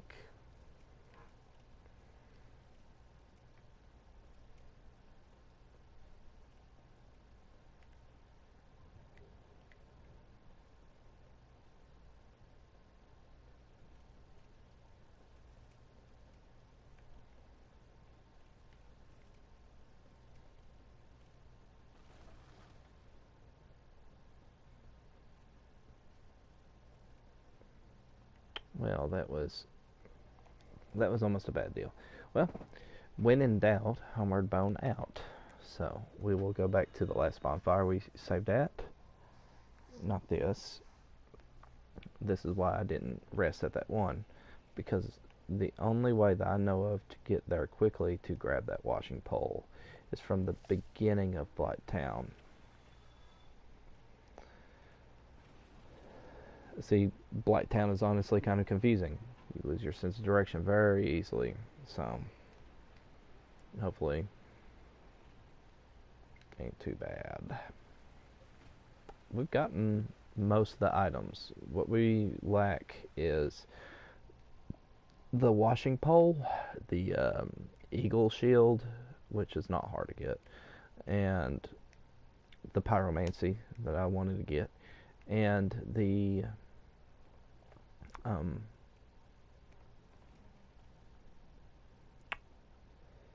so we're gonna run. We're just gonna run. No reason to fight these guys. The washing pole, we're gonna get. Tower shield. There's a whip that we're gonna get too.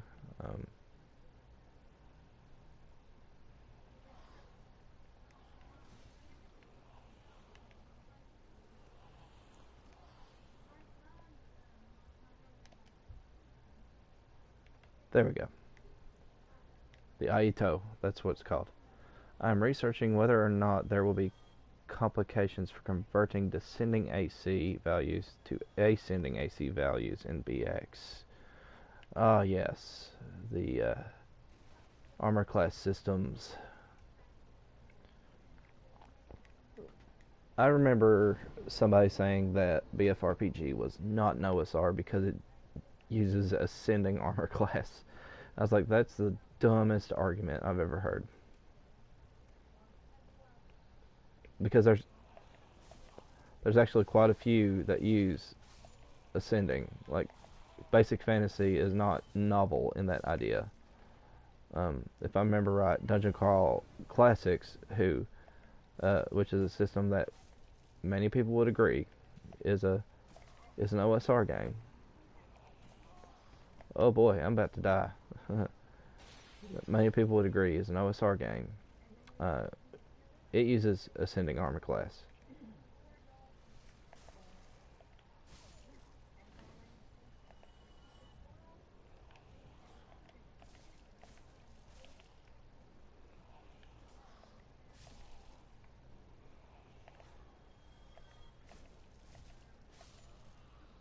I just want to give myself a break and keep myself from switching between games.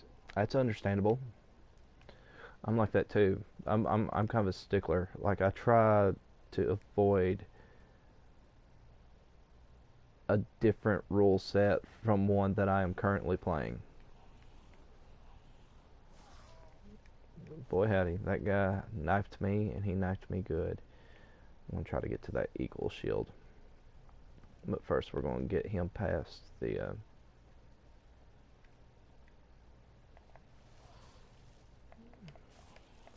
I don't want him near that blow dart man.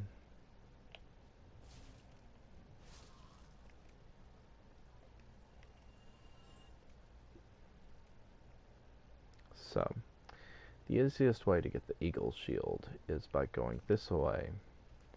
When you go this way, you crawl over here, I believe. Drop down, you go over here. I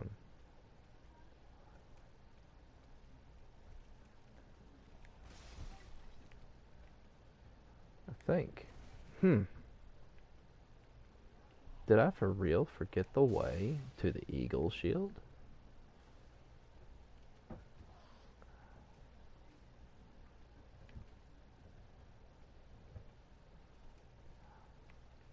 Oh no, I fell.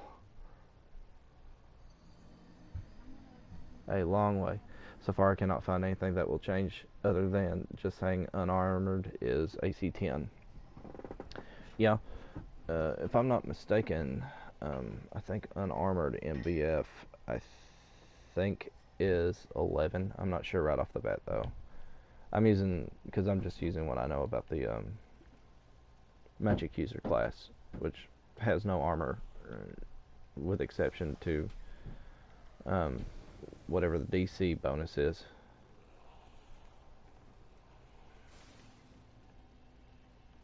Okay. Alright, so we come down here. Oh no.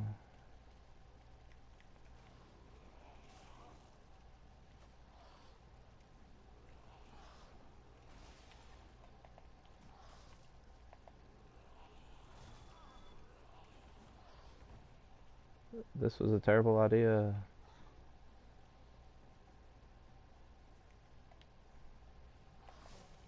Oh, I forgot. I'm in the blow dart man's territory, and he's not a fan.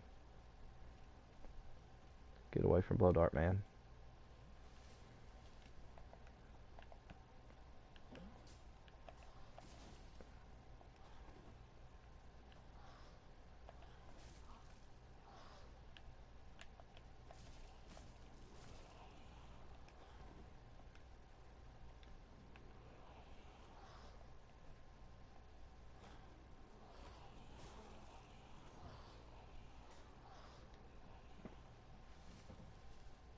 Fight me, boys.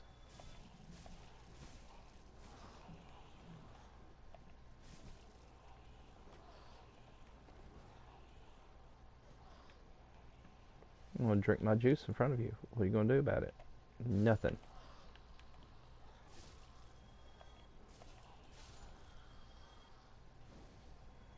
Alright, now that that madness is over, I'm going to look up where in the world Eagle Shield is, because apparently I've forgotten where it is.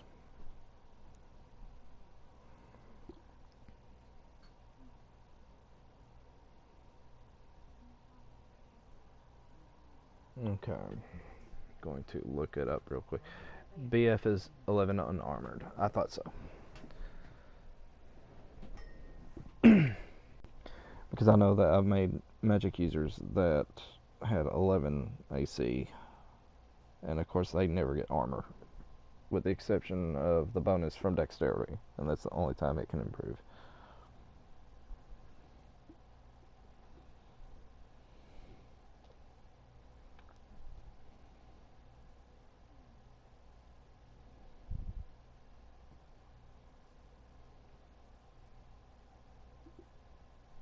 Haha. I knew I couldn't have been very far. Let's go get it. Let's go get the eagle shield, even though it's not relevant to this character right now. I want it, because I like the things. I like shinies. Oh, get over yourself.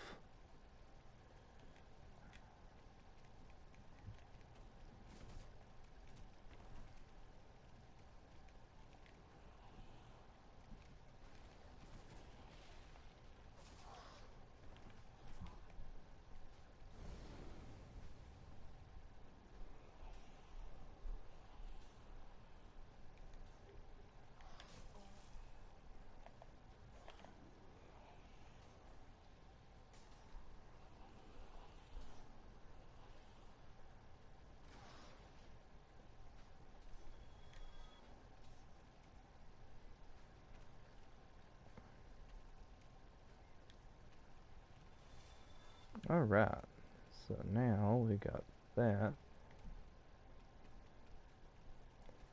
Now what we want is to go down here.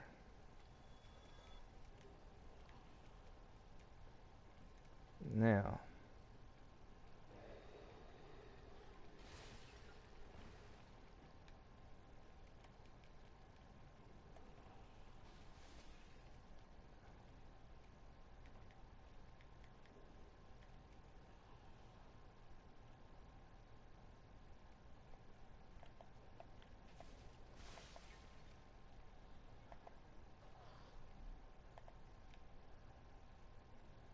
now we can homeward bone back out, because I think I messed up on the way down in that I really wanted to get that pyromancy, but I've got the whip now.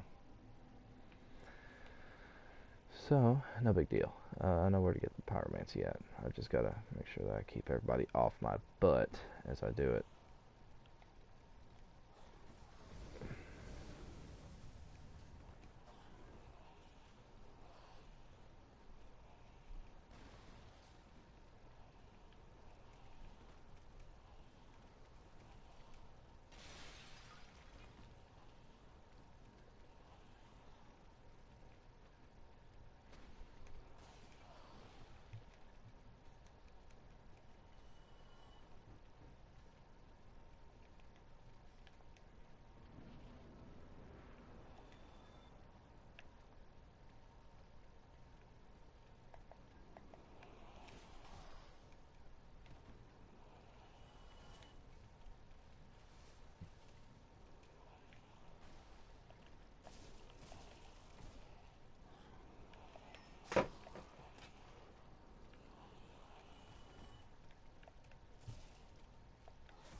Apparently I didn't miss pyromancy, I don't think.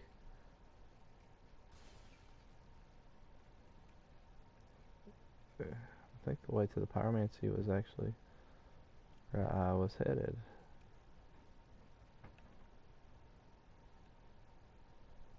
No, definitely not. I have messed up somewhere. Okay.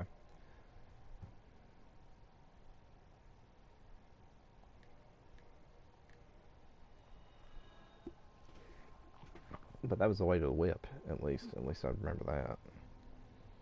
Okay. So we're going to take our time a little bit here.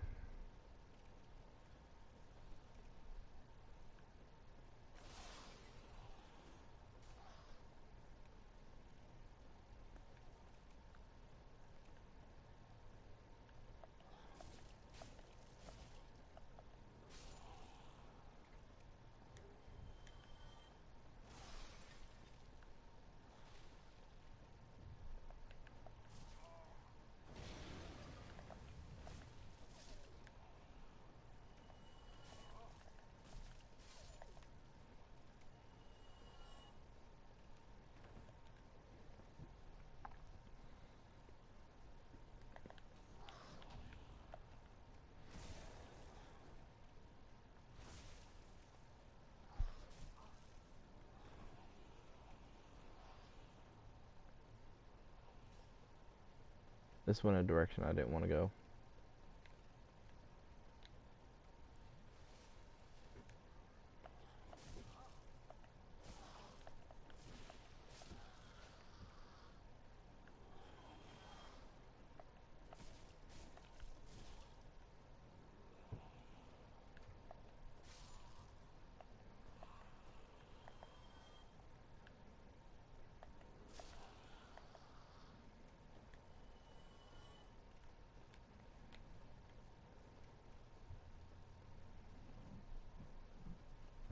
Okay. That's the aggravating thing about Blacktown.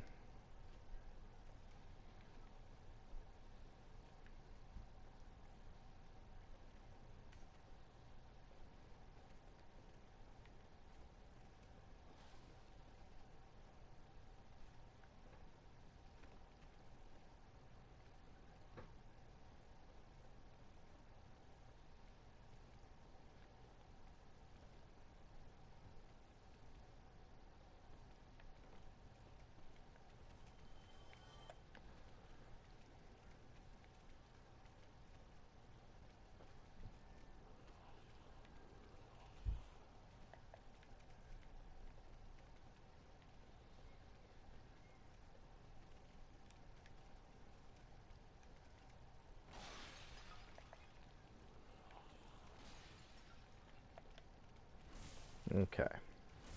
Kill this guy.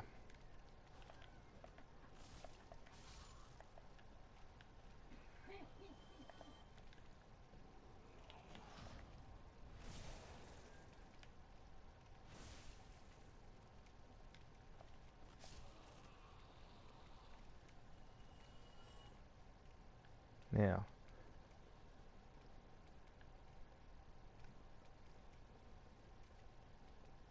that's where you can go up. So, here's where I think Mr. Blow Dart Man is. We're going to take care of him because I hate the Blow Dart Man.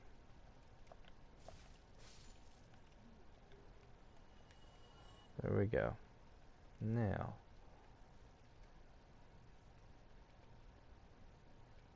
this is the way, I believe. I believe this is indeed the way. This is the way to go get that pyromancy that I want. Realcyclopedia has an appendix for converting AD&D to D&D BX. That means I can use AD&D modules in BX easily. Yeah, I've heard about that. I wish I need to get the Realcyclopedia PDF. I would love to have it. I need to purchase a copy and print it out.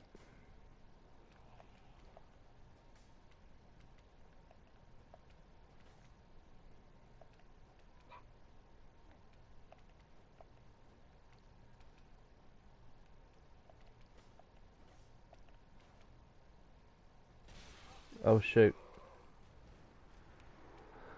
Oops. Slid through accidentally. That sucks. I was right there. Died. Oh well.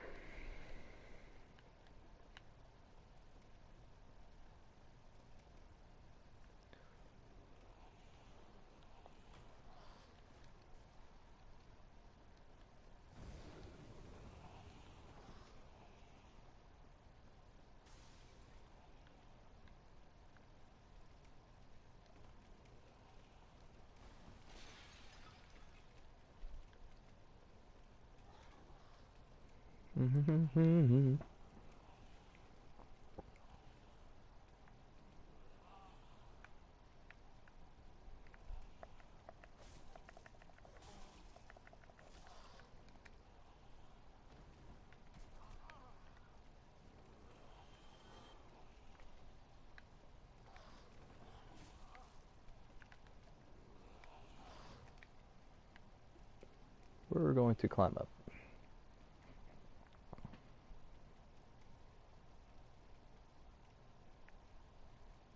Big angry fat man's coming up here too.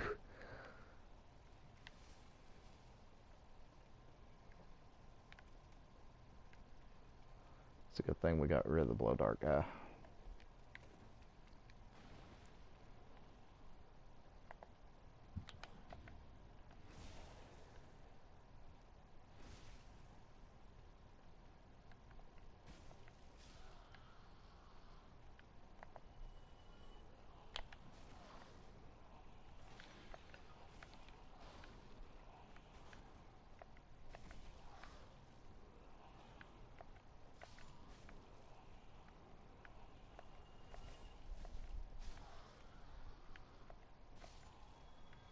There we go.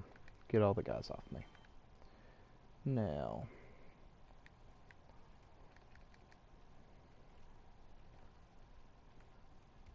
without being greedy this time,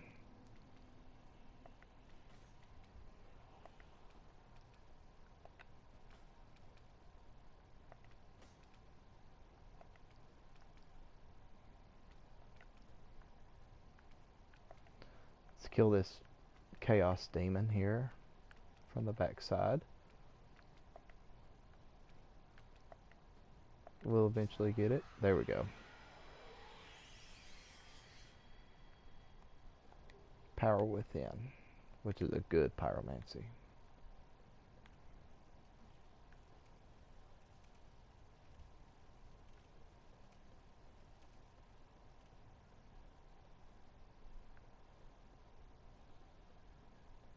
AD&D magic resistance. Assume no special resistance to magic.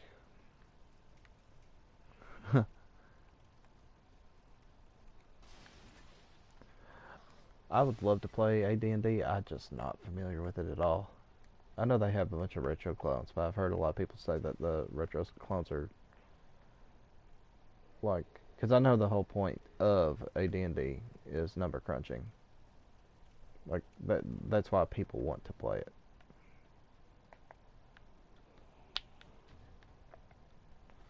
BX doesn't use magic resistance, I guess. The only way I know that it uses magic resistance is if it says a particular enemy is resistant to magic. That's fine because that's just another stat to keep track of. Right.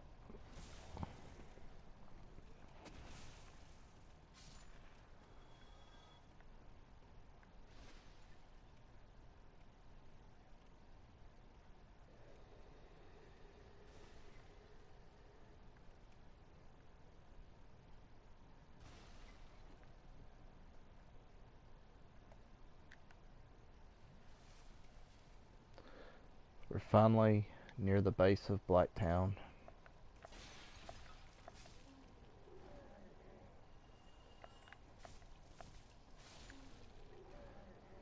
After all the crawling and the climbing and the falling, we are almost to the base.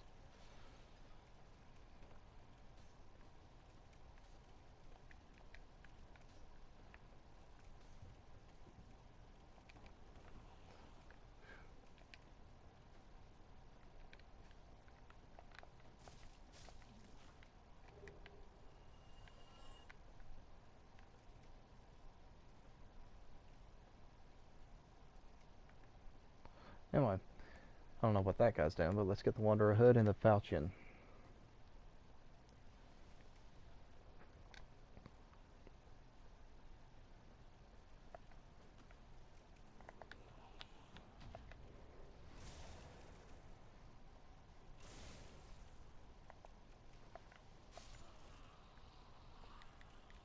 As you can see, we are at the base of Blacktown.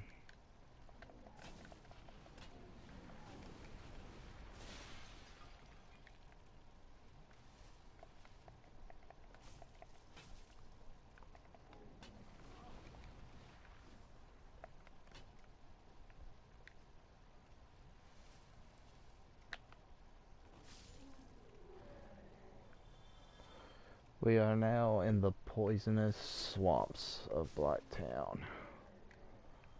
This is why I like this area. Like, if you go through it the front way, which is honestly the best way, you get an appreciation for just how difficult this area can be. If you take the back way, it's not terrible. But like you lose the sense of the difficulty.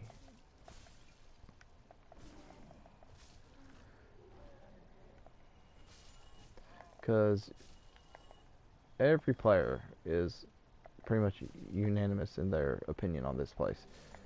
It's the climb down. It's dealing with all the poison and toxic buildup that makes this place what it is.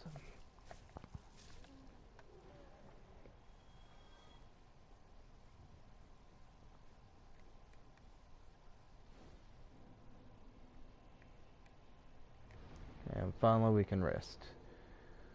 What we are going to do is we're going to pop a twin meat humanity. We're going to restore our humanity and kindle a bonfire. Because there's an invader down here I want to fight. And then we'll take on Quelaag, Ceaseless Discharge, and then I'll probably get off for the night because I'm getting kind of hungry.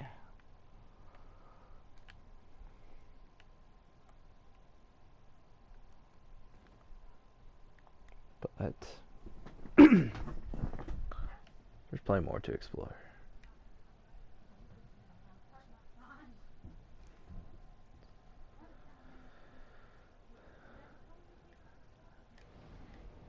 First hollowing.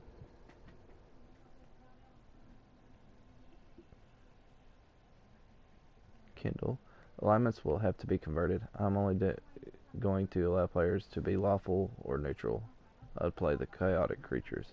I'm that way too. I can see a case for a player playing chaotic, but normally they just do it to be annoying.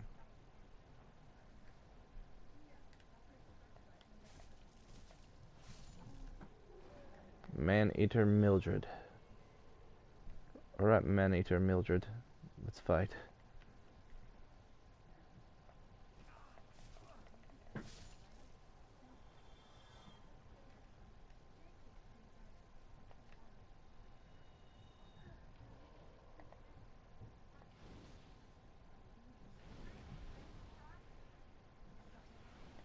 Are you resistant?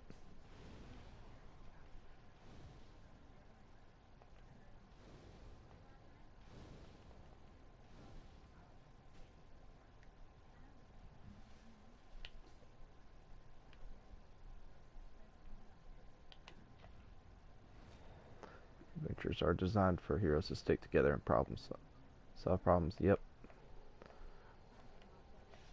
But most people don't approach it like that. They approach it as a way for a look at me moment.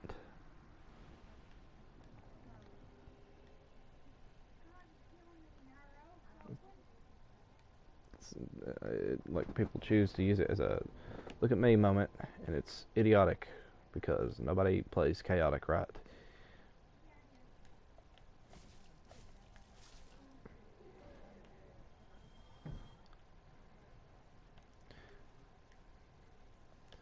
I do kind of allow players the 9 alignment system that they're used to, that a lot of people are used to some degree.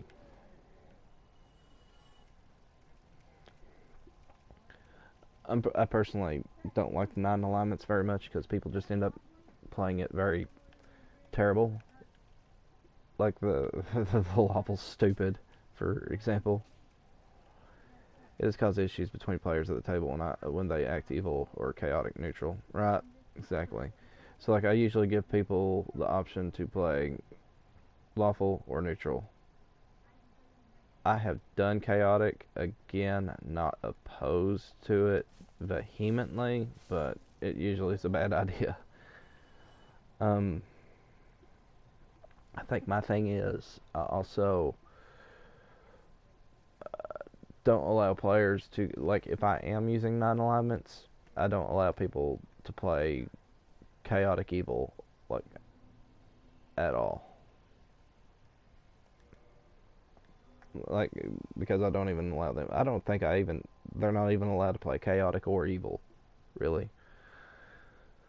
Chaotic neutral is a problem sometimes. It's a license to do crazy stuff. Yeah, Yeah, I can see that. I've never had a chaotic neutral character, but I have had going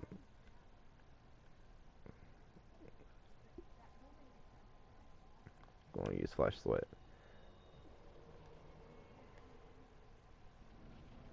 Time to fight Quelac, but I haven't had a chaotic neutral player at my table, or player character, I mean. So,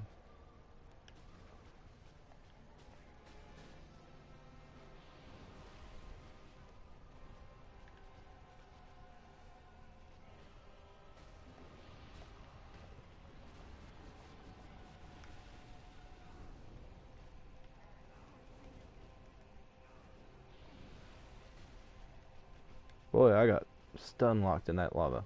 It's a good thing I had my Flash Sweat.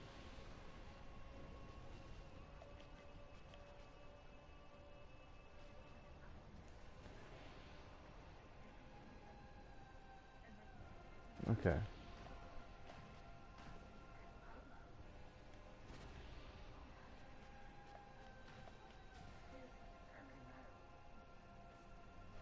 I might try the 5-point alignment system. Only has good, evil, lawful, neutral, chaotic.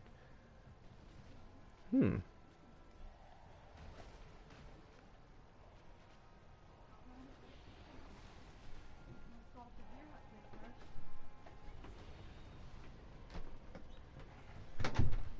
What's up, Buttercup? I didn't know if I got the dishes out of there. Oh no.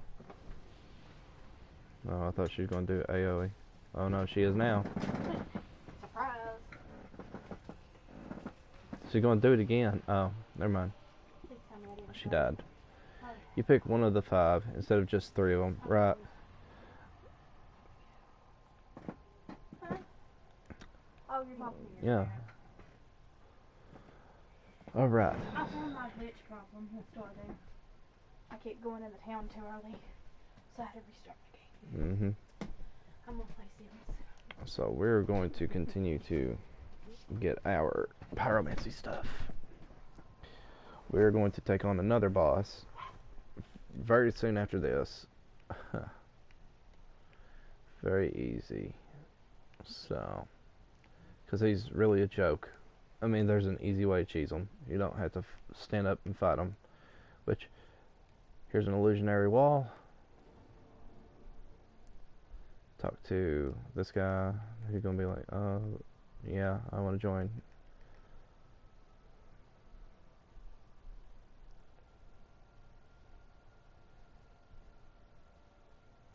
And he sells pyromancies, but in a very specific way. So we're going to have to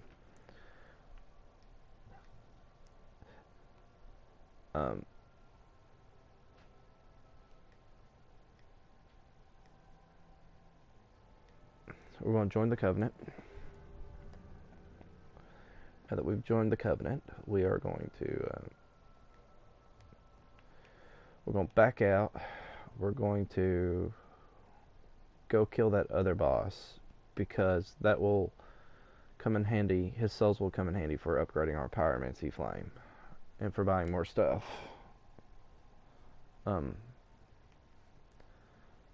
Plus, we need to do a thing where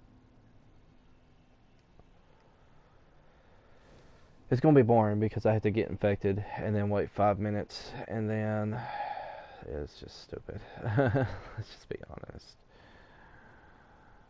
So pretty much all of our souls are going to be spent on the Chaos Sister, and we are infected. So now we got to go wait for, like, I don't know if it's exactly 5 minutes or not, but it's very boring. So, and the only reason I don't keep playing because of it is because I will lose half souls once this thing finally hatches. But we've been infected with a parasite egg, and we will know it took here in a minute, because my character will start scratching his head, and then some things happens. I am going to, at the moment, though, just sit here and just talk. All right. So,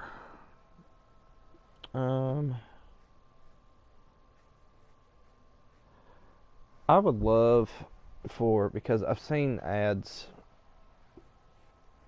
for a Souls inspired 5e campaign, and I've not made it a secret that I'm not really a big fan of 5e.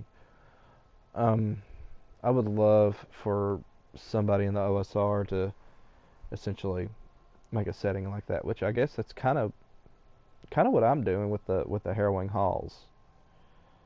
Um, Trying to come up with ideas for that. I might, for the sake of keeping it easy, I don't know. I'm trying to make sure that like I put enough work into it where it's a good solid game, but I'm also not killing myself. But they made a World of Warcraft TTRPG years ago. Yeah, that was when I think World of Warcraft lends itself excellent as a TTRPG because that's kind of what helps it work as an MMORPG, right? And I don't know. It's one of those things where I think I don't know, because you have settings for all sorts of fantasy settings. Like Middle Earth has been a setting for decades. I spent a couple of years playing WoW. I never did play WoW. My wife thought that I always thought that I would like it, but I never played it. She could have swore I played it, but never did.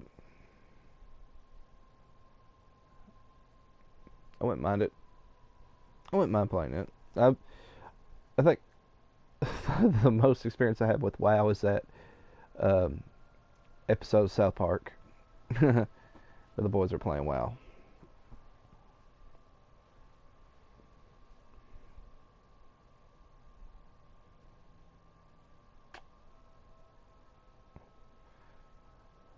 I think Diablo would work good. Diablo would be very magic item heavy though. I would feel.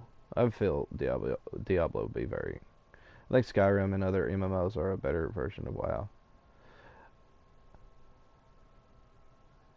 Yeah, I could see that. WoW was just kind of the first one to really popularize it, I suppose. Is the way I want to put it. It was almost like the granddaddy of the all. Yeah, WoW is more cartoony. That's what I thought too. There's something about the aesthetic I don't like. Like it's just very goofy. I remember the Kung Fu Panda looking expansion that came out years ago. That I remember they put it on a commercial. Didn't they make a WoW movie? I want to say they did. I'm just not sure. I don't know if they ever made a WoW movie or not. Uh, but I want to say I remember a commercial for it. That one was a couple of years ago, though. I don't know. It's like the D&D movie. They use too many anachronisms to real life themes and people. Uh, it's just like I know that they're planning on doing a D&D movie, and I remember hearing about that and thinking that's a terrible idea. Like, not unless, because I'm gonna be that guy. I actually unironically like the D&D cartoon from the 80s. So I know that that's not a very popular opinion, but I do like it. And I feel like if you made it like that, just have a basic world lore, it could work as a movie. There we go. Finally, the egg hatched. All right, now to get this took care of. Okay. I bought that DVD of the old episodes off of eBay. Yeah, and I reckon isn't there like ain't there like a kind of like an audio episode of what was supposed to be the final episode, but they never got to make it because it got canceled.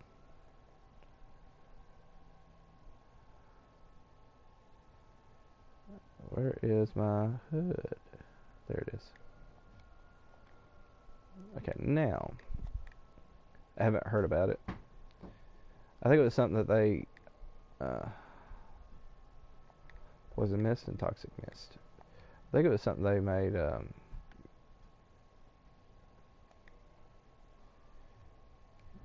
years back.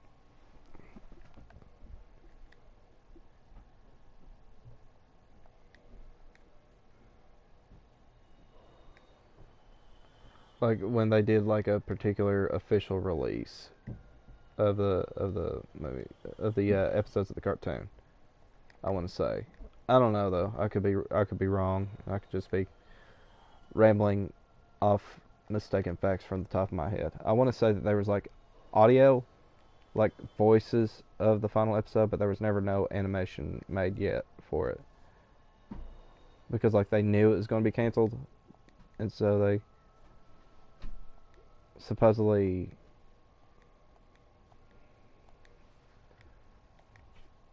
um, they supposedly made was trying to make a final episode in preparation for that, but it got pulled too quick.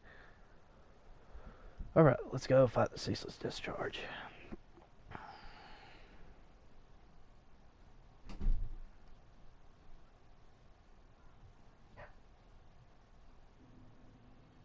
Okay, Demon Ruins. We're going to rest on the bonfire, and then we're going to go down and fight the ceaseless discharge. And by fight, I mean we are not really so much going to fight. I'm going to head out. See you tomorrow. See you tomorrow, brother. I'm going to just wrap up here in a little bit anyway myself. I think almost 5 hours was long enough. It was honestly too long. I'm starting to get hungry. Check you, Brian. Alright. So.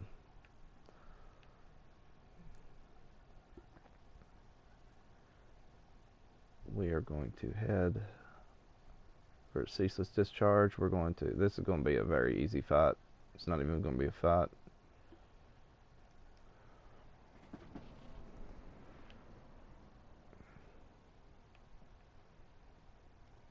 The beginnings of the Demon Ruins of Lost Izalith.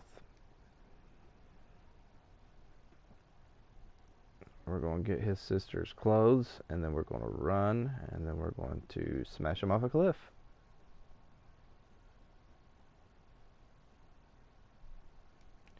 What a very unfortunate name for a boss, too. Ceaseless Discharge.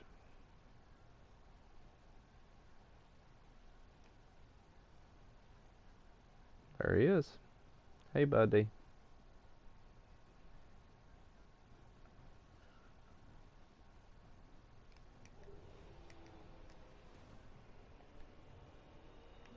Why did I do that?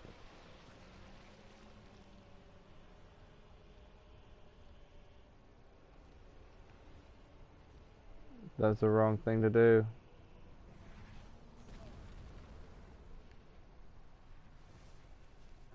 Now I gotta wait for it to end.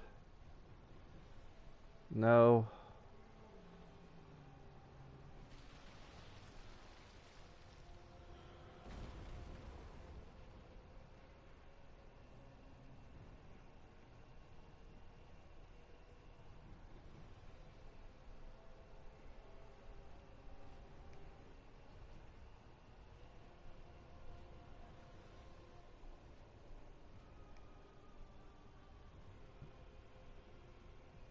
I meant to put on Flash Sweat, but that almost cost me. But I guess Iron Flesh did actually end up helping out since I didn't have to die to a hit.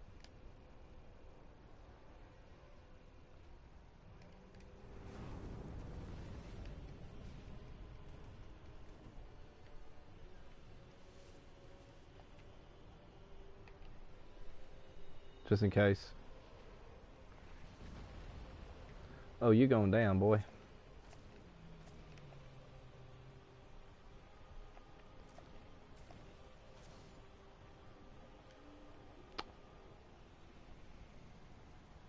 Flawless victory. Not quite. He did hit me twice.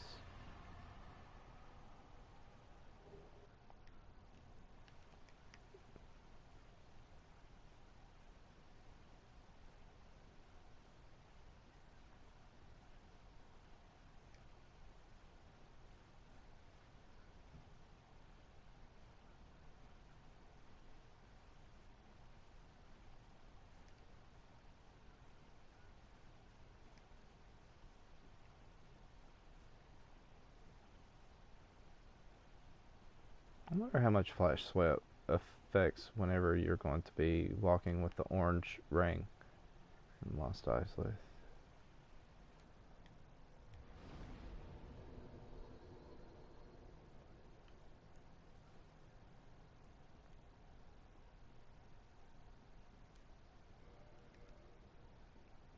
Actually, since we're not even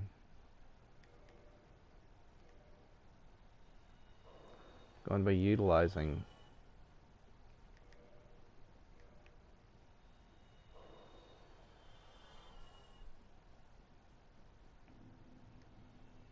yeah, I was like, since we're not even going to be utilizing any other weapons besides starting gear, there ain't no point in me keeping those.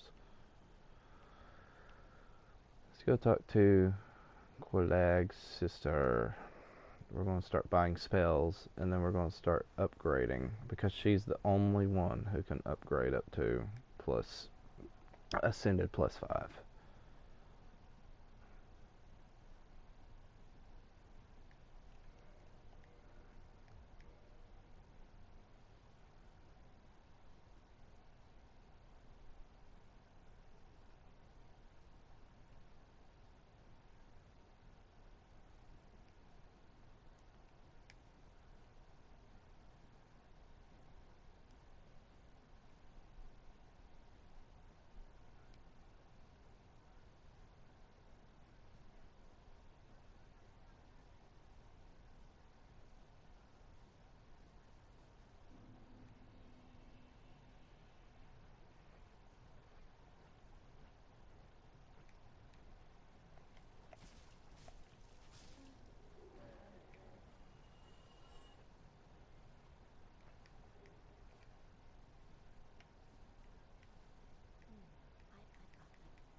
Okay.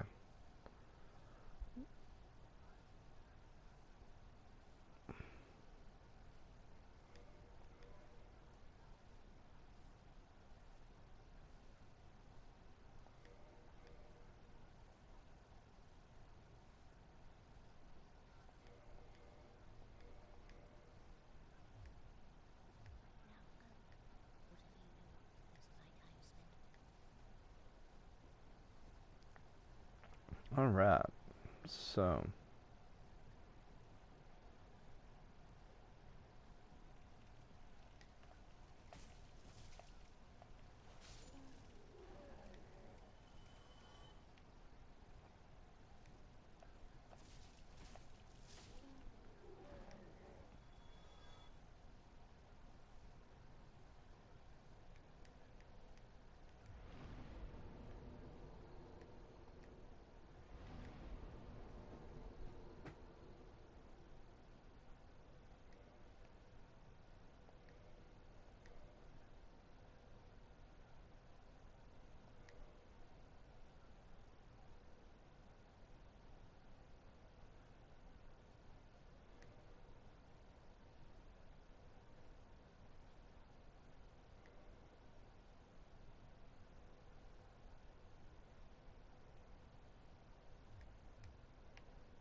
let's get a few more things, because there's actually there's a lot of items down here, but there is specifically a pyromancer set with some pyromancy spells attached to it.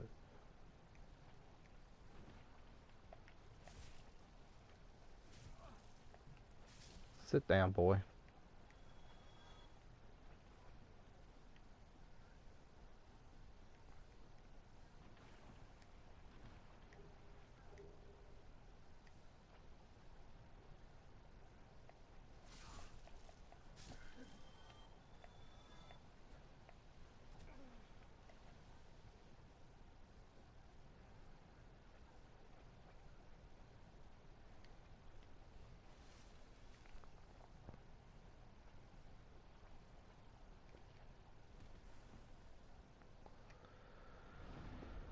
Most of our souls are going to be coming from a particular farming run up in Sense Fortress. But as always, guys, thank you. God bless. Take care. See you on the other side.